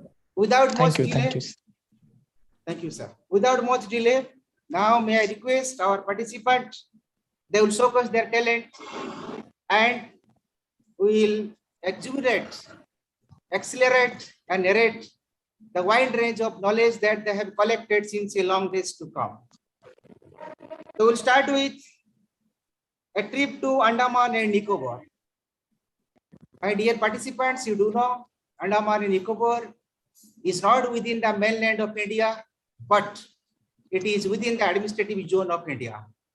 And India is having administrative control on it. And Andaman, Nicobar Island, you do know it was famous for Palapani during the British rule. So with a wide range of information, our friends, little kids, Shatanshu Sekhar Mishra and Aryana Panda, they are going to discuss detail about their project, a trip to Andaman Nicobar. May I welcome Shatanshu and Aryan. The stage is yours and start your presentation. Thank you, sir. Shatanshu and Aryana Panda. A pleasant afternoon to everyone present over here. I am Shutansika Mishra with my friend Aryana present here with our social science project. Friends, the moment you think of a bunch of dazzling islands, what comes to your mind? Yes, it's Andaman and Nicobar. Let us explore Andaman and Nicobar Islands. First of all, I have made this model with the help of waste materials like cardboard, thermocol, color paper, etc. This is the cellular jail, which is also known as Kalapani. This is the volcano. This is the Mahatma Gandhi Marine National Park. But if you will visit Andaman and Nicobar Islands, you will be able to see many other tourist attractions. Now, I am going to share a PPT with all of you.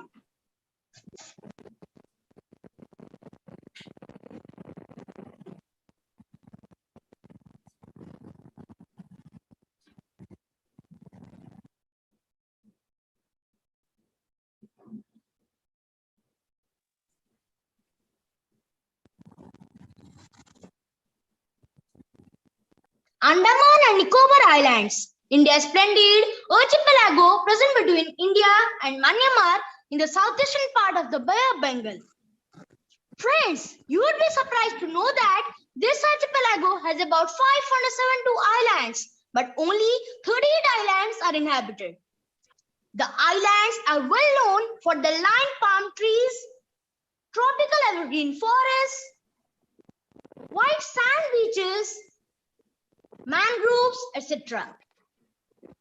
These amazing sandy beaches are home to incredible species of turtles, saltwater crocodiles, water monitor lizards, reticulated pythons, etc. With its magnificent wildlife sanctuaries, exotic wild orchids, travel reserve, national parks, whales, sharks, dolphins, and other aquatic animals, this eco-friendly destination starts to be the paradise for nature and animal lovers. 6 groups of tribals, the Great Andamanis, the Jaravas, the Sentinels, the Ongs, the Nicobaris, and the Sompens live here in harmony with nature. In this modern world, they still practice livelihood as primitive humans. Port Blair is the capital of Andaman and Nicobar Islands. It is the only hub to enter and exit the island, well connected with the mainland cities like Kolkata and Chennai by both air and sea.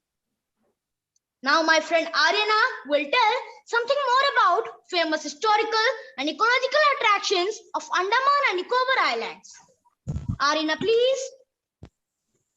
Thank you, Satansu. I'm Aryana Punda. Let's know more about the famous historical and ecological attraction of Andaman and Nicobar Islands.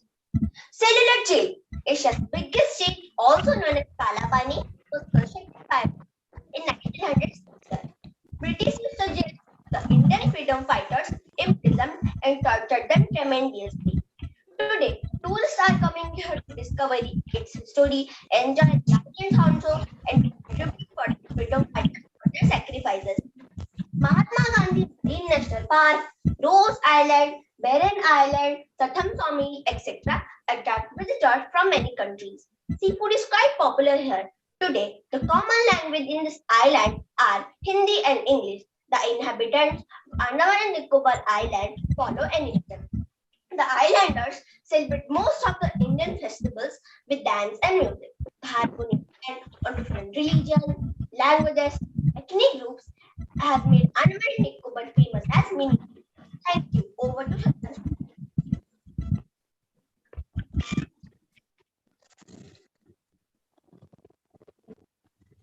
Thank you, Aryana.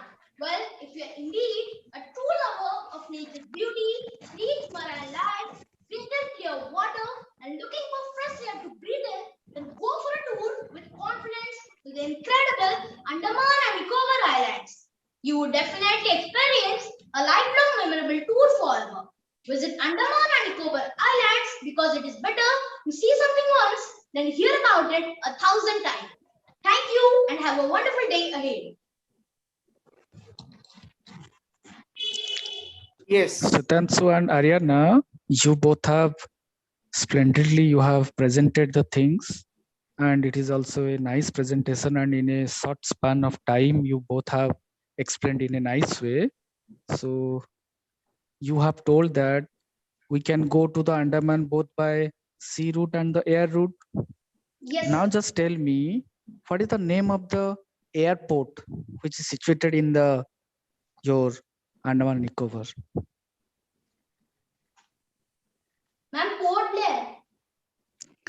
Port Blair, that name, but recently in 2002 that was been renamed with a freedom struggle who has been jailed in that collapse, and you have told. Have you remember that name? Beer Savarkar.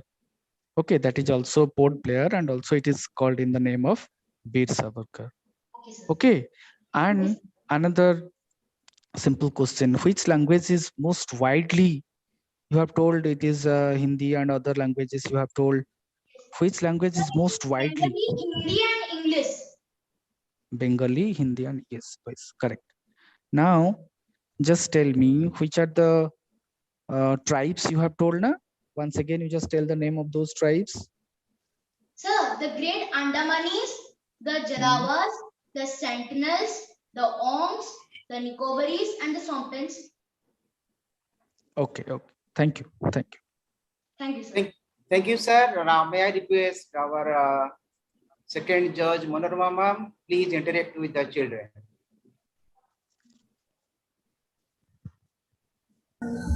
Okay, you are presented very well, nicely presented. Of you, I want to ask you one question only. That can I visit Andaman and Nicobar by train? No, ma'am. Ma'am, because it is an island, ma'am, and it is surrounded by water. Okay, very good. Thank you. No more questions. Okay, thank you, ma'am, for your introduction, and thank you, Karan sir, for your introduction.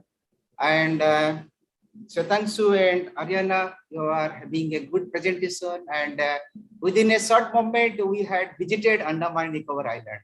Though it is not linked with us, but still then it is a part of our country. Okay, so with this now, we'll go to our next. Our next project is a very burning topic. Children, you are 8 years age. Now your parents are giving opportunity to showcase your talents. But some are there. They need our support, our cooperation, and our education. They are moving here and there in the roadside.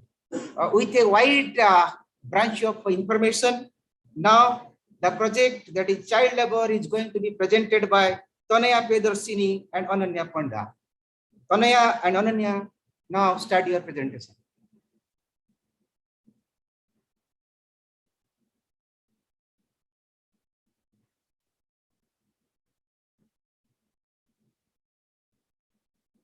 Tanaya, please start. Yes, sir. Hopeful eyes, happy smiles, soft hands, millions. Is not it that it's a child? Then why we see cheerful eyes, simple faces, rough hands, and child beings.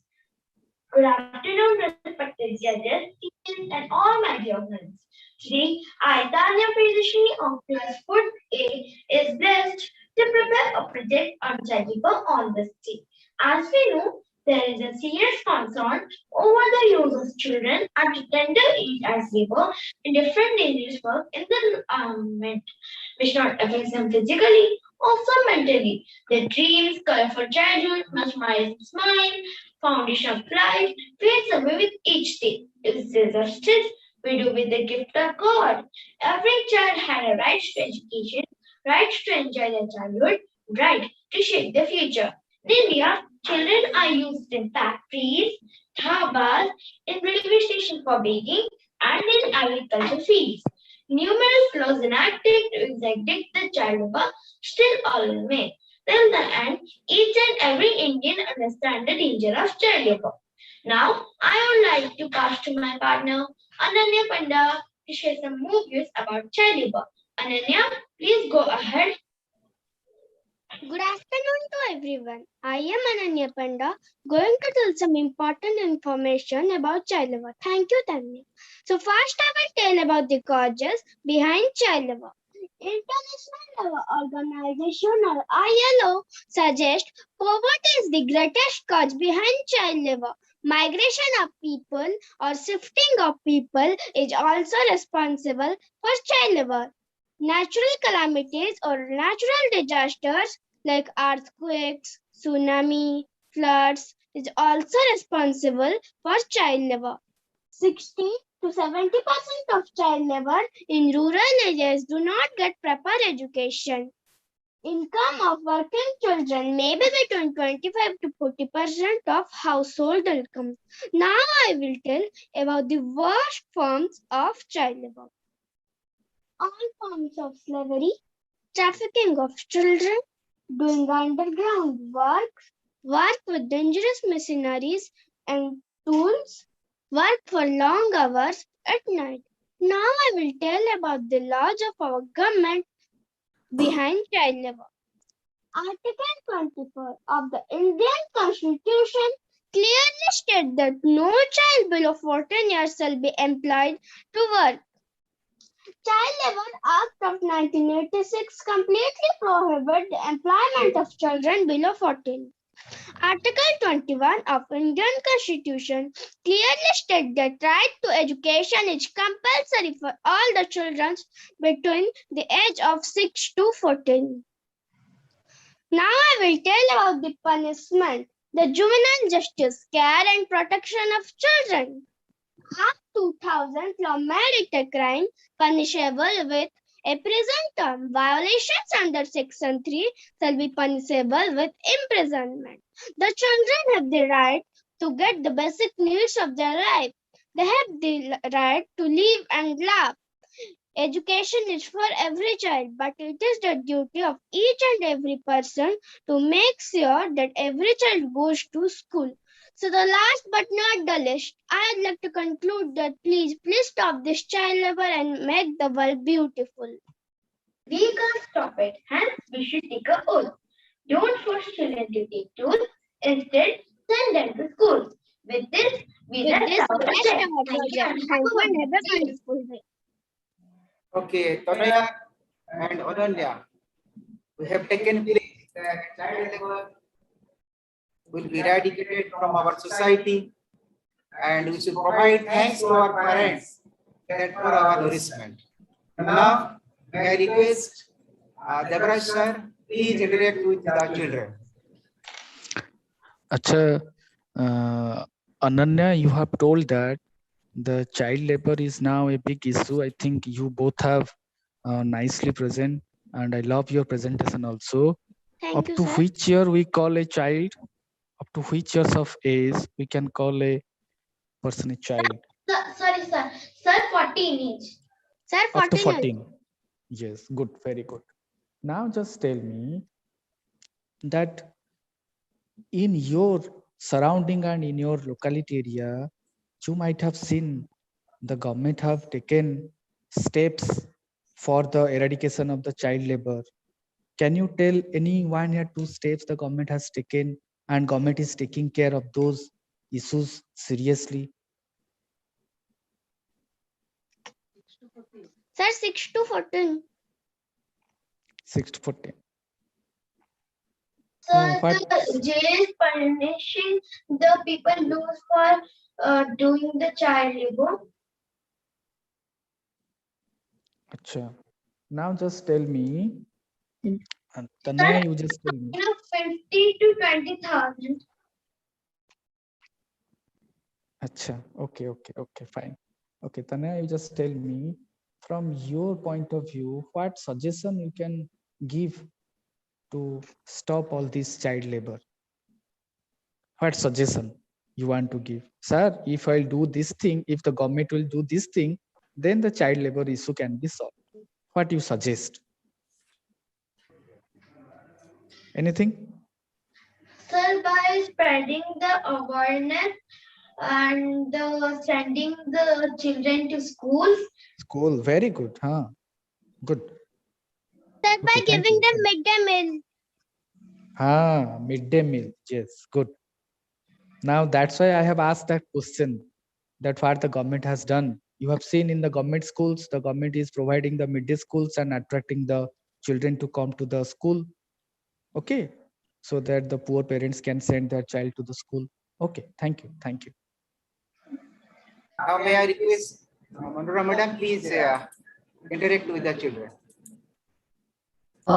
Very nicely you have presented, Tanaya and Ananya.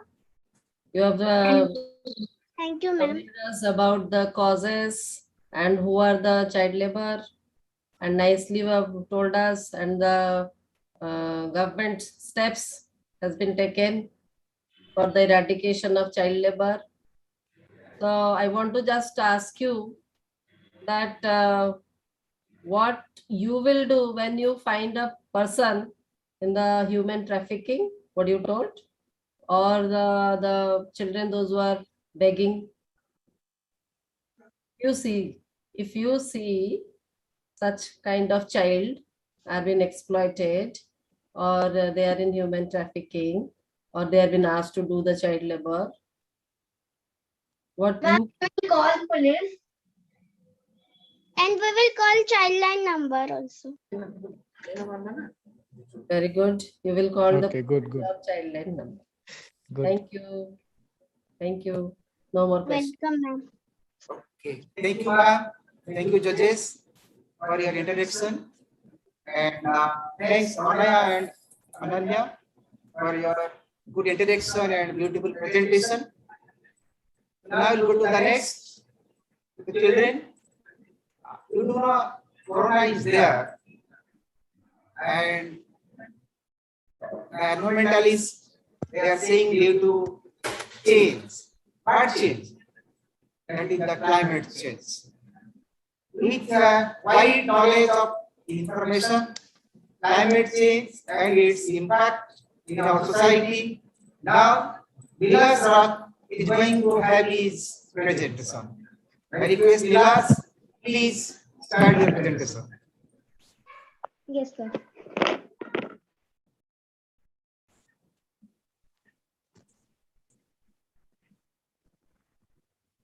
Vilas, please. Yes, sir. So, am I visible? Yes, yes. Good afternoon, everyone. I'm a lecturer from Standard 5B. Today, I'm going to explain something about climate change and its impact. Climate change refers to long-term shifts in temperature and in weather patterns. These shifts may be natural, but since 1800, human activities have been a main driver of climate change, primarily due to the burning of fossil fuels like coal, oil, and gas, of which produce is heat-trapping gases. The biggest threat that we are facing today is climate change. It is very dangerous if we don't tackle it, the consequences are deadly. Also, we need to pay attention to some important things to activities that causes enhance our resilience to detect and talk about it. Humans and wild animals face new challenges for survival because of climate change. It can directly harm animals, destroy the places they live, and can wreak havoc on people's livelihood and communities. Hotter temperatures. Nearly all 9 areas are seeing more hot days than usual. 2020 was one of the most hottest years on record. Higher temperatures increase heat-related illness and can make it more difficult to work and move around. Wildfires start more easily and spread more rapidly when conditions are hotter. More increased drought. Water is becoming scarcer in more regions. Drought can stay disruptive and stand the and across continents. Deserts are expanding, reducing land for growing food. Many people now face the threat of not having enough water on a regular basis. More severe storms. Changes in temperature cause changes in rainfall. This results in more severe and frequent storms. They cause flooding and landslides, destroy homes and communities, and costing billions of dollars. By saying this, I end this session. Thank you and have a wonderful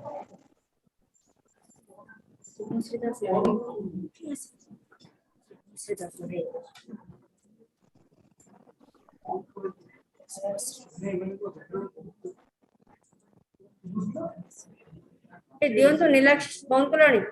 Okay. Now, I request Sir, please interact with Nilak. Acha, just tell me, what do you mean by climate? What you have told? Once again, tell me. What do you mean by climate? Sir, please can you say it again? What do you mean by climate? Ma'am, sir. Climate change refers to long-term shifts in temperature and weather patterns. Acha, okay. Then now just tell me how Yes, sir. the bad impacts of climate change can be resolved. Any suggestive measures you want to give so that we can Yes, overcome sir. I those want to issues. give sir that we can reduce deforestation and increase afforestation. Okay, then any more?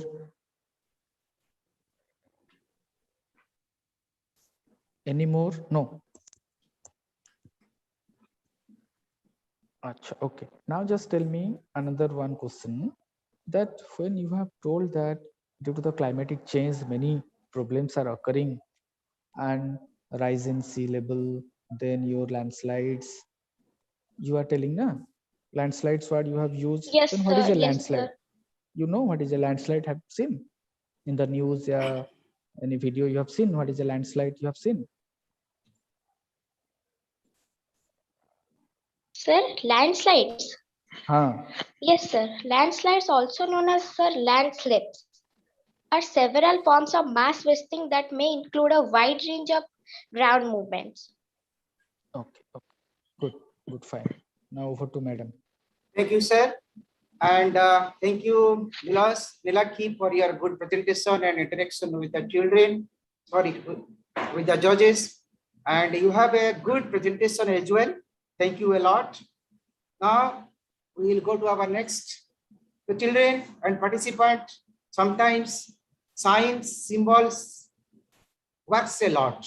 Whenever we are driving our car or bus or any other vehicle, whenever you are going to the road, you have seen sometimes signs and symbols work a lot to take the direction and to reach the destination.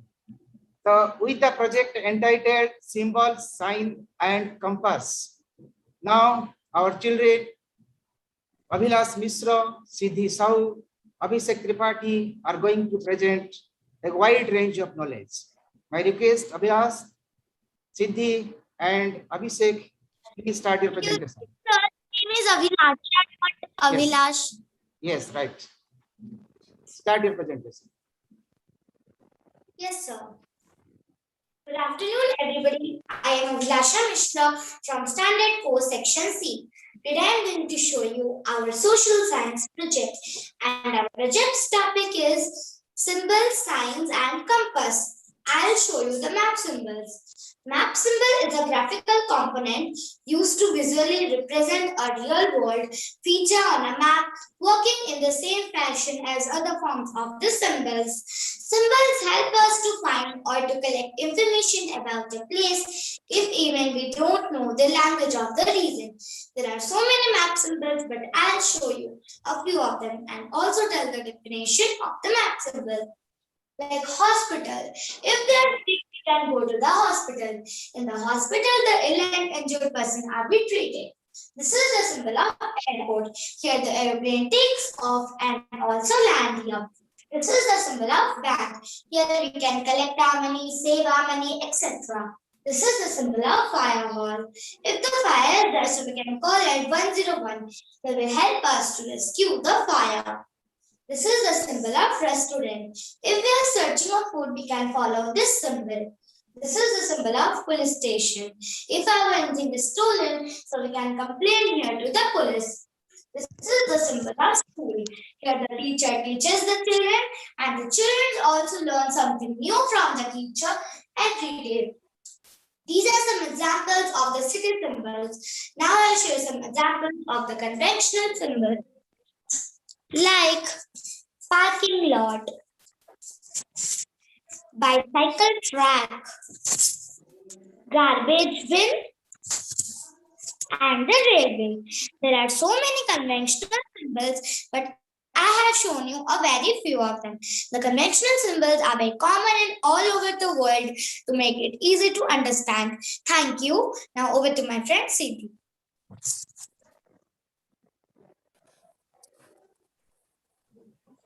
Thank you, Abhilasha. Good afternoon, everyone. My name is Siddhi Sandha. I live in class 4, section C. And today I am going to tell you about our project. And my topic is about road signs. A road sign is a sign near a road giving information and instruction to drivers and pedestrians. A road sign tells the driver about the speed limit, the curves of the road, the speed breakers, etc. A good driver must understand the meaning of the road sign for safe driving because the life is safe if the driving is safe. A pictorial sign is a sign used in place of word. Let me show you the example. You can see this road sign. This is an example of pictorial sign, and here no word is written, but you can guess it by its picture. And this is called or known as pedestrian crossing. And there are three basic types of road signs, and they are mandatory sign, cautionary sign, and informative sign. Mandatory sign. This sign gives us order. These are total 18, and these are represented by red triangles. And the example of mandatory sign are pedestrian crossing, left turn, hump, right turn, school ahead, network, etc. Cautionary sign. This sign gives us warning. These are total 32, and these are represented by blue or red circles. And the example of cautionary signs are red circles. Pedestrian prohibited, left turn prohibited, right turn prohibited, no horn, etc. And the example of blue circle is compulsory sound horn. And informative sign. This sign gives us information about its sign. These are total 13, and these are represented by blue rectangles. And the example of informative sign is hospital. And now I am going to tell you about traffic signal. This is known as traffic signal. Traffic signal is a visual signal used to control the traffic. This red one indicates stop, the yellow one indicates wait, and the green one indicates go.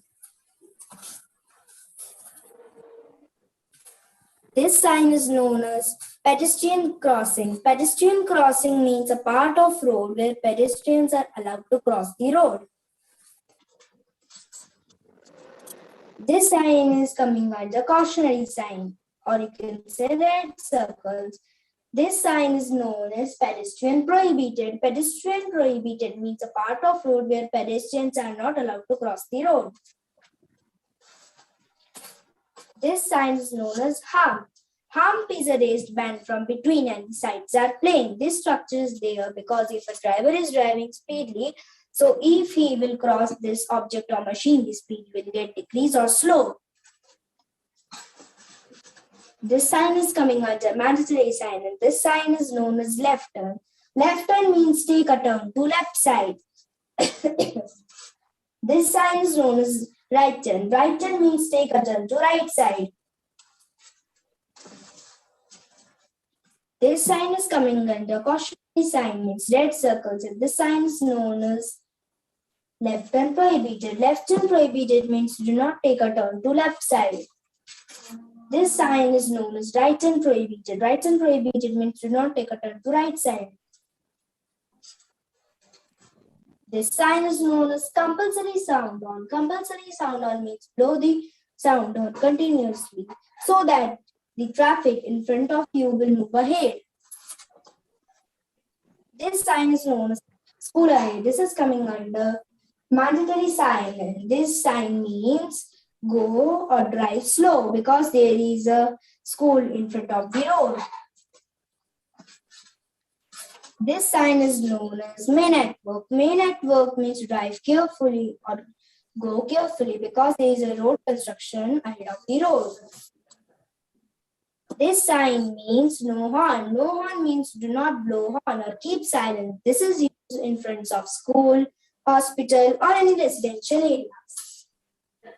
And now we can understand the real importance and the real meaning of road signs, how road signs are important and how they are useful to us.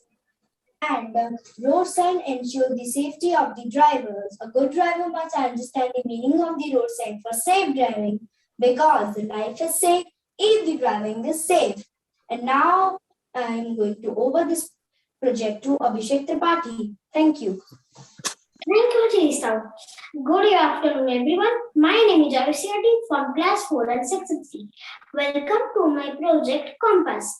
When you are going to a particular place, how you will know where are you going? It is directions only. Through the compass, we can know the directions.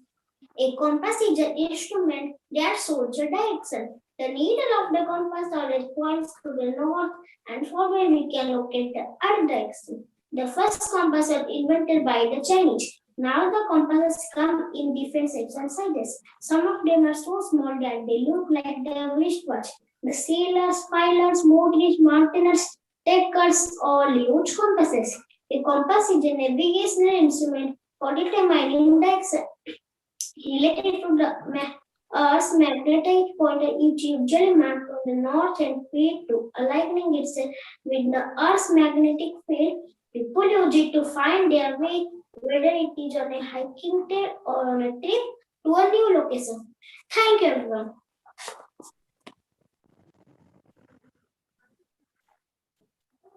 Thank you, children. Thank you, sir. A good presentation. Thank you, sir. Thank you, sir. Abhilasha, Siddhi, and Abhishek, you have done justice to your project, I think. And signs and symbols and wide range and their importance. Now, may I request Monra Madam, please interact with the children.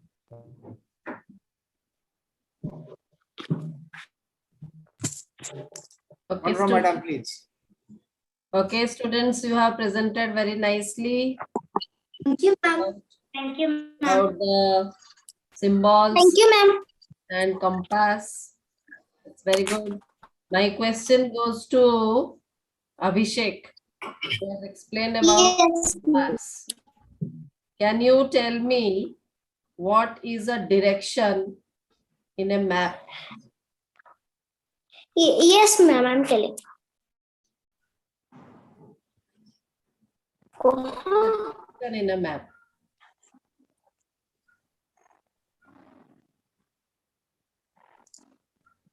Can you say? Any one of Anyone you? can also. Anyone can say. Anyone can say? Yes, ma'am. Yes, ma'am. Yes, ma'am. Ma'am, in map there are 8 types of. Ma'am, the path line or a way along which a person or thing is known as direction, ma'am. Okay. Then Ma'am, you. a path or line is known as Okay. moving, looking, or pointing. It's all right. Now you tell me that if we have so many symbols that we find in the road, then what is the duty of the traffic police?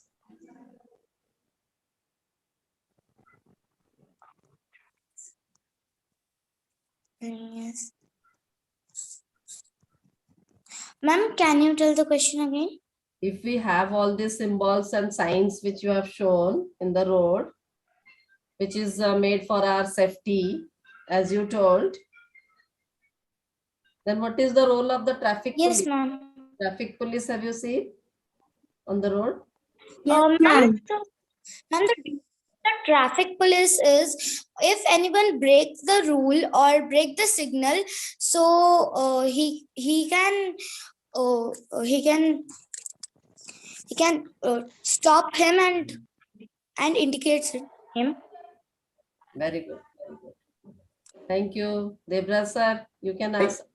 Thank you, ma'am. And thank you, children, for your interacting with our esteemed judges. It was a nice presentation and also good interaction. Now we are going to the next segment.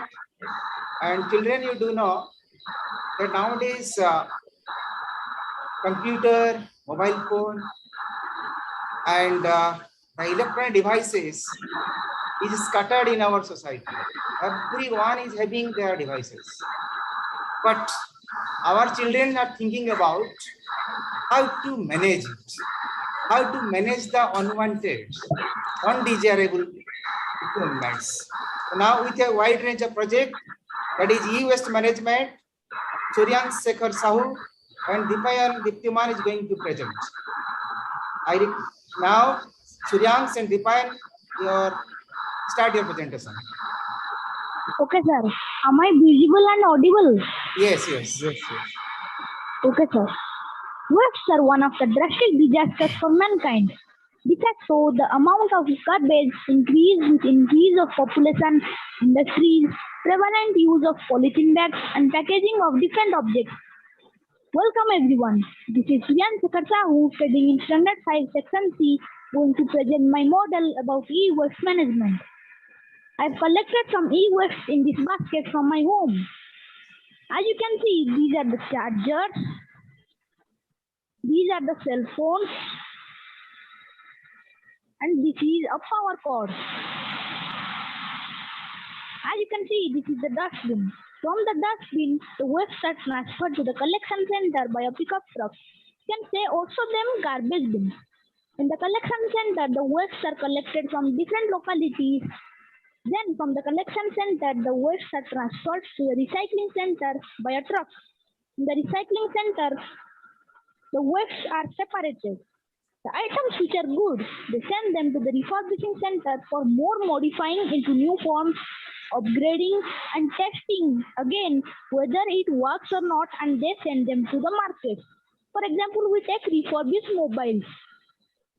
The items which are bad, they are waste, they are of no use, they are transferred from the recycling center to the incinerator for burning in a closed steel room without causing any air pollution. Here is an air purifier in the chimney which takes out all the toxic gases and sends out clean air to the environment. They could also send them to the landfills. Landfill is a huge pit dug up in the ground whose side and lower surfaces are made up of concrete or plastic liners.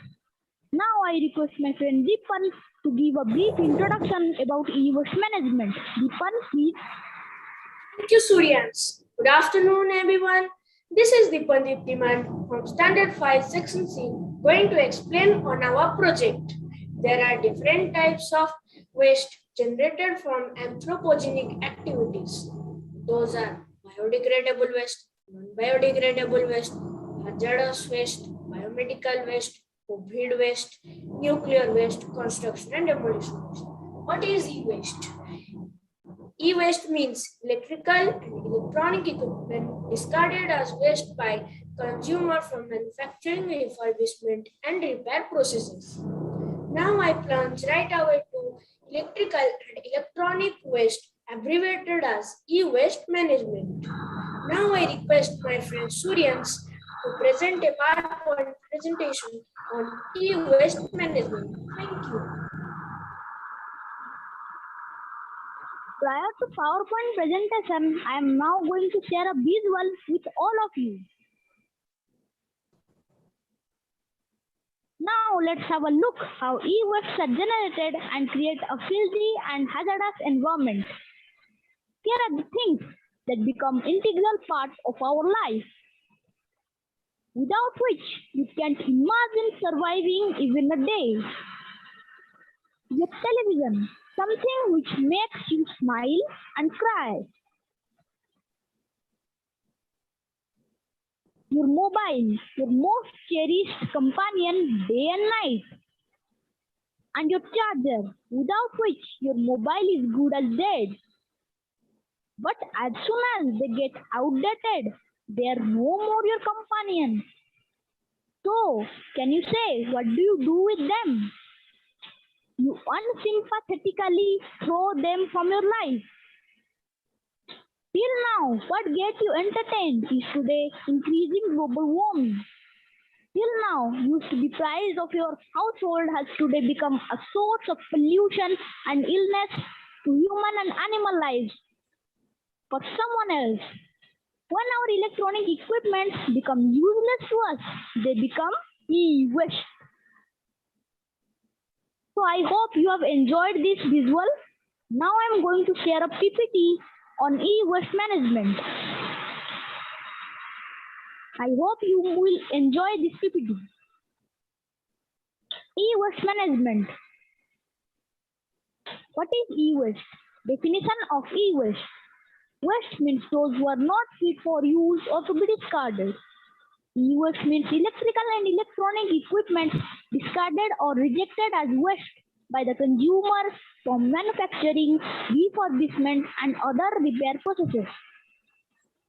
Examples of e-waste: cell phones, computers, laptops, monitors, keyboards, printers, printer cartridges, audio or video devices, small devices like Bluetooth and other devices. E-waste is a threat to mankind. E-waste is a growing problem. Introduction to e-waste management. Dependence and increasing use on electrical and electronic equipment such as mobile phones, photocopying machines, data storage devices, PC, servers, laptops, refrigerators, air conditioners, etc. result into generation of huge quantities of e-waste. The electronic and electrical equipment have valuable materials and hazardous substances in their components. After their useful life, they may not cause any harm if stored safely in households. However, if the e-waste is opened up and attempts are made for retrieval of useful components like gold, copper, silver, aluminium, etc., in an unscientific manner without wearing any gloves or any other material, then it may cause health risks to animals and humans also and damage to environment. Objective and application. To enable the recovery or reuse of useful material from waste electrical and electronic equipment, thereby reducing the waste destined for disposal and to ensure environmentally sound management of all types of electrical and electronic equipment.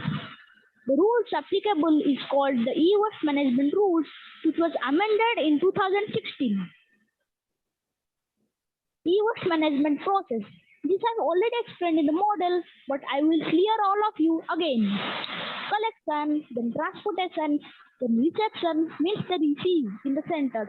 Then dismantling, as you can see in the picture, it is given a tools, means we separate. Then recycling, then we can reuse. E-waste management, this is the process how we will manage the e-waste. Sorting or processing. Repairing, upgrade it means update, then test it whether it is working or not, then refurbish it means modify into new forms and send to the market. Dismantling, component recovery, captive use we can do, and then we can do packing and sale. Residual disposal, the bad items should be disposed of in the landfills or we can send to the incinerators, and also we can give to the scrap dealers for environmentally friendly disposal. And another thing should be ensured that recovery of precious materials like gold, copper, silver and other materials should be done. E-waste generated from institutions. Suppose we take our school, DB Public School, Kalinganagar. Number 1, information technology and telecommunication. Number 2, consumer electrical and electronics, that is from homes and offices. First, we will take information technology and telecommunication that helps us to communicate and has technology-based items. Desktop computer, laptop, printer, electrical and electronic typewriter, tablet, smartphones, telephones, cell phones, etc. Then we can come to consumer electrical and electronics.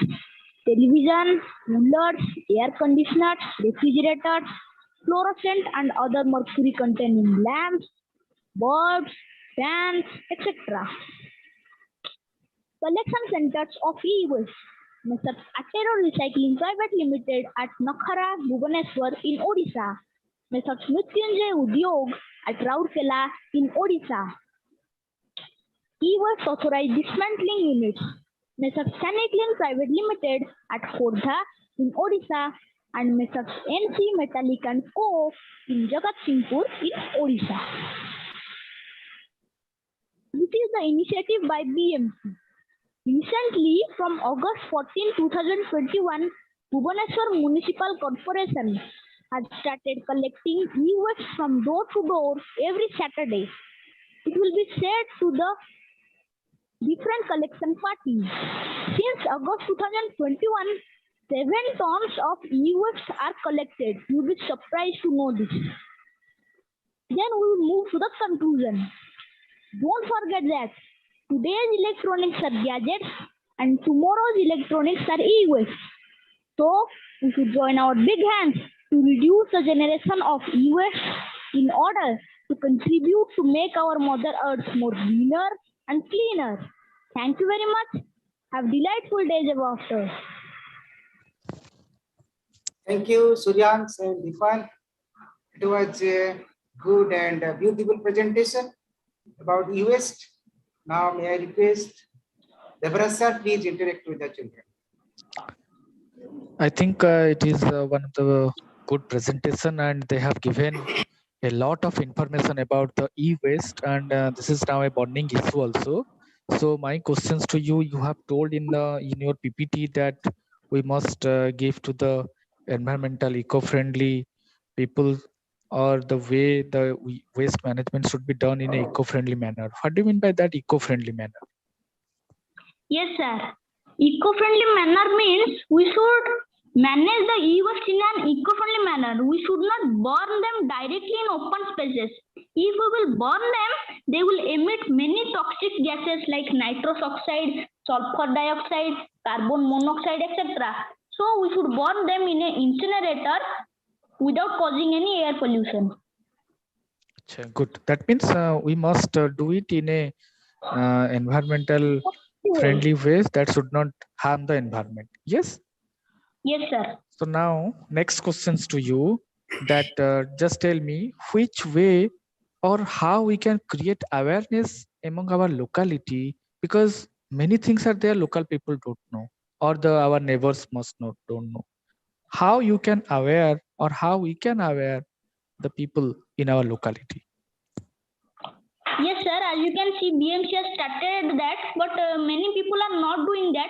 So we should spread awareness that e-waste are growing. Day by day it is increasing, because e-waste are increasing because day by day online classes are increasing, virtual meetings and digital applications are also increasing. So we should ensure them that if we will not do the e-waste management, then our Mother Earth will be very dirty and many toxic gases will be emitted. Then our existence will be impossible in Earth. So they can do. Acha, you have told also global warming also occurs due to that one. Yes or no? Yes, sir. What is global warming? Sir, global warming is the heating of the Earth. Sir, when the average temperature of the Earth increases, sir, our Earth normally remains heated. Otherwise, it will be a freezing planet. But when the temperature crosses the average limit, then it is called global warming, which melts the polar ice caps.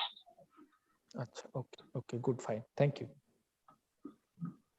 Thank you, sir. Thank you, children, for your nice introduction. And it was a good presentation and nice introduction. Now we'll go to our next segment. And participants, it was a good project, is now awaited. We are living in the houses, roads are made, buildings are made, bridges are made, without which we can't communicate and you cannot go anywhere. With the title, Bricks and Bridges, may I summon Sanaya Padhi and Subhasri Das to have their presentation. Sanaya and Subhasri, please.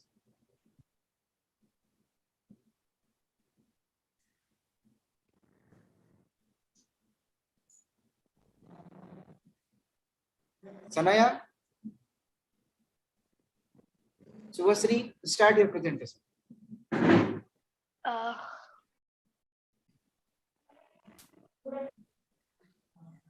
Yes, you are audible and visible. You start.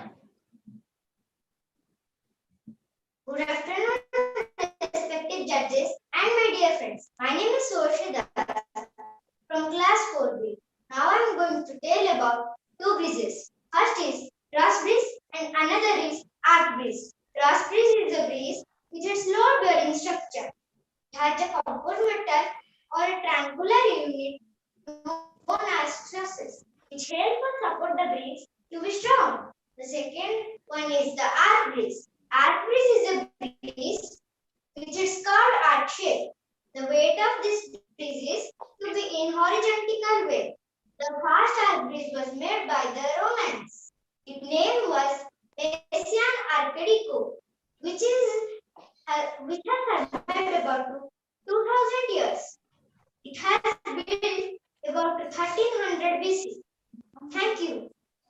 Now my friend Sana will tell about something. Thank you, Subhashri, to giving me a chance to. Good afternoon, my respective judges and my dear friends. My name is Sanaya Padi from class 4B. Today I am going to explain you types of breezes. There are a lot of type of breezes around us. There is a collection of breezes model. This is the movable breeze. This is the cantilever breeze. And this is the cable stayed breeze. First one is the movable breeze. A movable breeze is a breeze moved to allow passages of boats or barges. When this breeze opens, it allows boats, launches, etc. In American English, we can also call it as draw breeze. An advantages of making these breezes is the lower cost due to the absence of high price and long approaches. Golden breeze is one of the example of movable breeze in Bay of Bengal. Second one is a cantilever breeze. A cantilever breeze is a breeze built using cantilever. A cantilever is only supported by one end.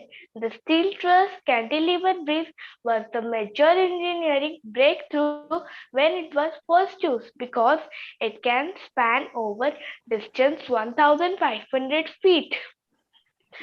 Example of this type of breezes are Howrah Breeze in Kolkata, Oakland Bay Breeze in San Francisco. Third one is the cable stayed breeze.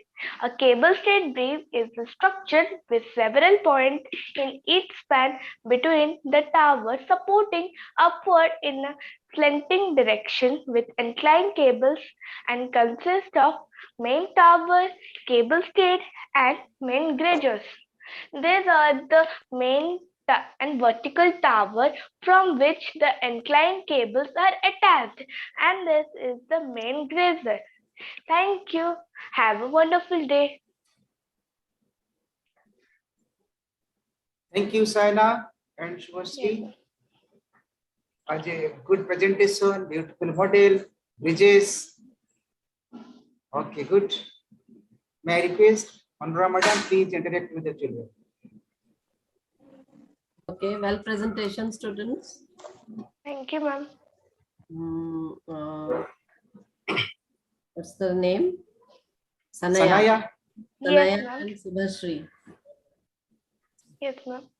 Okay, Subhashri, have you visited Dhabaleshwar? Yes, ma'am, I have visited. And what kind of breeze is that when we move through the breeze to the Dhabaleshwar temple?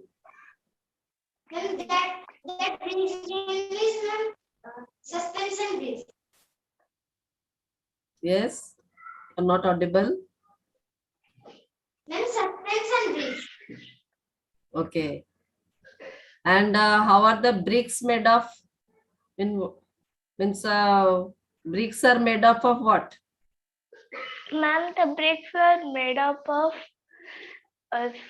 cement and clays, cement and waters. Okay. Sand. Okay. Yes, ma'am. Thank you. Thank you. Sir, Debra sir will ask some questions. Thank you, ma'am. Okay. And Okay, ma'am. now we are going to our next segment.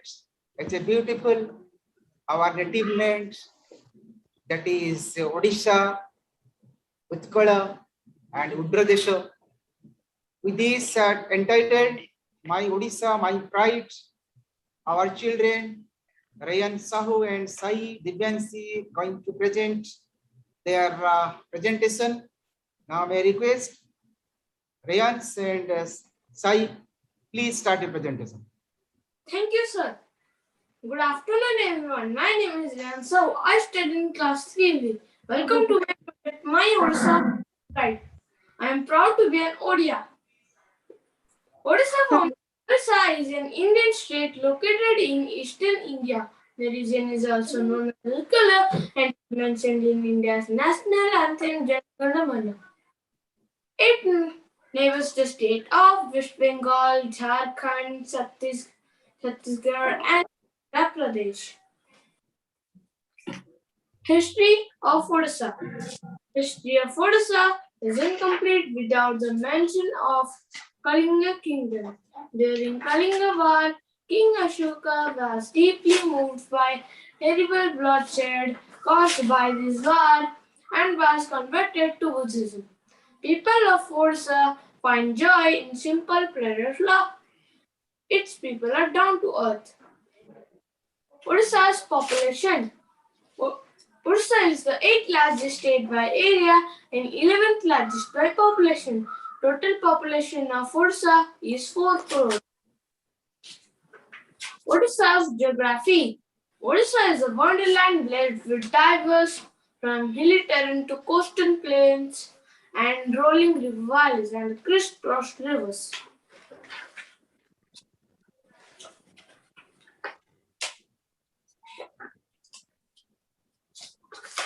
Odisha's climate. The average minimum temperature remains around 25 degrees Celsius and 36 degrees Celsius during summer. Odisha's pop language. The official language of Odisha is Odia. Odisha's famous and religious places to visit. There are many places to visit in Odisha. Bhubaneswar, which is also known as Temple City, and Linga's Temple, Chilika Lake, Puri and Konark are famous for temple and beaches. Nandagiri and Nandagiri caves, Konark Temple, Linga's Temple, Rajarani Temple, Jagannath Temple, etc. Thank you. You came to know many things about Odisha. Now my friend will take your place, which I know you like the most. Thank you, Riyans. Good afternoon, everyone. My name is Sadhvanshi. Today I'm going to tell something about our famous temple, Konark. This is Konark Temple. The Konark Temple is the most exciting tourist attraction in Odisha. The Konark Temple was built by King Nrsimhadeva in 13th century. This temple is basically dedicated to Lord Surya. This temple is shaped like a big chariot, representing the sun god's chariot. It has 24 wheels and is pulled by 7 horses. The temple is made up of black granite and is also known as a Black Pagoda. Thank you. Okay, thank you, children. It's a nice, marvelous presentation about Odisha. My state, my native place. Thank you, Rayans and Sai Divyansi, for your presentation. Now, may I request Deborah sir, please interact with the children. Yes, it's really a nice presentation. I think Rayans and Sai Dibyansi, I think. Yes.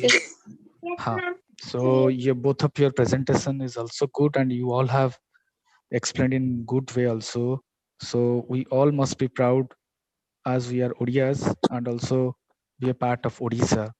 So now my first question, that you have told that the coastal area of Odisha, do you know the one we are having one lake is there in Odisha, saltwater lake? Have you heard that name? Can you repeat the question again, sir? What is the name of the saltwater lake situated in Odisha? Sir Chandrabhaga. Sir Chilika. Chilika, yes. Chilika. Chilika is the lake. Acha. Now just tell me which district we found that the which place we found the Pipili Chandua work in which district of Odisha? Which district of Odisha? Puri. Acha. Okay, good, good. Very good, very good. Acha, okay. So now just tell me, Odisha is situated in which part of the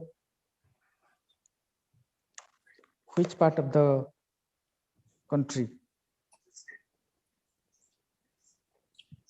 Odisha is situated in which part of the country? And near to which sea? Sir, the East Sea. Northeastern side. Acha, okay. Then what is the sea situated?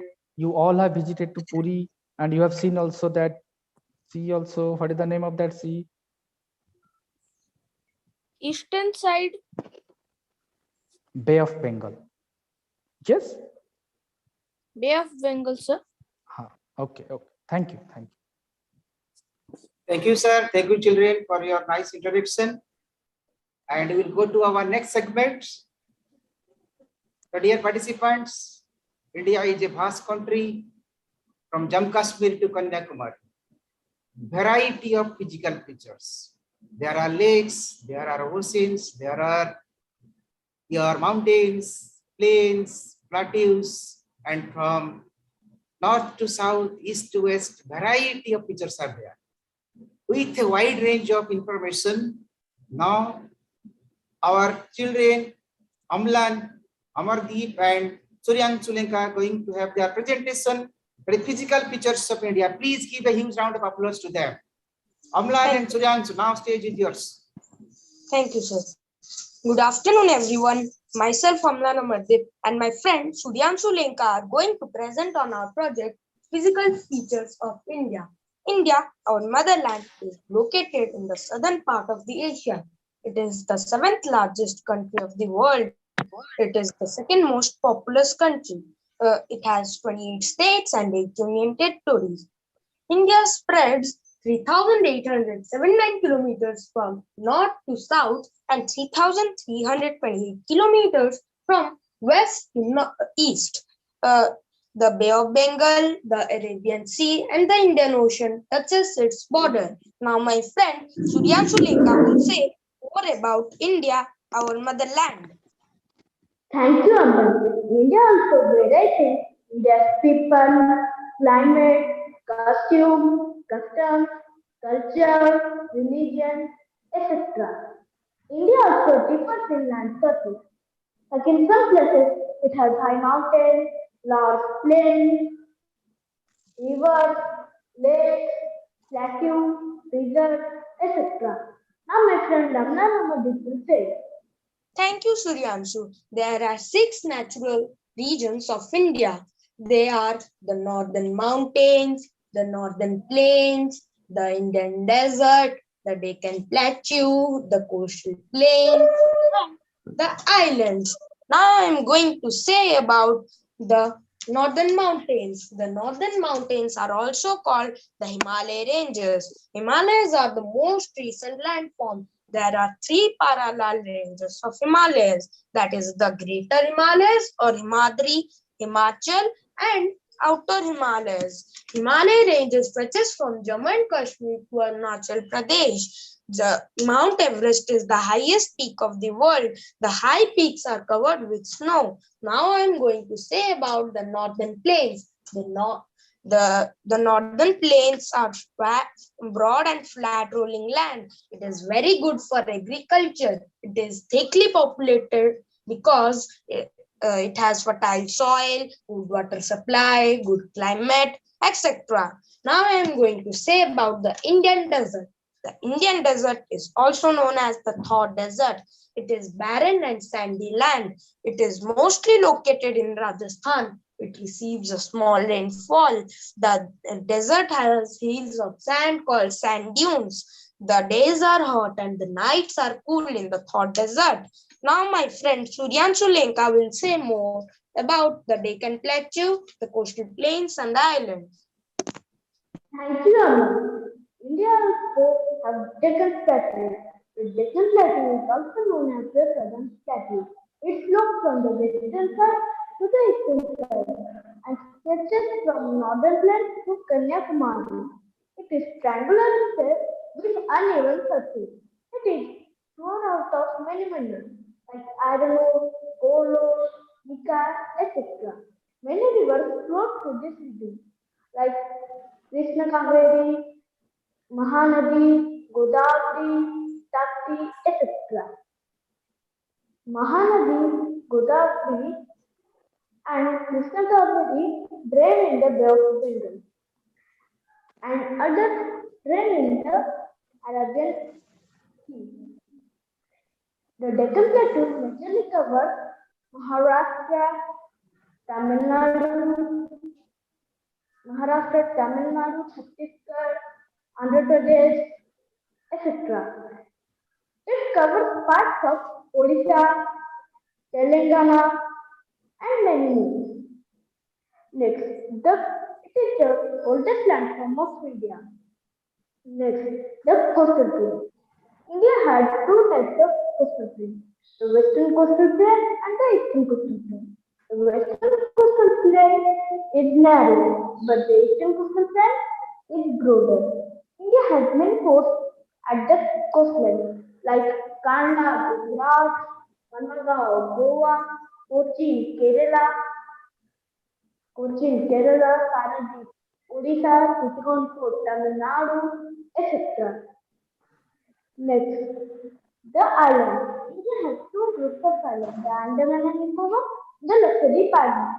The Andaman and Nicobar is made up with 300 islands, from which few are inhabited by people. It is famous for its flora and fauna. It has thick forests with rocky surface. The Andaman and Nicobar is famous for its sandy beach, natural beauty, and marine uh, biodiversity. Next, the Lakshadweep Island. The Lakshadweep Island is made up with 36 islands only. It is small and flat. It is famous for its fruity tongue, butterfly fish, and beer fruits. Now, my friend Amna will say. Thank you, Suryanshu. People in different parts of India enjoy great diversity in dishes, dresses, languages, music, and dance forms. The best feature of India's culture is that in spite of diversity, we all live in harmony with others. Thank you. Thank you, Amlan and Suryanshu. And your map design, India map was very beautiful. Your presentation was also excellent. Now, may I request Manora Madam, please interact with the children.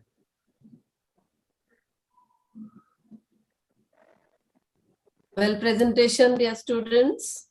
Now, as you all explained about the physical features of India, so can I ask you that, do you know glaciers? Can you tell what is a glacier and in which physical feature we can find this glacier? Sir, it is found in Himalayas. It is found in Himalayas.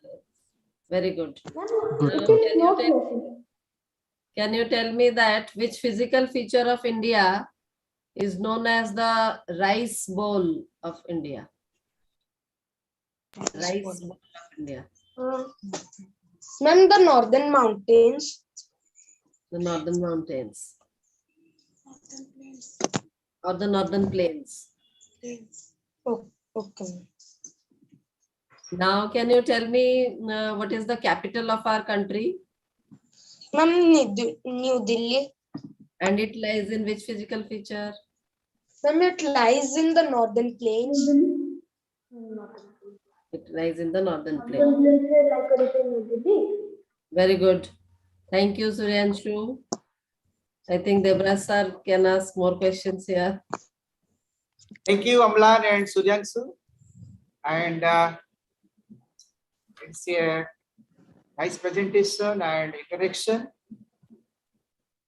And now we'll go to a next segment. The children, how you are traveling from Odisha to Delhi, from Delhi to Mumbai, Mumbai to Chennai, Chennai to Bhubaneswar, again Bhubaneswar to Dubai. Yes, it's surprising. So with a title of the project, how do we travel? Our children, Jagannath, Vishwal and Divyanshu Dhal is going to have their presentation. Jagannath and Divyanshu, now your stage is yours. Thank you, sir. Good afternoon, everyone. Welcome to our project, How Do We Travel? My name is Jagannath, Digital of Standard 5C. We travel through various means of transport. Now I am going to discuss about two means of transport, that are road transport and water transport. First, I am going to discuss about road transport. Road transport. Means of transport that move only on road are called road transport. And road transport is cheaper. It is the most common means of transport for people and transportation of goods from one place to another, as well as heavy goods from one place to another. Examples of road transport are car, cycle, bus, truck, etc. Advantages. Comfort and cost of roads are much cheaper than other means of transport. Road acts as a filter to other means of transport as they provide a link between railway station, seaport, and airport. Disadvantages. Roads are vulnerable to season and weather impacts. Also, road infrastructure and travel is vulnerable to weather changes and seasons. Roads are the main cause of accidents and breakdowns. Now I am going to discuss about water transport. Water transport. Means of transport that move only on water are called water transport. Water transport is slower as compared to other means of transport. Ships are used for traveling short distances and to transport huge quantities of goods to faraway places. Examples of water transport are boat, liners, sea, cargo ship, etc. Advantages. Consumes no energy and also the energy which is considered by water transport is less than other means of transport. A massive amount of goods and products can be transported through water transport. Disadvantages. Water transport is more risky as compared to other means of transport because there is always danger of sinking of ships and boats. By sea can be slower than other means of transport and bad weather can affect the delay. Thank you. Now over to my friend Divyanshu. Thank you, Jagannath. Good morning, everyone. My name is Divyanshu. Welcome to my project. I will discuss about air transport and air transport. Air transport. Means of transport that move the air only are called air transport. Air transport can move people and goods from one place to another very quickly. But it is very expensive. Our transport is the fastest means of transport. High speed, it is the fast speed. Means of transport. Minimum cost 3,500. Easy transport of costly and light goods. Free from physical barriers. Useful of agriculture. Rail transport. Rail transport.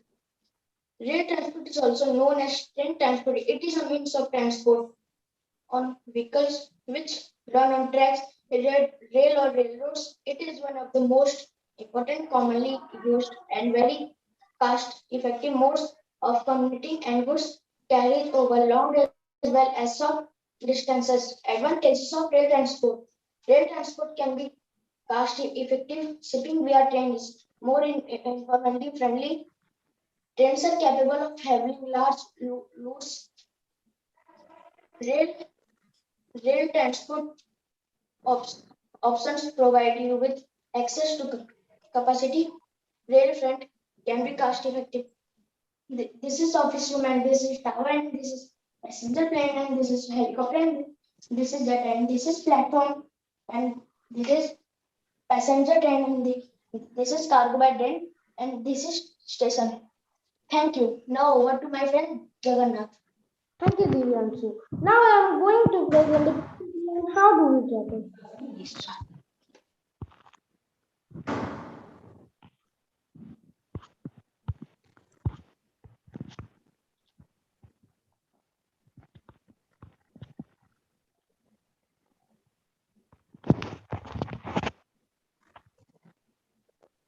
Welcome to my presentation, presented by Jagannath Biswal, class 5 sequency. How do we travel? We travel through different means of transport. Means of transport. What is means of transport? Means of transport is any of the different kinds of transport facilities used for moving goods and people from one location to the other. The means of transport is interchangeably used with the mode of transport. The means of transport are bus, train, aeroplane, ship, car, etc. While the mode of transport refers to road, air, sea, or ocean, etc. Means of transport: land transport, water transport, and air transport. Land transport is classified as roadways, pipelines, and railways. Water transport is classified as inland and overseas. Air transport is classified as domestic and international. Land transport. Land transport refers to activities of physical movement of goods and passengers on land. Roads in India are classified as national highways, state highways, district roads, village roads, and border roads. Water transport. Water transport refers to movement of goods and passengers on waterways by using various means like boats, steamers, ships, etc. There are two types of water transport: inland water transport and overseas water transport. Inland water transport. Inland water transport use boat, launches, barks, steamers, etc. to carry goods and passengers on river and canal routes. These routes are called inland waterways and are used in domestic or home trade to carry bulky goods. India has a wide network of inland waterways in the form of river, canal, and backwaters of Kerala. The total length of inland waterways in India is 14,500 kilometers. Overseas water transport. Overseas waterways are mainly used overseas and ocean for trade and tourism. India has a long coastline of 7,617 kilometers. There are 12 major and 185 minor ports to handle foreign trade. In the last, we have concluded that waterways are cheaper as compared to other means of transport. They are more suitable for carrying heavy and bulky goods all over the world. Water transport is a fuel-efficient and environment-friendly mode of transport. Thank you. Thank you, Jagannath and Divyanshu. You have displayed a wide range of images and your description also quite good. Now, may I request Deborah sir, please interact with the children. Okay, your presentation was very nice. Now I'll ask you one question. Now you are showing the PPT of water transport. So just tell me, here you have also shown port. What is a port? Sir, boat is No. Port. P-O-R-T. You have. Port is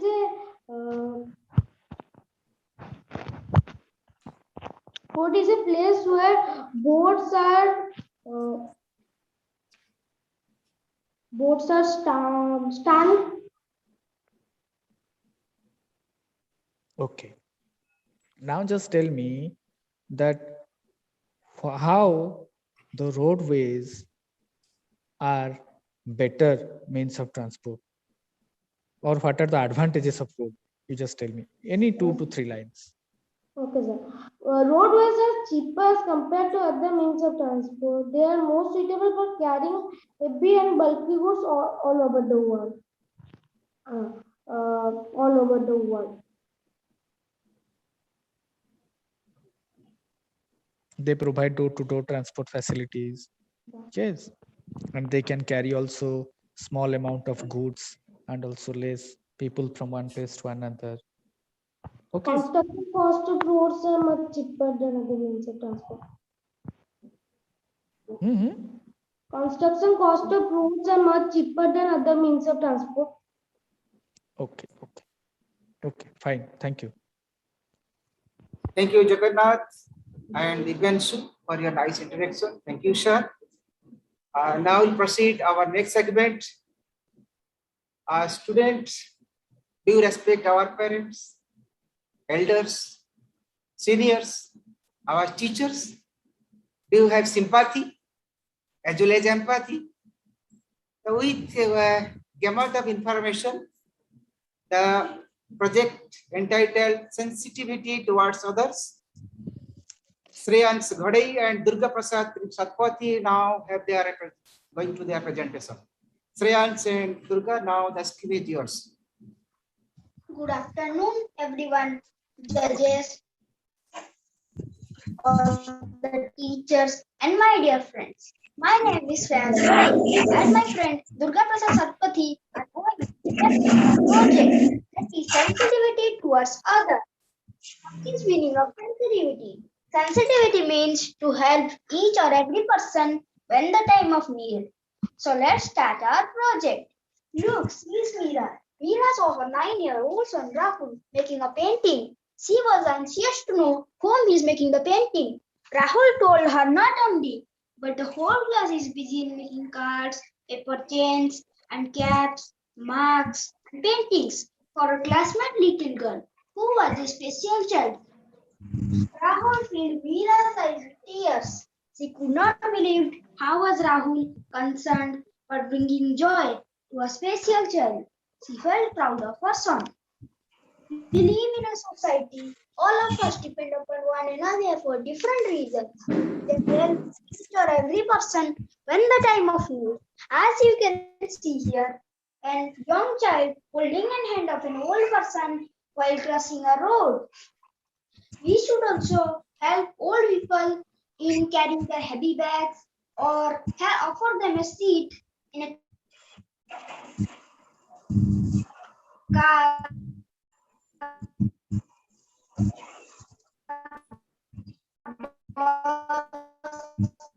or train. Now, my friend Durga, please go ahead. Thank you, sir. My name is Durga Prasad Satpathy. I am telling about sensitivity towards others. Children develop a caring attitude towards others, watching their parents, teachers, other people around them. Children learn many things from their friends also. Let us do the example here. Neha is a girl who lives in a joint family. Everyone cares about comfort for others. Neha plays quietly when her grandfather takes rest. All the neighborhood children become conscious. Look at Sneha's grandfather take rest. They do not make any noise. Now I am telling about how to develop sensitivity towards others. First, respect elders. Second, share the household chores. Third, do not make negative remarks about anyone's life, religion, caste, language, etc. Fourth, have sympathy for poor people and suffering from any diseases. Fifth, talk politely to younger children and older people and everyone, especially the servants. Thank you. Thank you, Durga. Thank you, Durga. We can also help. We can, in the last, the best way to be sensitive to other people's feelings is to listen carefully to what they have to say and to speak with kindly. It is to learn the ways to take care of you. Have a nice. Thank you. Okay, thank you, Shreyans and Durga. And your project suggests that we should pay respect to our elders, seniors, juniors. It's a good message that you are giving to our audience. May I request Monora Madam, please interact with the children. Well presented, dear students. Shreyans and Durga, I think. Yes. So, can you tell me how does a sensitive person behave? Ma'am, the sensitive person helps the other person and tell me, if you find your friend is in trouble. Ma'am, if my friend is in trouble, ma'am, then I will help him. Then I will, ma'am, help him. And if you find your friend is in trouble and crying, what you will do? Ma'am, we will stop him crying and we help him. Okay. I will help him from. Actually, your audio is not clear to me while you are explaining also. Little bit disturbances is there in your audio part. Thank you. It's all right. Okay, thank you, Shreyans and Durga. And thank you, ma'am, for your introduction. Now we are going to our next segment. Children, do you dance in your happy birthday? Do you dance in different occasions, in different festivals, and different merrymaking time? With good information, the project entitled Dances for Entertainment, Akanksha Kaur is going to present her presentation. Now, Akanksha, you start presentation. Yes, sir. Good afternoon, everybody. My name is Akanksha Kaur from 4C. Welcome to my project, Dances for Entertainment.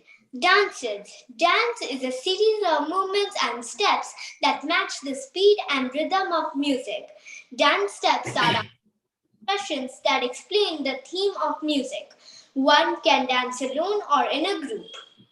India is a diverse country with rich cultural traditions. Dance is a part of our rich cultural heritage. There are two main types of dances of India. The first one is our classical dance. The second one is the folk dance. Classical dances were first conveyed and nurtured in temples. Classical dances follow the rules, disciplines, and the principles of Bharat Muni and his Natya Shastra. Different types of classical dances are Bharatnatyam from Tamil Nadu, Mohiniyattam from Kerala, Kuchipudi from Andhra Pradesh, Odissi from Odisha, Manipuri from Manipur, Kathak from Uttar Pradesh, Kathakali from Kerala. Second, we move on to folk dances. Folk dance is a traditional dance of a particular region. Folk dances are free play expressions of feelings and sentiments. Folk dance's theme is connected to our lives, daily routines and environment. Different types of folk dances are Bhangra from Punjab, Ghumar from Haryana, Garba from Gujarat, Bihu from Assam, Hikkat from Jammu and Kashmir, Lagu from Maharashtra, Chhau dance and Sambalpuri dance from Odisha, and Ras Leela from Uttar Pradesh. Both classical and folk dances require specific costumes, ornaments, and attires. Each dance is unique in its own way. Always dance brings happiness, positivity, and energy into our lives.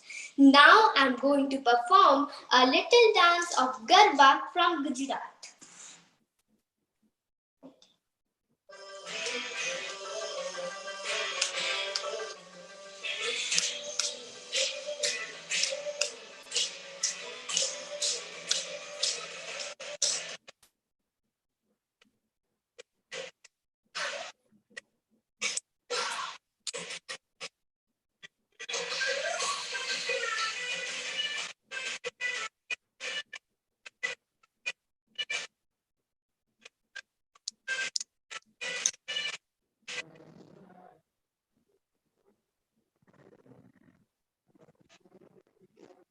My dance of Garba from Gujarat.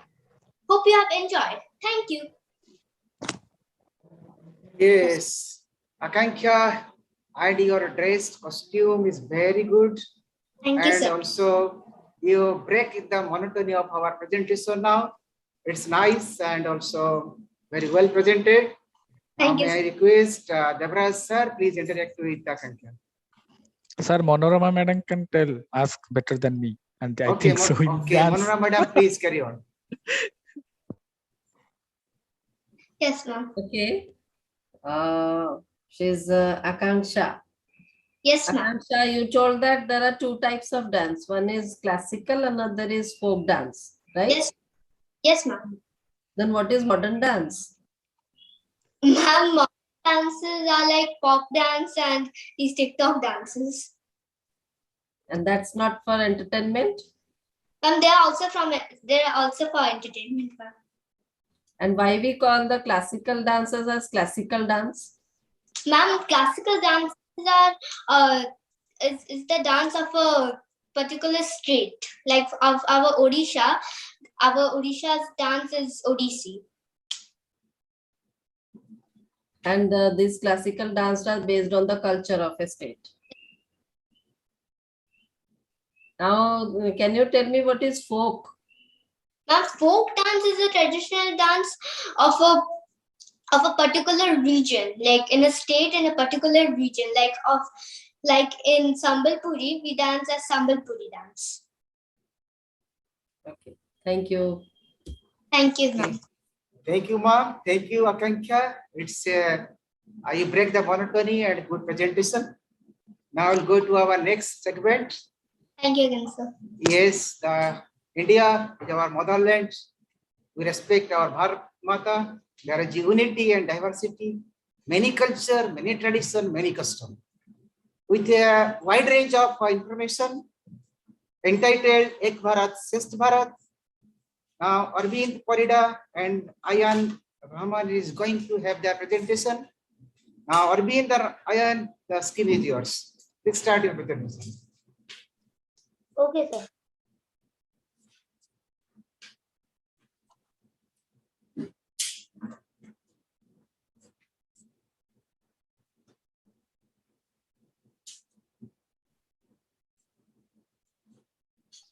Start your presentation.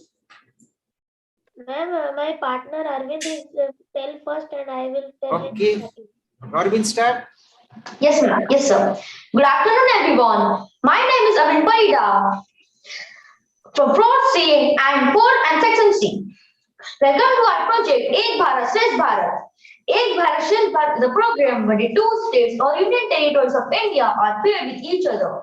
The motive behind it is to promote the mutual understanding, interaction, and unity. Our state Odisha is paired with Maharashtra. So in this project, we're going to show some balanced food items in two states which you love to see.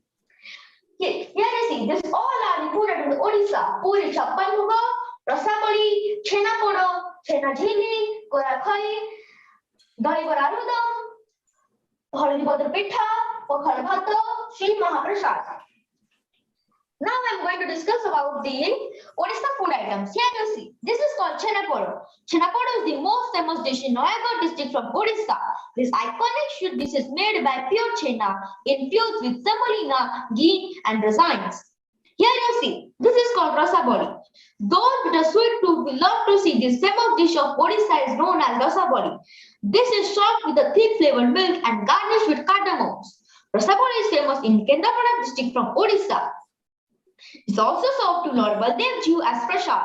Here you see, this is called korakhoi. This old town crunchy caramel is delicious whipped of the jaggery, coconut, khoi and cardamoms.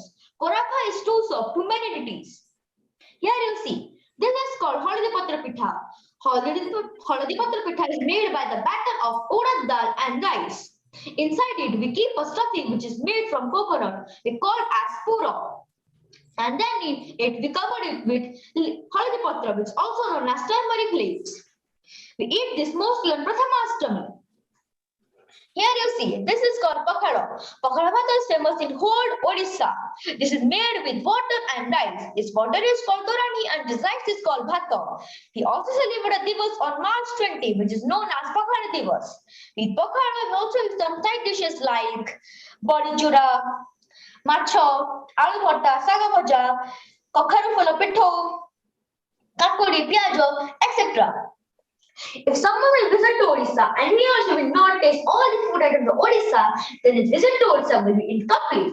Thank you. Now over to my friend Ayan. Thank you, Arvind. Good afternoon, everyone. My name is Ayan Raman. Today I will discuss Maharashtrian cuisine. Maharashtrian cuisine is the cuisine of the Marathi people from the Indian state of Maharashtra. Maharashtrian cuisine includes mild and spicy dishes. A number of dishes are prepared for religion occasions, dinner party, restaurants, or street food. In many metropolitan areas, including Mumbai and Pune, fast food is popular. The most popular fast food are vada pav, misal pav, pav bhaji, etc. The traditional foods are sabudana khichdi, pohe, upma, sira, pani puri, etc. Most Marathi fast food and snacks are left to vegetarian. Here are some popular food of Maharashtra: sabudana khichdi, vada pav, pav bhaji, poha, modak, ragla patties, misal pav, puran puli, bhel puri, and shrikhand. Today we'll discuss the popular food of Maharashtra. This is pav bhaji. Pav bhaji is the popular fast food of Maharashtra. It is prepared with 2 slices of thick bread, then tossed with butter, then served with spicy vegetables. This is vada pav. Vada pav is the popular fast food in snacks. It is prepared with 2 slices of thick bread and 1 deep fried potato patty. First squeeze the potato patties and put between the pav. Then garnish with coriander leaves, chopped onions, spices, etc. This is poha. Poha is a versatile dish of Maharashtra. It is prepared in numerous ways. The most common way is kanda poha, which is prepared with spices and chopped onions. This is sabudana khichdi. Sabudana khichdi is a unique dish of Maharashtra. It is prepared with sabudana means sago and khichdi means mixture. And the last one is ragra patties. It is another lip-smacking street food in Mumbai. It is prepared with 1 deep fried potato patties and ragra gravy. First, dip the potato patties in ragra gravy, then garnish with coriander leaves, chopped onions, spices, etc. All Maharashtrian foods are very delicious. If you go Maharashtra state, you will definitely try this food item. If somebody visits to Maharashtra, he or she will not taste the food items. His visit to Maharashtra state will be incomplete. Thank you. Oh, Arvind and Ayan. So I could not control my eating habit. You are showing variety of dishes. And really, I salute your parents, those are supporting you. And you have exhibit very good Odisha food and Maharashtra food. And you have made, you can say that is wedding between Maharashtra and Odisha. Really, it is good. I enjoy it. Okay, now may I request Devraj sir, please interact with the children. Yes, I think this is a real and good presentation, and I also thanks to the parents also, concerned parents. They have taken so much of pain to just ready all these things. So thank you, children. Now I'll ask you few questions. Just tell me, what is the reason behind of showing the foods of Odisha and the foods of Maharashtra? So can you repeat the question again? What is the reason behind? What is the reason behind showing up the foods of Odisha and foods of Maharashtra? So yes, sir. So that Odisha people will know the Maharashtrian food habit and Maharashtra people know the Odisha's food habit. So the unity will be maintained. So for that we have take this topic. Good. Yes, Very, sir. very. Now just tell me that I think this is one of the things Ek Bharat Shresth Bharat taken by the CBSE, so that the two states they have combined also, so that people can know and the children can know the other things also. I think we can take all other things, but you will have taken only the food. Yes or no? Yes, sir. Yes. Okay. Thank you. Thank you, sir. Thank you, Arvind and Ayan. Thank you, Devraj sir. Before going to our next segment, I must congratulate and thanks to all our junior participants. Near about 12 exhibits they have displayed. All are quite good and all are quite interesting as well. They have given their endeavors. They have can utilize their proper times. I thanks your parents as well as the teachers concerned. Those have guided you, mentoring you, and basically your energy and efforts that you have displayed here. Actually, I salute every participants, near about 12 projects and near about 25 to 30 participants. So with this, our junior categories now, you can say we have come to the concluding part of junior category. Now I'll go to our senior one, that is 6 and 7. And the project will start with one of the ancient civilization of India, that is the first beginning of Indian civilization. And with that, India got one of the recognition in the world that India had also developed a good enriching urban civilization that could identify India in the world, you can say forum. A good entitled project like Lifestyle of Indus Valley Civilization Tanishri Pedarsini and Tejaswini Rath, they are going to have their presentation. My request, Tanishri and Tejaswini, you share and start your presentation, and the screen is yours. Please give a huge round of applause to them.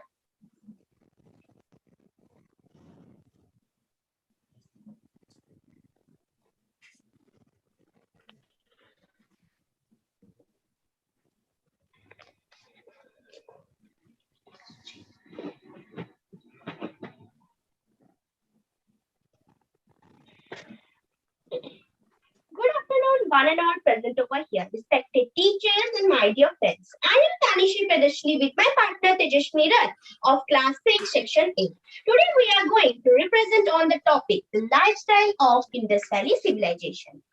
So the Indus Valley Civilization, also known as the Bronze Age Civilization, is the Bronze Age Civilization which is starting in the western parts of the South Asia, lasting from 3600 BCE to 1300 BCE, and from its mature form from 2600 BCE to 1900 BCE. Then the dress. This is the dress which the Indus people wore at that time. And now I would like to say about it. People wore cotton and woolen garments. Two-piece dresses were worn both by men and women. The men wore a garment similar to dhoti, while the women wore a garment similar to skirt. Then the upper garment was a shawl worn around the shoulder. Then the jewelry. This is the jewelry which the Indus people used. Now I would like to say about it also. The women wore girdles, earrings, and anklets. Ornaments have been made up of gold, silver, copper, bronze, ivory, precious and semi-precious stones, shells, bones, etc. Then the other pieces of jewelry. That the women used to beautify themselves are the gold that would be worn around their forehead, earrings, primitive brooches, chokers, etc. Then the instruments. These are the instruments which the Indus people used. And now I would like to say about it also. Musical instruments such as the seven-hole flute, the seven-hole flute, and various types of stringed instruments such as the Ravana Hatha symbols have been discovered from the Indus Valley Civilization archaeological sites. Evidence suggests that the use of drum and dhol was also there in Indus Valley Civilization. Then the cosmetics. These are some of the cosmetics which the Indus people used to beautify themselves. Now I would like to say also about it. The females used various types of cosmetics to beautify themselves. They used different face powders, lipsticks, eye ointments, rosettes, face points, antinomy, etc. Ivory combs and bronze mirror were also used by them.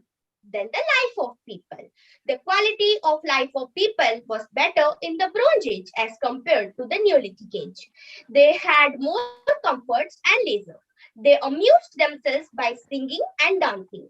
They also played a game similar to chess. Now, I would request my friend Tejashmi to say more lines about the Indus Valley people. Thank you.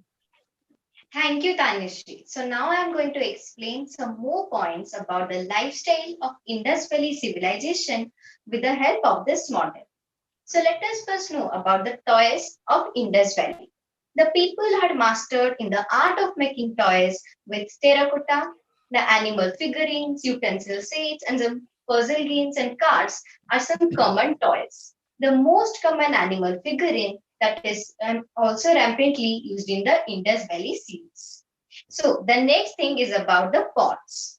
The Indus Valley pots consist chiefly of very fine wheel-made wares and very fine being handmade. The plain pottery are more common than painted ware. The plain pots are generally made up of rare clay.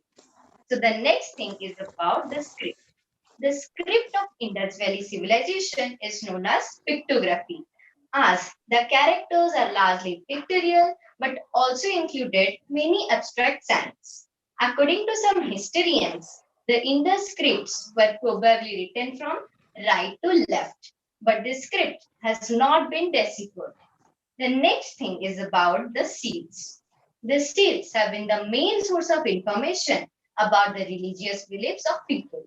Many seals are made up of steelite, which is a kind of soft stone. A few of them were made up of terracotta, gold, ivory, chert, and fines. It was believed that seal was used for commercial purposes. Seal is used even today for sealing packets and envelopes to ensure their security. The animal figurines depicted on the seals are the humped bull, the unicorn, and the rhinoceros. So the next thing is about the god and goddess of Indus people. The people worship the nature in the form of birds, animals, and trees. They worship the people tree. They also worship human deities such as Shiva or Pashupati and the mother goddess. So the last thing that I'm going to tell is about the metal work.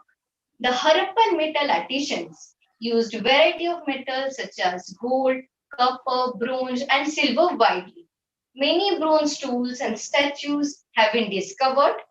The Dancing Girl is a prehistoric bronze sculpture made in lost was casting about 2300 BCE to 1750 BCE in the city of Mohenjo-daro. So this was all about our project. Thank you. Thank you, Tanushree and Tejaswini. It was really a nice presentation, nice collection, and a deep information about Indus Valley civilization, the first urban civilization that you have in India. Thank you.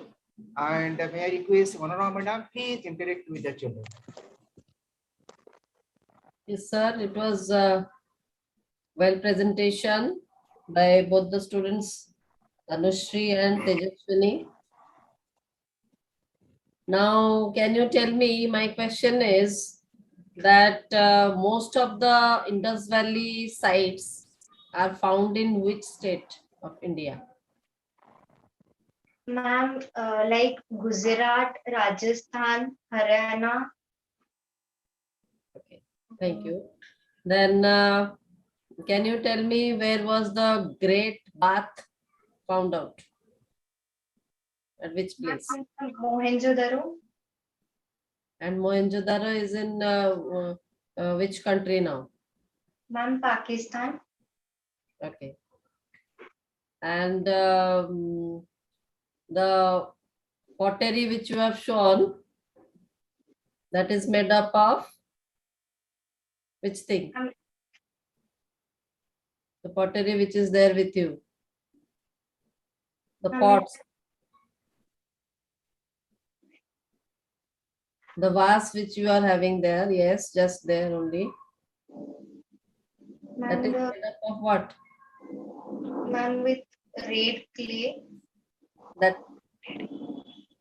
Okay. So can we get those ornaments which the Indus Valley civilization people were using now?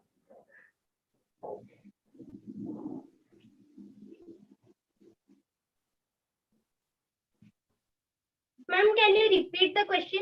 Can we get the ornaments which the Indus Valley people were using, as you have explained? Yes, ma'am. That now? Yes, ma'am, we can now also get it. Where can we see those ornaments now?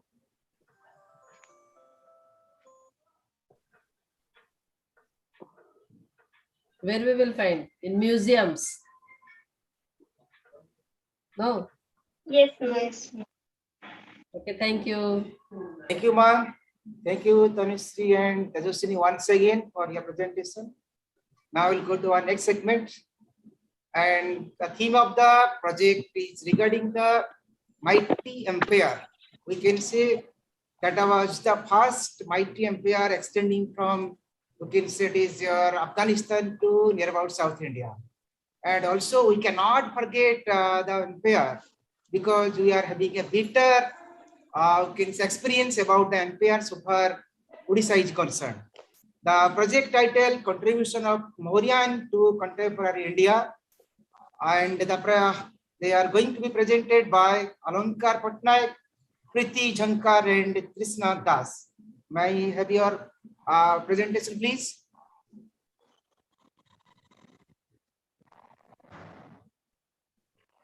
Alankar, Priti. Yes, sir. Priscilla, start your presentation. Yes, sir. Good afternoon, everybody. Myself, Alankar Patnaik, and my friends Trisha Das and Priti Dhankar are going to present the contributions of Mauryans to contemporary India. Before the establishment of Mauryan Empire, Magadha was ruled by the ruler of Nanda dynasty, Ghanananda. He once insulted the Brahmin teacher known as Chanakya, or also called as Kautilya. Chanakya decided to destroy the empire of Nandals. He then trained a group of soldiers and Chandragupta Maurya and defeated Ghanananda and established the Mauryan rule under Chandragupta Maurya in 324 BCE. Now I request my friend Priti Dhankar to describe more about the contributions of Chandragupta Maurya to contemporary India. Thank you, Alankar. Now I'm going to explain about the Chandragupta Maurya. Chandragupta was the first Mauryan ruler to establish such a great empire. It extended from north to south and east to west, including Afghanistan and Balochistan. Chandragupta established his capital at Pataliputra. Chanakya was Chandragupta's guru as well as his prime minister. Chanakya wrote Arthashastra, a famous book on political administration. Chandragupta was the founder of the Mauryan dynasty. He received an education in Taktis and the ascetic arts in Taxila. He is credited with saving the country from maladministration and freeing it from foreign domination. He was mentored by Chanakya. Alexander the Great died in 323 BCE, leaving Chandragupta to win the Punjab region around 322 BCE. Sudarsana Lake was built by Chandragupta Maurya. Now I request Trisha Das to tell about Bindusara. Thank you, Priti. Now I will say about Bindusara.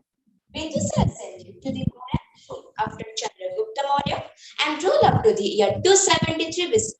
He was an ambitious king who defeated as many as 16 rulers and established the Mauryan authority over large parts of South India. Bindusara was the son of Chandragupta Maurya. He inherited a vast empire from his father. He followed Brahminism, calling him a Brahmin Bhatto, votary of the Brahmanas. The 6th century Tibetan Buddhist author Tarnatha credits his administration. Bindusara was influenced more by spiritual teaching of Ajabika sect, a Vedic religion, as he was fond of it. Bindusara had friendly relationship with the Egyptian. Ambassador from this country visited to the king court.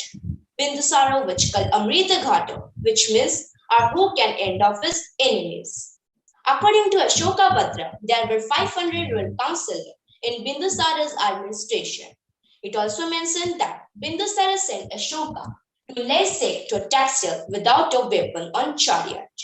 Bindusara had keen interest in philosophy, a taste for culture, and tolerance for all sectors.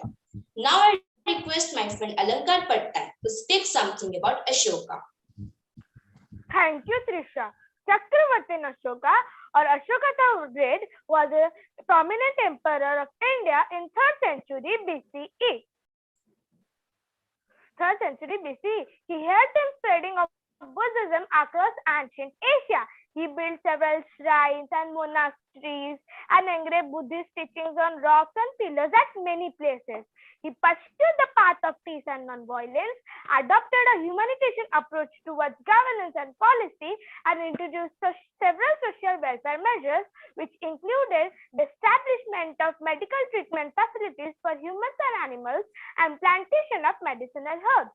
And road facilities with trees, wells, and inns for travelers were also there. Death punishment was abolished, and the king encouraged obedience towards parents, priests, teachers, monks, etc. 5 types of architectural monuments which were prevalent during the period were the palaces and stupas, caves and rock edicts, and the stone pillars.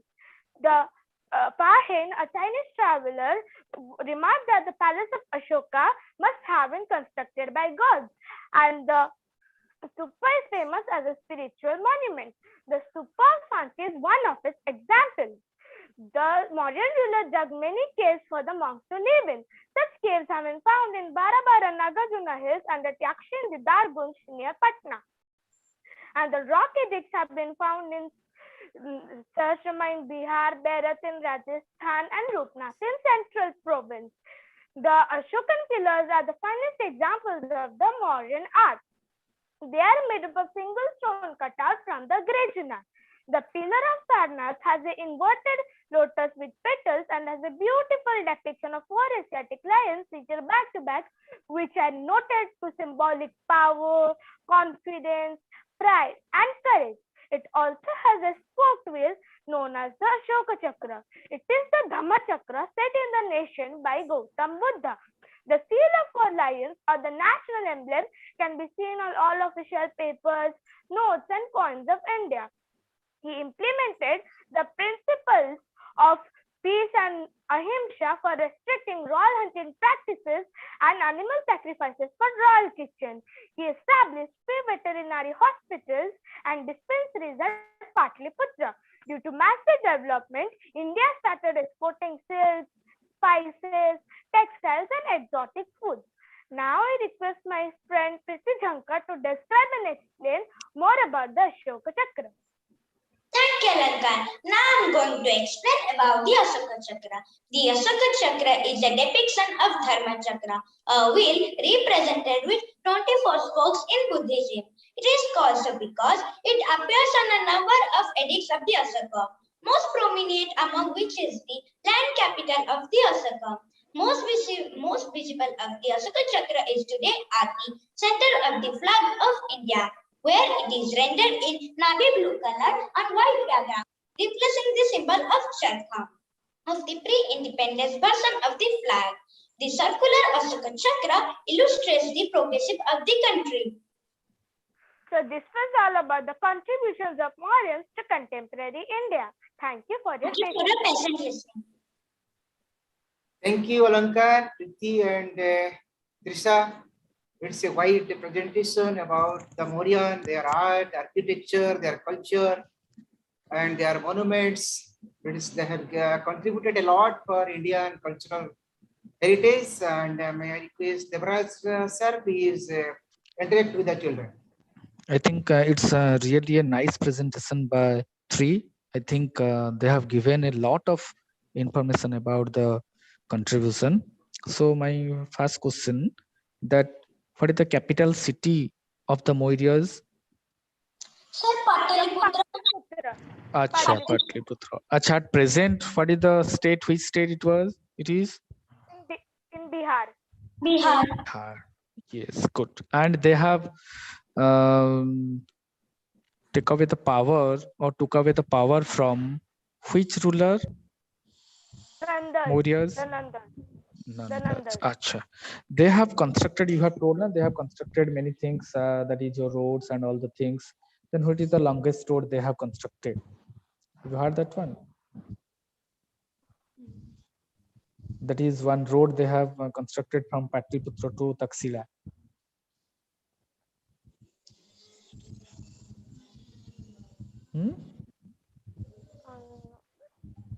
No. Okay. Now just tell me, they have also spread the religion into the Sri Lanka and other areas. Then what was the major religions they have followed? Buddhism. Buddhism. Okay. Okay. Thank you. Thank you. Thank you. Nice presentation, all of you. Thank you, sir. Thank you, participants, for your good and meaningful presentation. So now we'll go to our next segment. So children, I might have seen that now the media, maybe electronics media, maybe print media, full of information. Which information? That is election. And again, that is election at the grassroots level. So with good information entitling the project, our rural governments of Odisha, Aritra Dasgupta and Pratik Rath is going to present their presentation. My request, Aritra and Pratik, please start your presentation.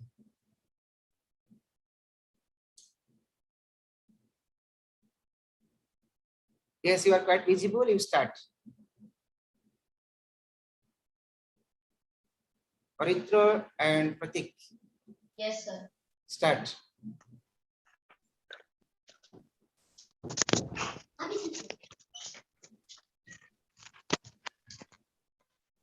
Good afternoon to one and all present over here.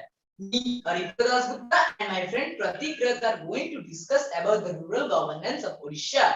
As you know, that Mahatma Gandhi has written a quote that when the Panchayati Raj institution was established, the people's opinion can do what balance can never do. From that, I am going to start the three types of Panchayati Raj system: Zila Parishad at the district level, Block Samiti at the Panchayati level, Gram Panchayat at the village level. Now, I am going to discuss about the Gram Panchayat at the village level.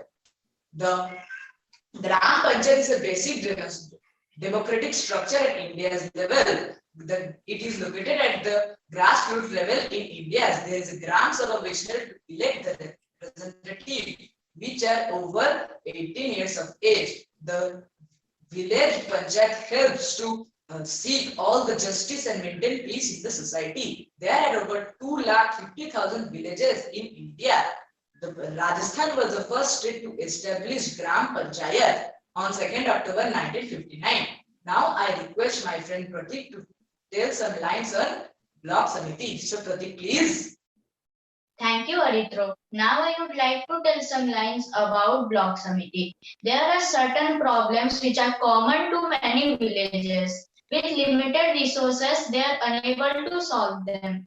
For this purpose, some neighboring Gram Panchayats form a block and work together. The local self-body that works for the whole block is known as Block Samiti. The Block Samiti is a link between Gram Panchayat and Jila Parishad. For the smooth functioning of Block Samiti, a chairman and a vice chairman are elected for a period of 5 years. Now I am going to tell you how the Block Samiti works. This is the building of Block Samiti. Inside this, there is a meeting hall in which meetings are conducted for the development and welfare of the village. Now I will tell you about some of the welfare programs. The first one is Madhu Babu Pension Yojana. It was started on January 1, 2008. The next one is NREGA, National Rural Employment Guarantee Act. It performs functions like pond cleaning, construction of roads, etc. It was started on 2006. The next one is Old Age Pension. It is a pension scheme for the old age people. It was also started on January 1, 2008. This is Biju Pakka Ghar Yojana. In this, they make Pakka Ghar for the poor people. Now I would like to request my friend Aritra to tell some lines about Jila Parishad. So Aritra, please. Thank you, Pratik. Zila Parishad is located at the apex level of Panchayati Raj system.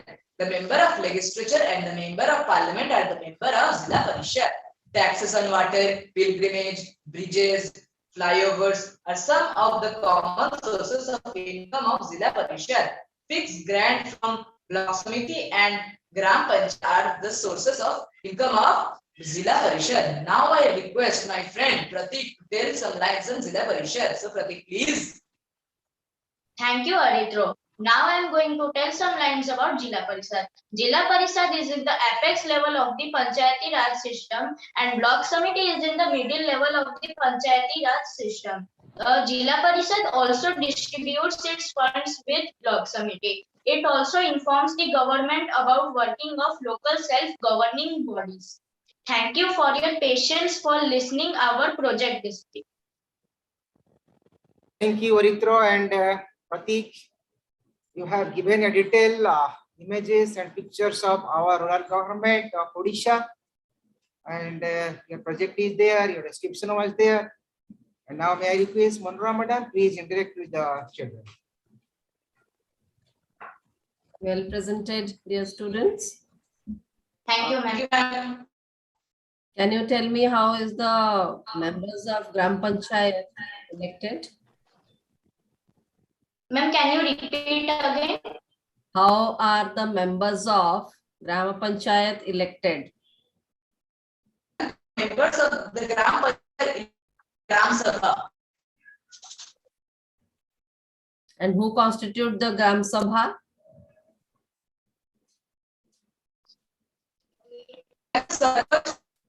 Ma'am, Dr. Sarvapalli Radhakrishna.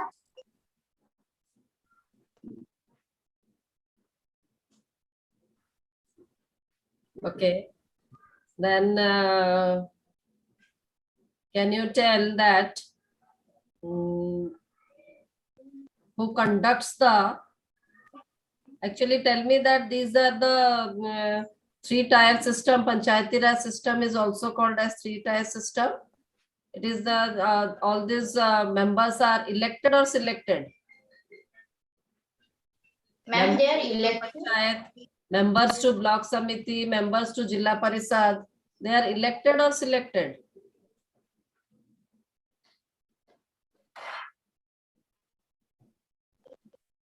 Ma'am, they are elected. All the members are elected? No, ma'am, some of the members. Some of the members. And who conducts the election? Can you tell who conducts the election of this Panchayati Raj system? Do we have Panchayati Raj system in our state?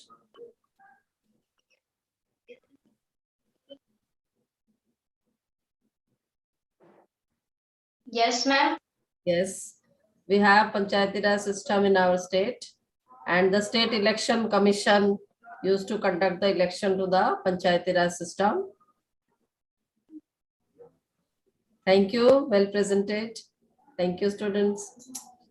Welcome, ma'am. Thank you, ma'am. Thank you, children. And that was quite a good interaction. Now I'll go to our next segment.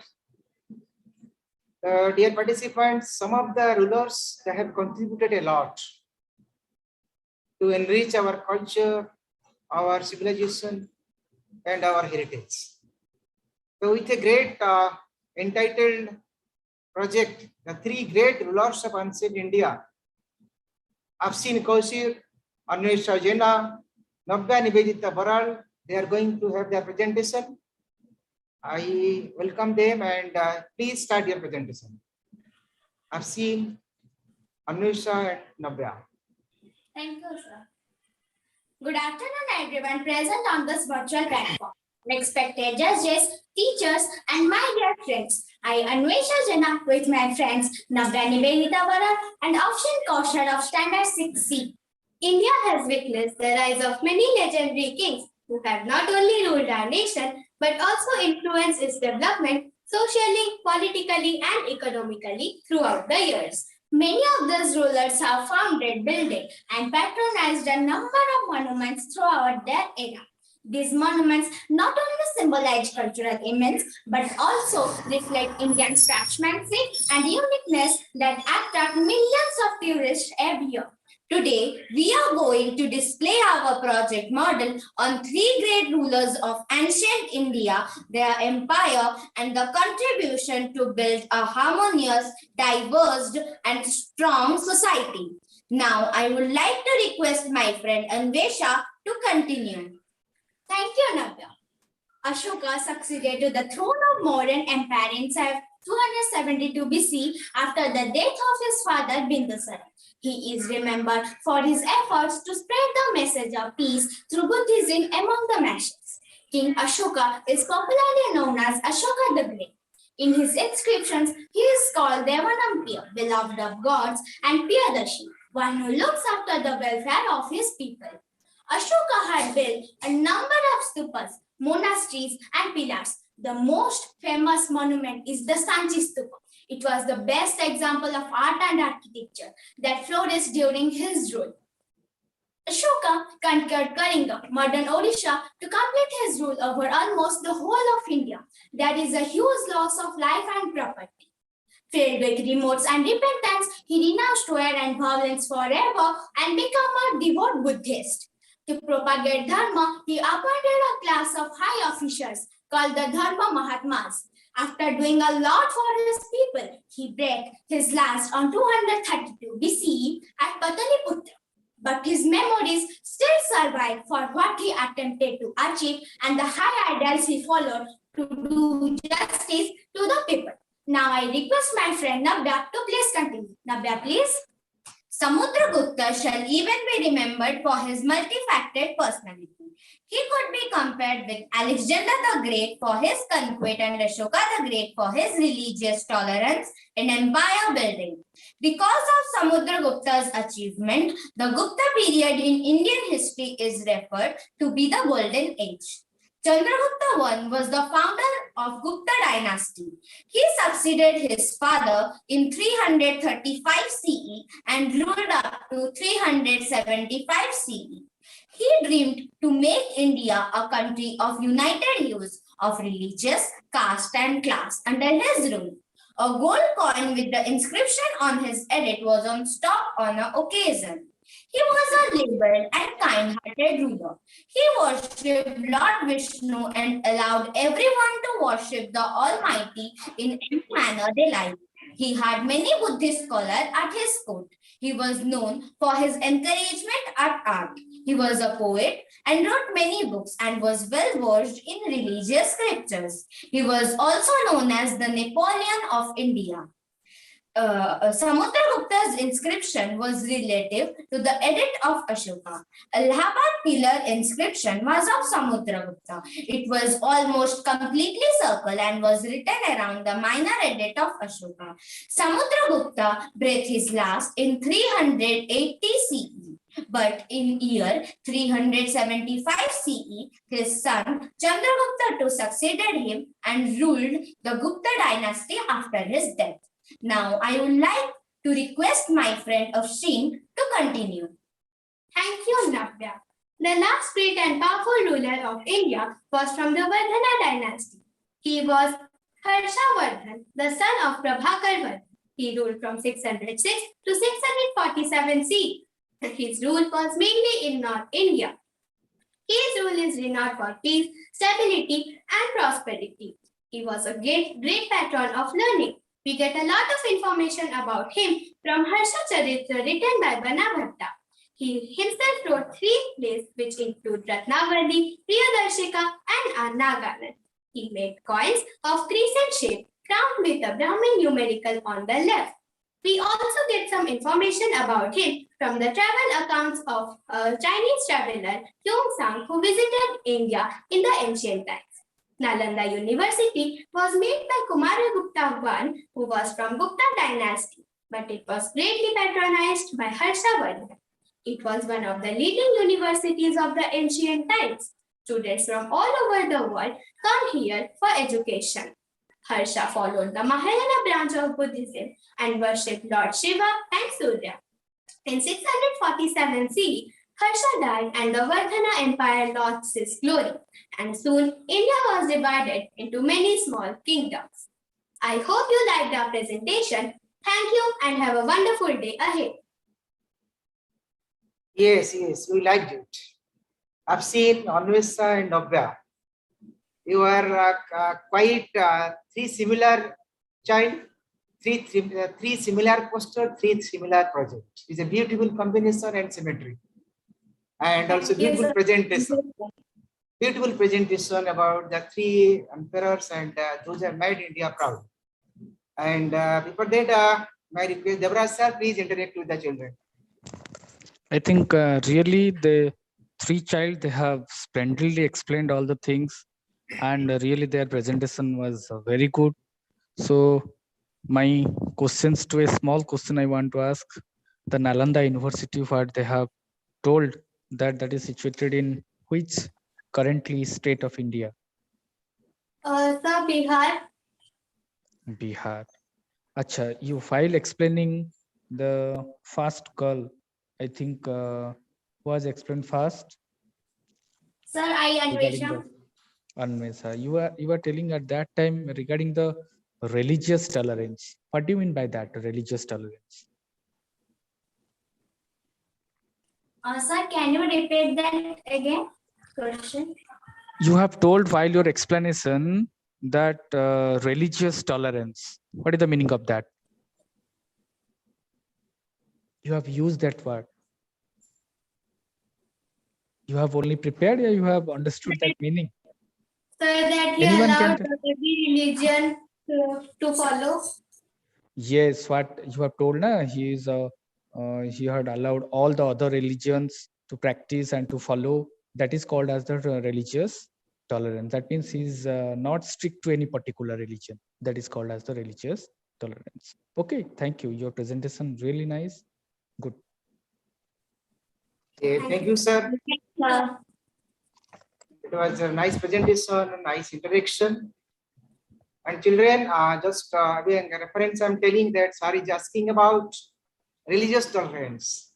And that in your political science book that you are reading, that preamble, there is a one word, secularism. Okay, we can link to it. Okay, thank you. And now we are going to next project. And whenever the title you will listen, your heart is breaking. Why? Because due to the fallacy of this emperor, a dynasty breakdown. With a beautiful project entitled The Three Great Rulers of the role of Aurangzeb in downfall of Mughal Empire. I repeat, the role of Aurangzeb in downfall of Mughal Empire. And our children, Sambhav Acharya, Divanshi Raut, Aditi Behra, Nitish Behra, and Ayush Amitanshu. Now they are going to have their presentation. Please start your presentation. Yes, sir. Good evening, everyone. Today, me and my friends will present about the topic on a dynasty's downfall. It was due to some irresponsive attitude of one ruler that led to the demise of a mighty empire. Now, me and my friends will present before you in a shadow format. Hi, Aditi. Hi, Sambhav. Aditi, how was your exam? It went well, but I have one doubt. In what question? It was about how the Mughal Empire came to its end. Oh, I know the answer for that. I'll tell you. The downfall of the 300-year-long reigning empire started due to a person's wrong decisions, and he was none other than Aurangzeb Alamgir. Shivaji Maharaj, the pride of Marathas, was a Maratha ruler who was contemporary to Aurangzeb. They fought many wars against each other, and this led to the downfall of the empire. I once heard that Aurangzeb invited Shivaji to his court in Agra. Is that true? Yes, that is true. Aurangzeb invited Shivaji to his court in Agra for some conversation. He and his son Sambhaji arrived to the Mughal court, but they were insulted and imprisoned by Aurangzeb. They managed to escape prison by hiding in a fruit basket. After escaping the Mughal jail, Shivaji continued waging guerrilla warfare against the Mughal army. Aurangzeb was forced to recognize him as Chhatrapati in 1674. Is it the Mughal-Maratha conflict the only cause for the downfall of empire? No, his own character played a vital role for the downfall. Aurangzeb was a fanatic Sunni Muslim. After he became the emperor, his chief aim was to convert whole India into a Islam country. He demolished many temples and replaced them with mosques. He reimposed jizya and toll tax on Hindus. He forced Hindus to convert into Islam. All sorts of promises were made for people who got converted into Islam, and getting royal job for them was easier. He abolished the system of Jaraka Darsana and displeased the commoners. The Parsi festival Navroz was abolished by him. It dissatisfied the Hindus as well as other religious communities. The religious fanatism of Aurangzeb resulted weakening the entire structure of Mughal Empire. Were there only two reasons for the downfall of empire? No, the Sikh-Mughal conflict was also a major factor in the downfall of the empire. This is because Aurangzeb killed the ninth Guru, Guru Tegh Bahadur. After this, his son Guru Gobind Singh transformed the Sikh Empire into a well-governed and militarily strong empire and fought against the Mughals till Aurangzeb's death. The Sikhs started the Khalsa movement against Aurangzeb and the Mughal army. Many major wars were fought, including the Battle of Gulair in 1696, which resulted in Sikh victory. Divyansi, I heard that Rajputs are having a good relationship with Mughals. Yes, that's true. But because of Aurangzeb, this relation also got destroyed. Aurangzeb completely reversed from Akbar Rajput policy. To expand his empire, Aurangzeb annexed the Rajput kingdoms. Aurangzeb wanted to convert Ajit Singh into Islam. Raja Jaswant Singh, father of Ajit Singh, opposed it. Rajput fought the battle at Dharmatpur, where they got defeated by the hands of Aurangzeb. Durgadas, the brave commander of Marwar, escaped Ajit Singh and the queen. After getting the information, Aurangzeb sent his imperial army to subdue the Rajputs. Aurangzeb himself camped at Ajmer. The Mughal forces captured Jodhpur, the capital of Marwar, and destroyed numerous temples. This war continued for 30 years under the leadership of Durgadas. They were able to recapture many of the lost territories after the death of Aurangzeb.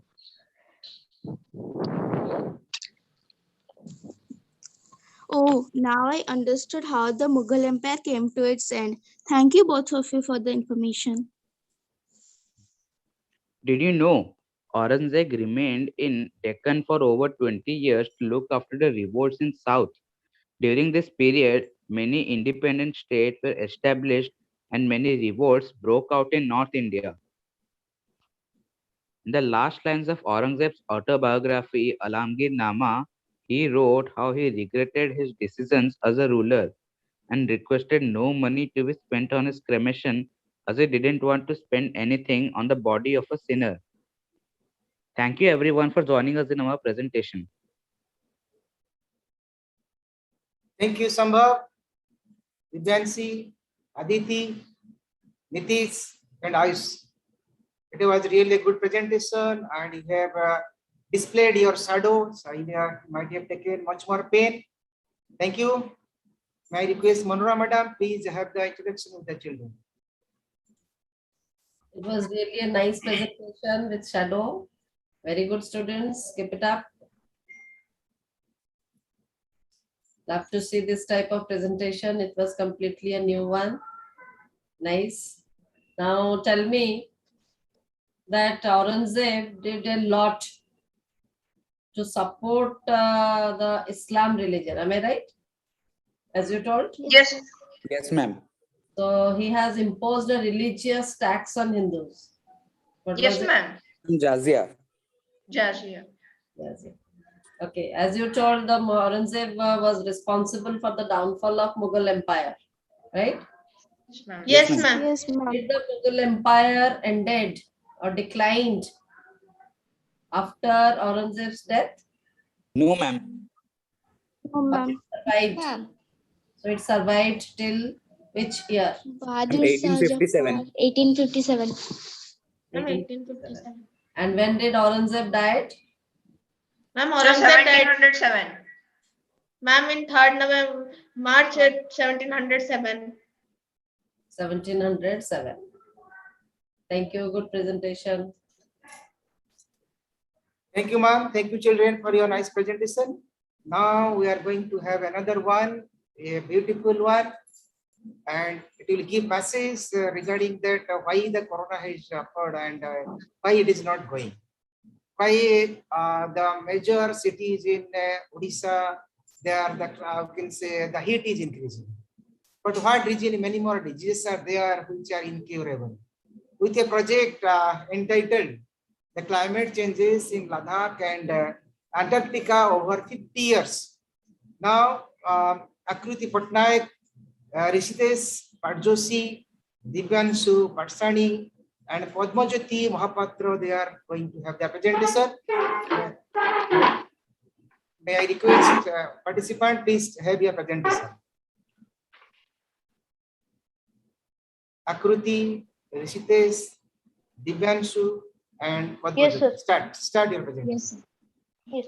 Good evening, teachers and my dear friends. I, Akruti Patnaik of class 7B, warmly welcome you to the Social Science exhibition of DAV Kalinganagar. Let me take the opportunity to introduce you to my team members, Rishitesh Patjoshi, Padmajyoti Mahanta, and Divyanshu Patsani. Action is awareness, but awareness is not action. I say this because today we are going to present you on one of the biggest threats that we are facing, that is climate change. And we have chosen Ladakh and Antarctica to make you all aware that how it is crucial for every individual to think how to deal with this climate change. Now I request Rishitesh to carry on with the project.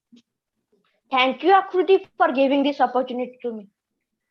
Good evening to one and all present over here. This is Rishitesh Parjuchi of class 7B. Today in front of you, going to tell about the climate change of Ladakh. This is the model prepared by us of Ladakh. In the past of the Ladakh, it is heavy snowing, but in the new Ladakh, it is not snowing as much as it is snowing in the past. In the new Ladakh, also we can see street lamps, more number of houses, solar panel and irrigational fields, which were lacking in the old Ladakh. And this is the model of Antarctica. In the past, we can see more number of ice sheets present in the Antarctica, but in the new Antarctica, the ice sheets are breaking due to increasing climate, global warming. Himalayan ecosystem is fragile and diverse. It includes over 51 million people who practice hill agriculture and remains vulnerable. It is vital to the ecological security of the Indian landmass through providing forest cover, feeding perennial rivers, which are the main source of drinking water, irrigation and hydropower, conserving biodiversity, which provides a rich base for high-value agriculture and landscapes for sustainable tourism. Nowadays, it is vulnerable and prone to the consequences of climate change, especially global warming, resulting largely from anthropogenesis emission. The region of Ladakh falls in the rain shadow area of the Indian Himalayas, which blocks the monsoon winds, thereby causing less major rainfalls. In the past few years, the impact of global climate change has been increasingly visible in Ladakh. Rainfall patterns have been changing. Small glaciers, permanent snowfields are melting. Temperature rise has been affecting water runoff in the rivers. Climate change has not been affecting Ladakh from past years. It was started just 15 to 20 years earlier due to the increase in global warming. Ladakh before 50 years was a beautiful place filled with snow and glaciers. People there were not facing much problem as facing now. Flora and fauna world was much restricted. Farmers were happy as agriculture was effective due to snow melt waters from glaciers and streams were not drying easily. At that time, due to heavy snow melt, floods were common and landsliding was in frequent matters. In the past, climate of Ladakh was an ideal climate, but now it is getting to be worse. With this, I sign up and request my friend Akruti to continue to tell about the present situation of Ladakh to you. Akruti, please. Thank you, Rishitesh. Ladakh is a cold desert with amid climate. Sound of water, sound of people, and sound of animals enrich the environment. Weather change, temperature rise, change in harvest seasons, extreme flooding are the major catalyst of weather change in Ladakh. A 3 degrees Celsius rise in temperature of Ladakh in last 4 decades have been measured, which has caused less snowfall and faster melting of ice in some regions. Over last few decades, warmer air temperatures have led to unusually high rates of ice melting. Global warming has affected rainfall adversely, and vegetation has suffered badly. Crop productivity for farmers have been badly hit. Production of some crops declined by 30% to 50%. In past few years, the vegetation like potato, barley, turnip, and radish have suffered due to non-availability of water. We commonly find fruits such as apple in the region of Ladakh. But the climate change has resulted in fast disappearing of apples. Too much heat and sun can actually sunburn apples. And excessive heat can alter apple's color, making it pink or brown except of red.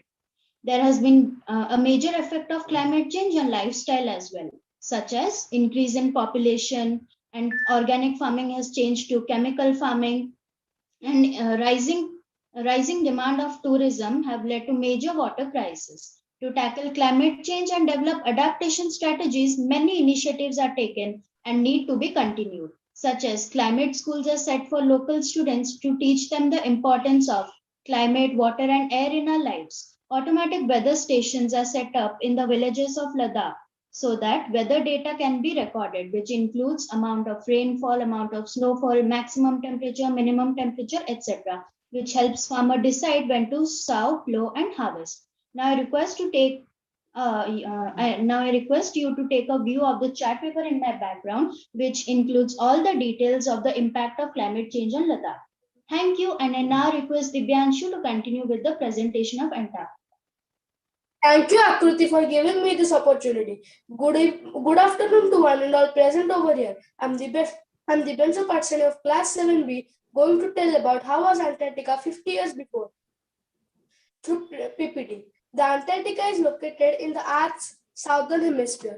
It's centered asymmetrically around the South Pole and largely south of the Antarctic Circle. It covers an area of about 14.2 million kilometers square, which is nearly 4.5 times larger than India. Climate of Antarctica 50 years ago. The Antarctica is the coldest continent on the Earth. The continent is also extremely dry. The average temperature of Antarctica was about minus 15 degrees Celsius. The average elevation of Antarctica was about 3,488 meters. Antarctica is the driest continent and receives average snowfall of 20 centimeters. And Antarctica in 1970s. About 98% of Antarctica was covered by the Antarctic ice sheet. The continent had about 90% of the world's size and about 70% of the world's freshwater. If all this ice were to melt, sea levels would rise about 200 feet. The beginning of climate change in Antarctica. Researchers reported that from 1958 to 2010, the average temperature at 1500 meter high rose by 2.4 degrees Celsius. In the last 50 years, the peninsula of Antarctica warmed almost about 5.4 degrees Fahrenheit, which is significantly higher than the global average of 1.6 degrees Fahrenheit. In February 2020, the continent recorded the highest temperature of about 64.9 degrees Fahrenheit. Antarctica's wildlife. Despite being one of the coldest, most inhospitable places on the Earth, Antarctica hosts a wealth of biodiversity. It is the only continent on Earth which has no terrestrial mammals. The most common birds in Antarctica are penguins, and the common animals found here are leopard, seal, blue whale, and albatross. Now I would request my friend Padmoti to tell about the current situation of Antarctica. Padmoti, please.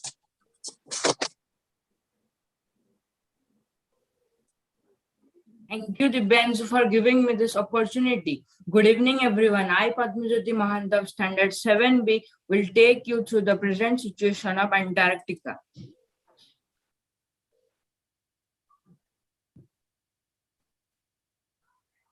Antarctica is situated at an elevation of 2,500 meters above the sea level, and the average temperature of Antarctica is minus 57 degrees Celsius, with being the minus 90 degrees Celsius in the winter season. Antarctica receives an annual precipitation of 166 millimeters along the coastal regions.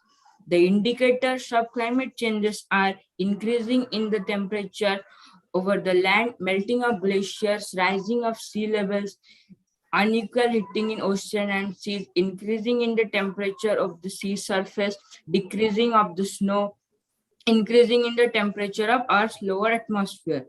The main causes of climate changes are environmental pollution, global warming, industrialization, rapid growth in population, deforestation, and increasing in the level of carbon dioxide. Climate change has impacted a lot on the environment of Antarctica. Since 1957, the average temperature of Antarctica is significant at minus 0.05 degrees Celsius. The West Antarctic ice sheet has warmed by more than 0.1 degrees Celsius in the last 50 years, with most of the warming occurring in the winter and spring season. Melting of continental Antarctic ice could contribute the global sea level rise. Climate change has also threatens to the wildlife. Antarctic krill's number are declining. Krill are the very important part of the Antarctic food web, and this decline could threaten whales, seals, penguin, because these all animals are feed upon the krill. The decline of krill has been linked to a dramatic decline in sea ice. Sea ice is a vital feeding ground for the huge number of krill in the Southern Ocean. The research shows that the krill number have dropped by about 80% since the 1970s. This is the model prepared by us. This is the old Antarctica. Here you can see that there are plenty of snowfall, and this is the present where the amount of snowfall has decreased a lot. There are about 20 million breeding pairs of emperor penguin in the past few years, but now decreased by 50%. Thank you. While I conclude, I just want to say that climate change is a man made disaster. Our planet is a beautiful place, but we humans have destroyed it. All big journeys start with a step, and it's never too late to take a step. So it is crucial for every individual to start thinking how to deal with this climate change. Thank you, and this is all from our side.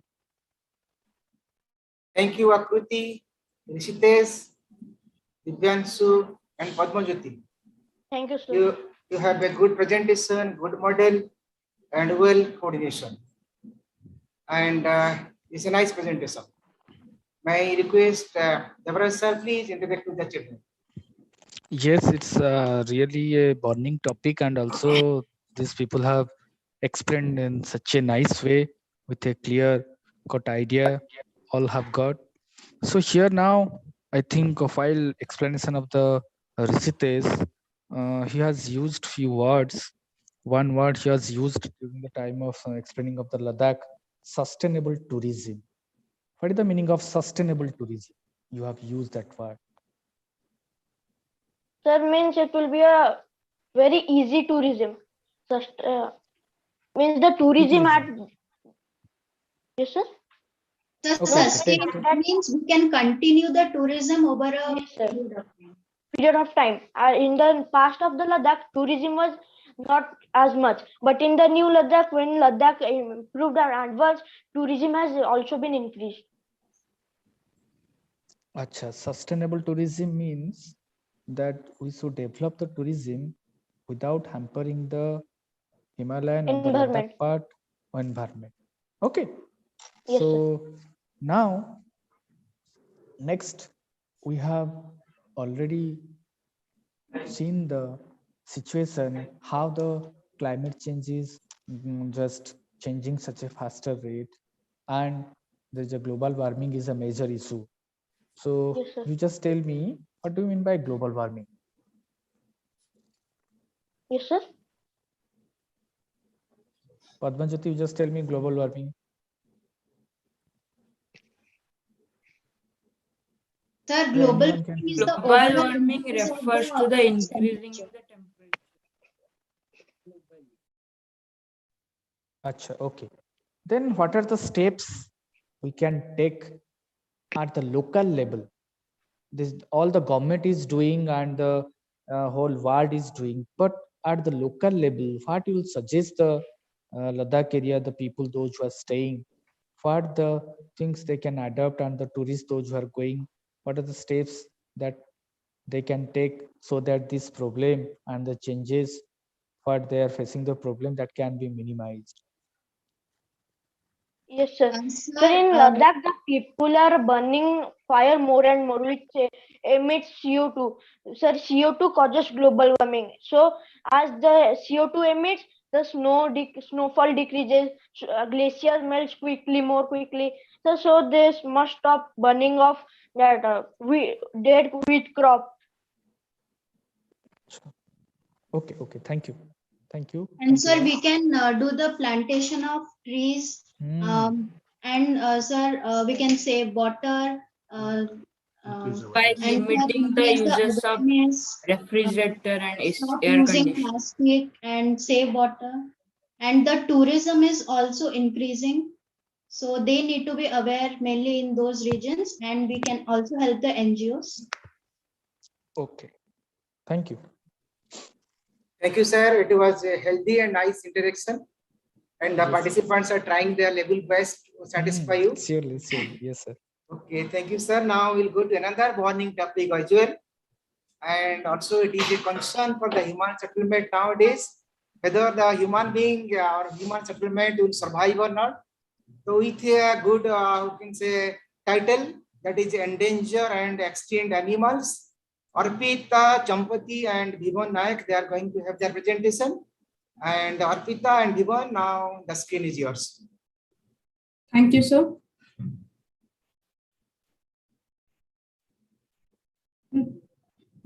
Arpita, Bhivan, start your presentation. Yes, sir. Good evening, respected judges, teachers, and my fellow friends. Today, I, Vivan Nayak, and my friend Arpita Champati are here to discuss on the topic endangered and extinct animals. In today's world, there are many animals which are endangered and some have even become extinct due to natural factors like climate change. Other factors include human activities such as pollution and deforestation. Greedy human activities such as poaching of animals for their body parts, pollution, and deforestation have caused habitat loss, starvation, and many more severe issues for these species. Because of these activities, many animals have become vulnerable species and few have already gone extinct. Animals becoming endangered is leading to ecological imbalance and even disturbance in the food web. To give you all a brief information about these species, we would like to present before you a project model and presentation through this virtual platform.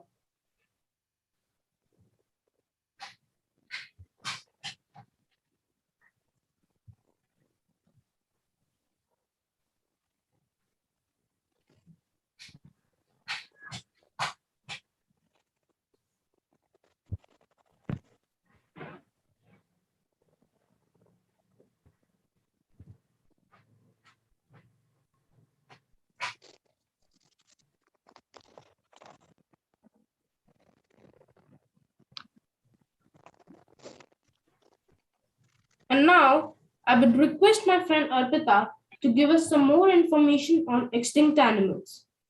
Thank you, Vivan. Now I will share some information about a few animals who have got extinct. Dodo. It is an extinct flightless bird which was found in the island of Mauritius.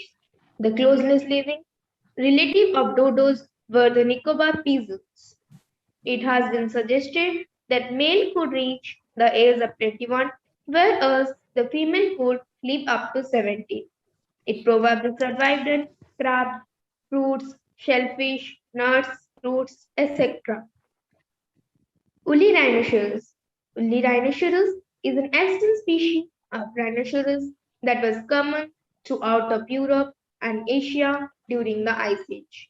To deal with extreme cold, it had a thick and saggy coat. Both horns and bones of these animals were used as tools and the weapon of cavemen.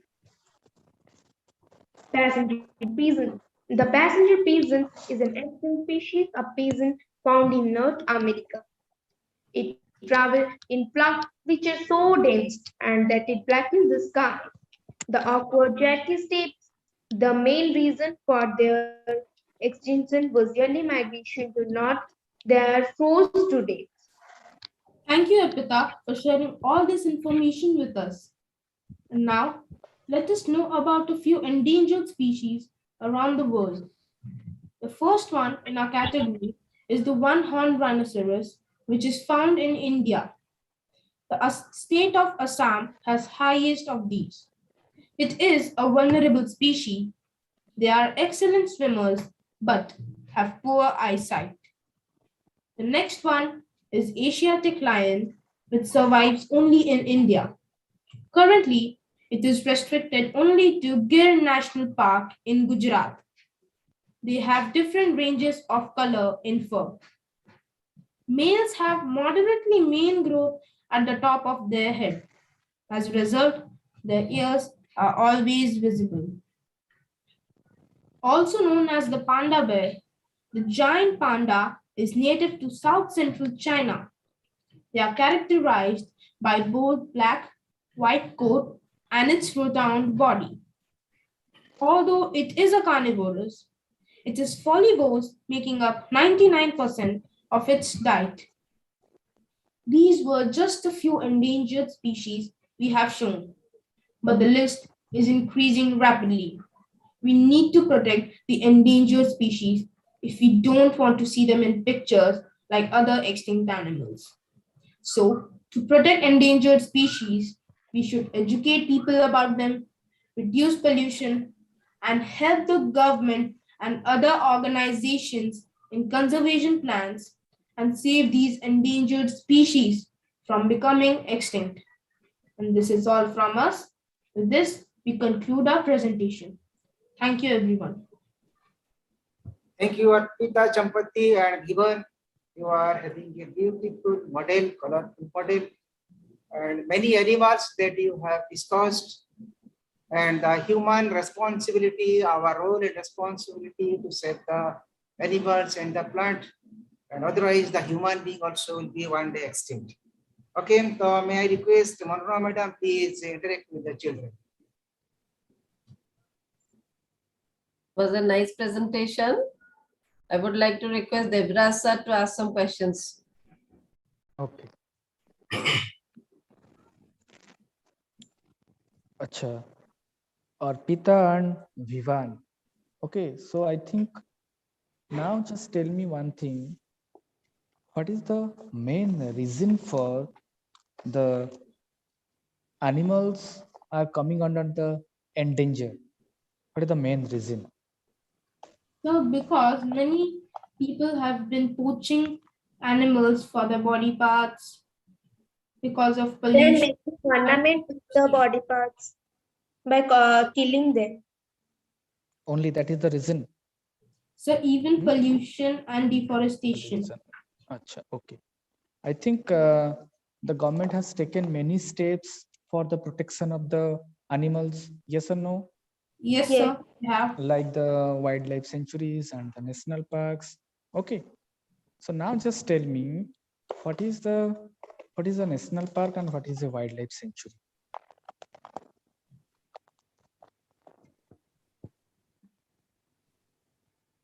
I think it is there in your book. Yes, sir. Do you have any idea? In the last, when your question answers over, there the answer is there. What do you mean by that? To whom we can call a national park and to whom we can call a wildlife sanctuary? Because we know that the government has taken many steps. Okay. Okay. Thank you. Thank you all. Thank you, sir. Thank you, Arpita and Given. You have given a clear-cut message. Now we are going to another exhibit that give message to our people, to the human civilization, and on which the human settlement has been developed. What was inside? What was his nature? What things are there? In which way you can protect it? With the project entitled Layers of Earth and Atmosphere, Abhirup Asrit, Aditi Mahapatra, and Sahili Priya Sahu, they are going to have the presentation. And may I request Abhirup, Aditi, and Sahili, please start your presentation.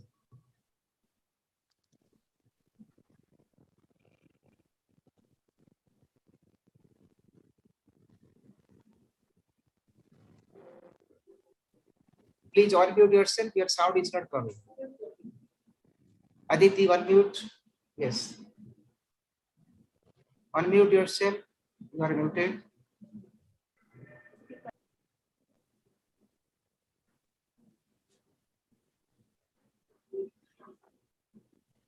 Aditi, unmute. It shows that you are muted. Yes. Start. Good afternoon, everyone, esteemed judges, respected teachers, and my dear lovely friends. I, Aditi Mahapatra, with my team Aviru Parshit Panda and Sally Priya Sahu, welcome you all to our project, The Layers of Earth and Atmosphere. The planet Earth appears to be a large rock ball that is surrounded by water and called as our Earth was formed about 4.6 billion years ago, and it is the only planet which is suitable for sustenance of life. From its birth, it undergoes different types of changes. It may be interior changes as well as exterior changes. The interior of the Earth always remains mystery for years because the internal temperature is very high, and due to this intensity, neither of us dig deep inside. We have been only able to dig 3.5 kilometers below the Earth's surface for extracting gold from mines. Or there is any possibility of living organisms living inside it. So thus, our knowledge about Earth's interior is based on interior observations like occurrence of volcano and earth. So now I request my friend Aditi to speak more about this topic. Aditi. Thank you, Sally. Just like an onion, the Earth has a made up of several concentric layers with one inside other. We know that the Earth is made up of 4 layers: the crust, the mantle, the outer core, and the inner core. Let us read about the crust. The crust is typically about 25 miles thick beneath the continents and about 6.5 miles thick beneath the oceans. Most earthquakes occur within the crust. The crust is like a skin of an apple. It is very thin compared to the other 3 layers. The crust makes up 1% of the Earth.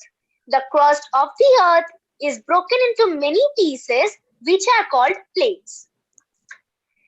The crust is made up 5 to 100 kilometers thick, and it is divided into 2 parts.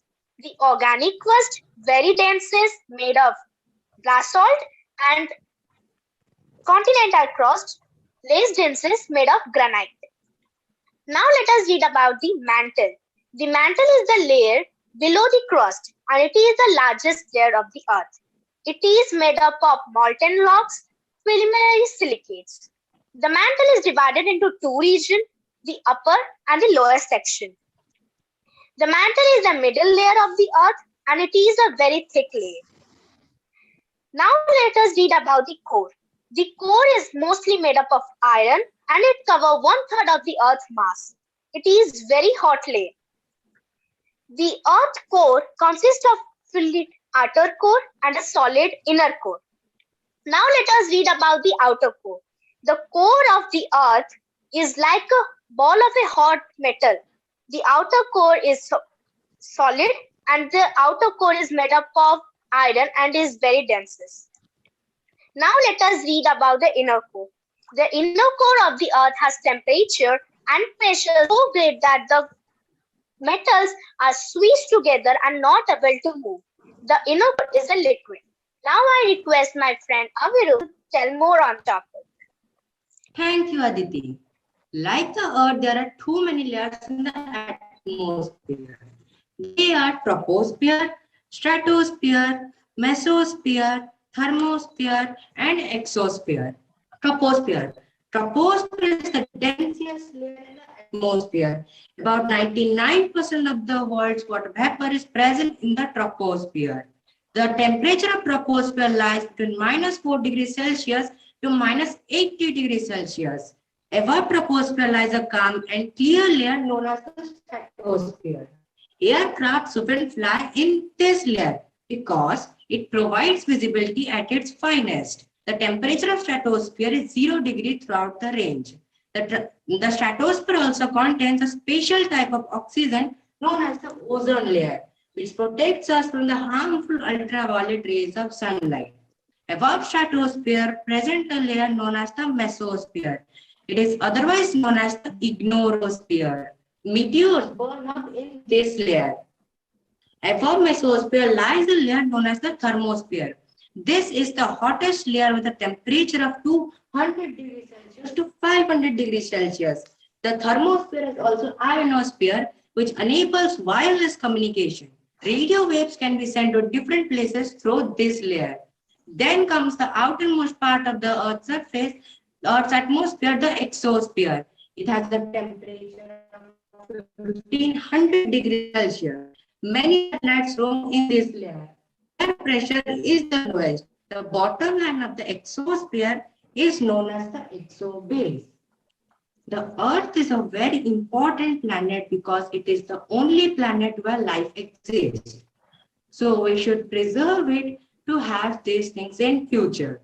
This is all from our project presentation. Thank you. Thank you, Abhirup, Aditi, and Saili. You had a good presentation, good model, and you discussed about the layers of the earth as well as atmosphere.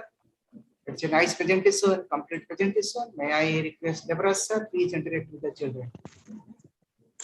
So, dear children, I think this is a nice presentation from Abhirup, then Aditi and Sayali. Yes. So, my questions to you people, just tell me that you have told that meteors born in the mesosphere. Why the meteors born? Sir, mesosphere has enough gases to create friction, and this catches fire to the meteors, and meteors burn up in that layer. Okay. Then next question, that is the discontinuity or the line which separates the crust and the mantle, that is called what? Which discontinuity that divides or the separates the two layers of the earth, that is crust and mantle? Sir, moho and asthenosphere. Good. Yes, correct. Moho and asthenosphere. Now, yes. Now just tell me what is the difference between magma and lava? You people have told that when the plates movement occurs, then there is from the interior part of the earth, the eruption occurs. Then what is the difference between magma and lava?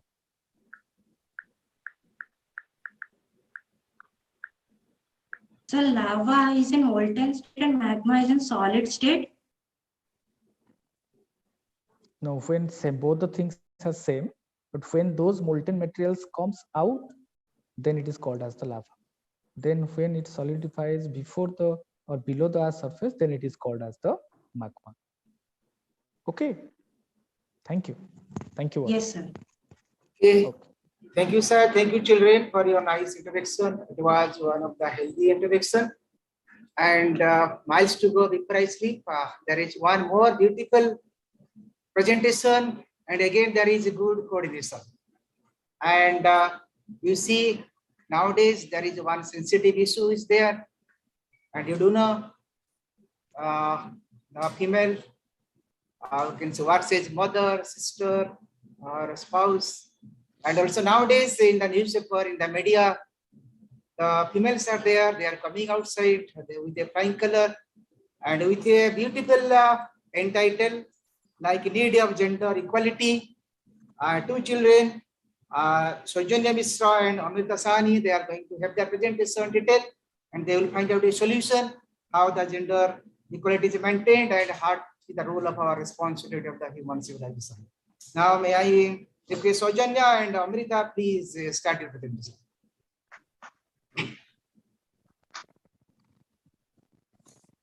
Hello, Amrita. Good evening. Good evening. How are you? I'm fine, but I'm sad. Why? Oh no, actually, my friend's elder sister isn't allowed to go to school or to complete her higher education. Isn't it wrong? Why they did so? It's actually because those kind of people think that girls should be confined to home. Yes, it's true. Good evening to one and all present over here. I'm Amrita. I'm Saudanya. Today we are here to talk about our topic, need of gender equality. Have you heard about the word stereotyping? In social psychology, a stereotype is a widely adopted thought for a specific individual. It is prejudiced, irrational, and based on fear what is different.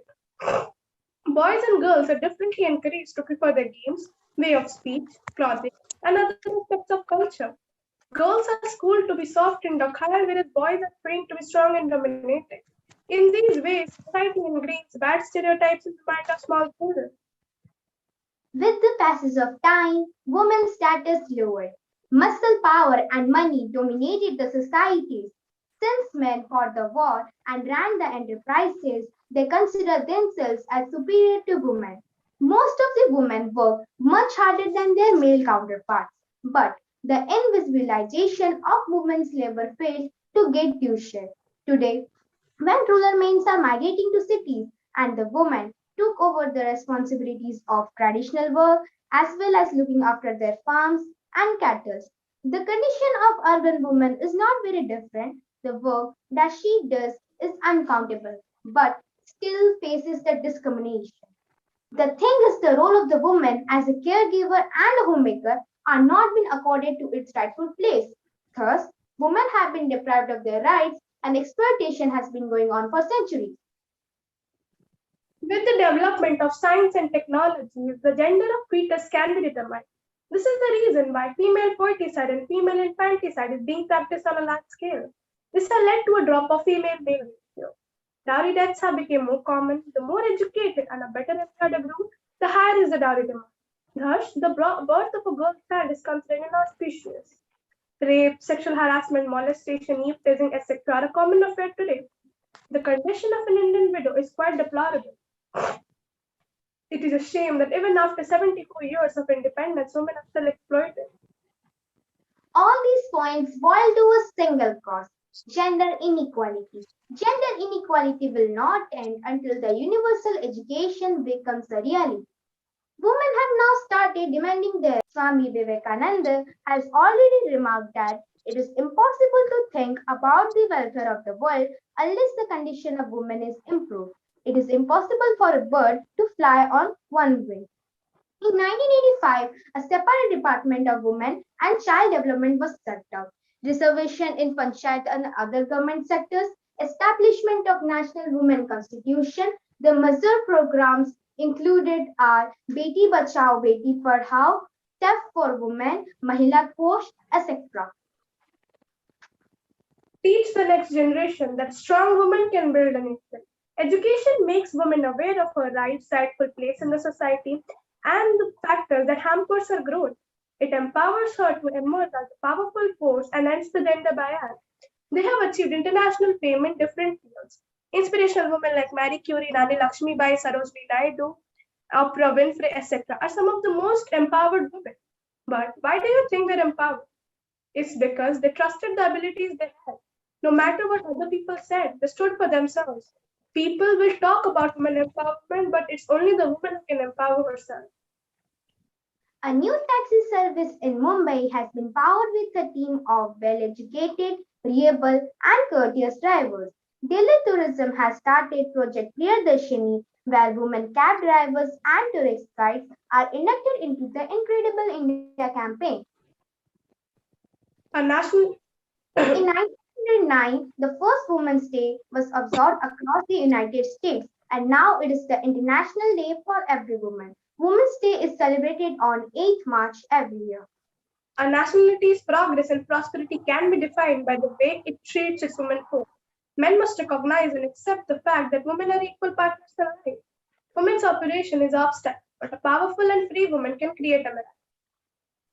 Gender equality is a human fight, not a female fight. Thank you and have a nice day ahead. Thank you. Good, good. Very good. It's a nice and comprehensive presentation about the role of women that contributed to our society, and the message that you have given that women are not, you can say, weak. They are quite competent enough, and they should deserve their position equally with the men. And now also, Sojonya and Amrita, you are also justifying that you are describing the women, or can say, need of gender equality in the society. And my request, Monora Madam, please interact with the children.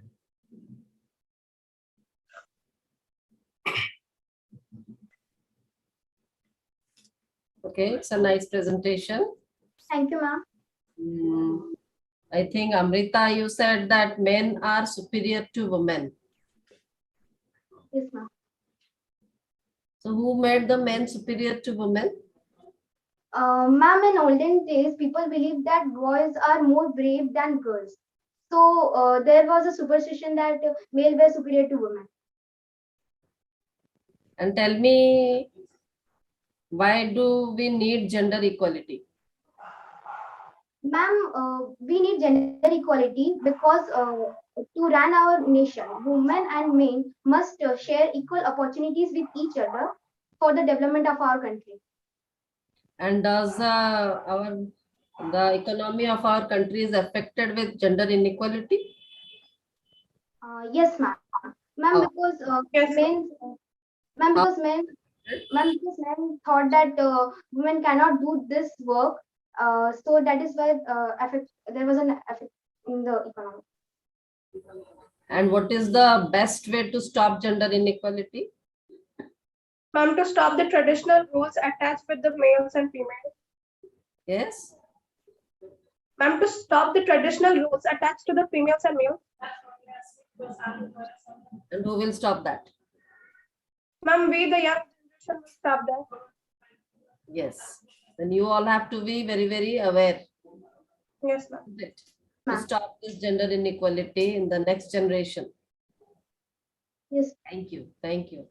Thank you, ma'am. Thank you, children, and thank you, Mike. It was a nice and healthy discussion. And with this, we have arrived the first day of our annual exhibit, that is Edutech. And on behalf of DAV Kalinganagar, I also convey my best wishes and our regards and our thanks to our judges, Monora Madam and Debrajkar. Thank you, sir and mom, that you have spent with us more than 3.5 hours. You are interacting with our children, and your patience, I salute your patience. And thank you a lot. And as well as also we provide thanks to our parents as well. We salute the efforts of the parents who have joined with their children, by which the children that have come to this level, they could have present well. And this show also will be in their live YouTube. They can see this one later on. And I think they will feel happy. At least everyone, maybe junior and senior one, they have presented nice way. And it was, I think our judges will find difficult to give, you can say it is your rank. And if I would have been in the judges post, I would have given to everyone the rank because they have done well. And it was again virtually. And the side by side also, I provide thanks to our parents. They are, you can say, efforts. All teachers, those have joined.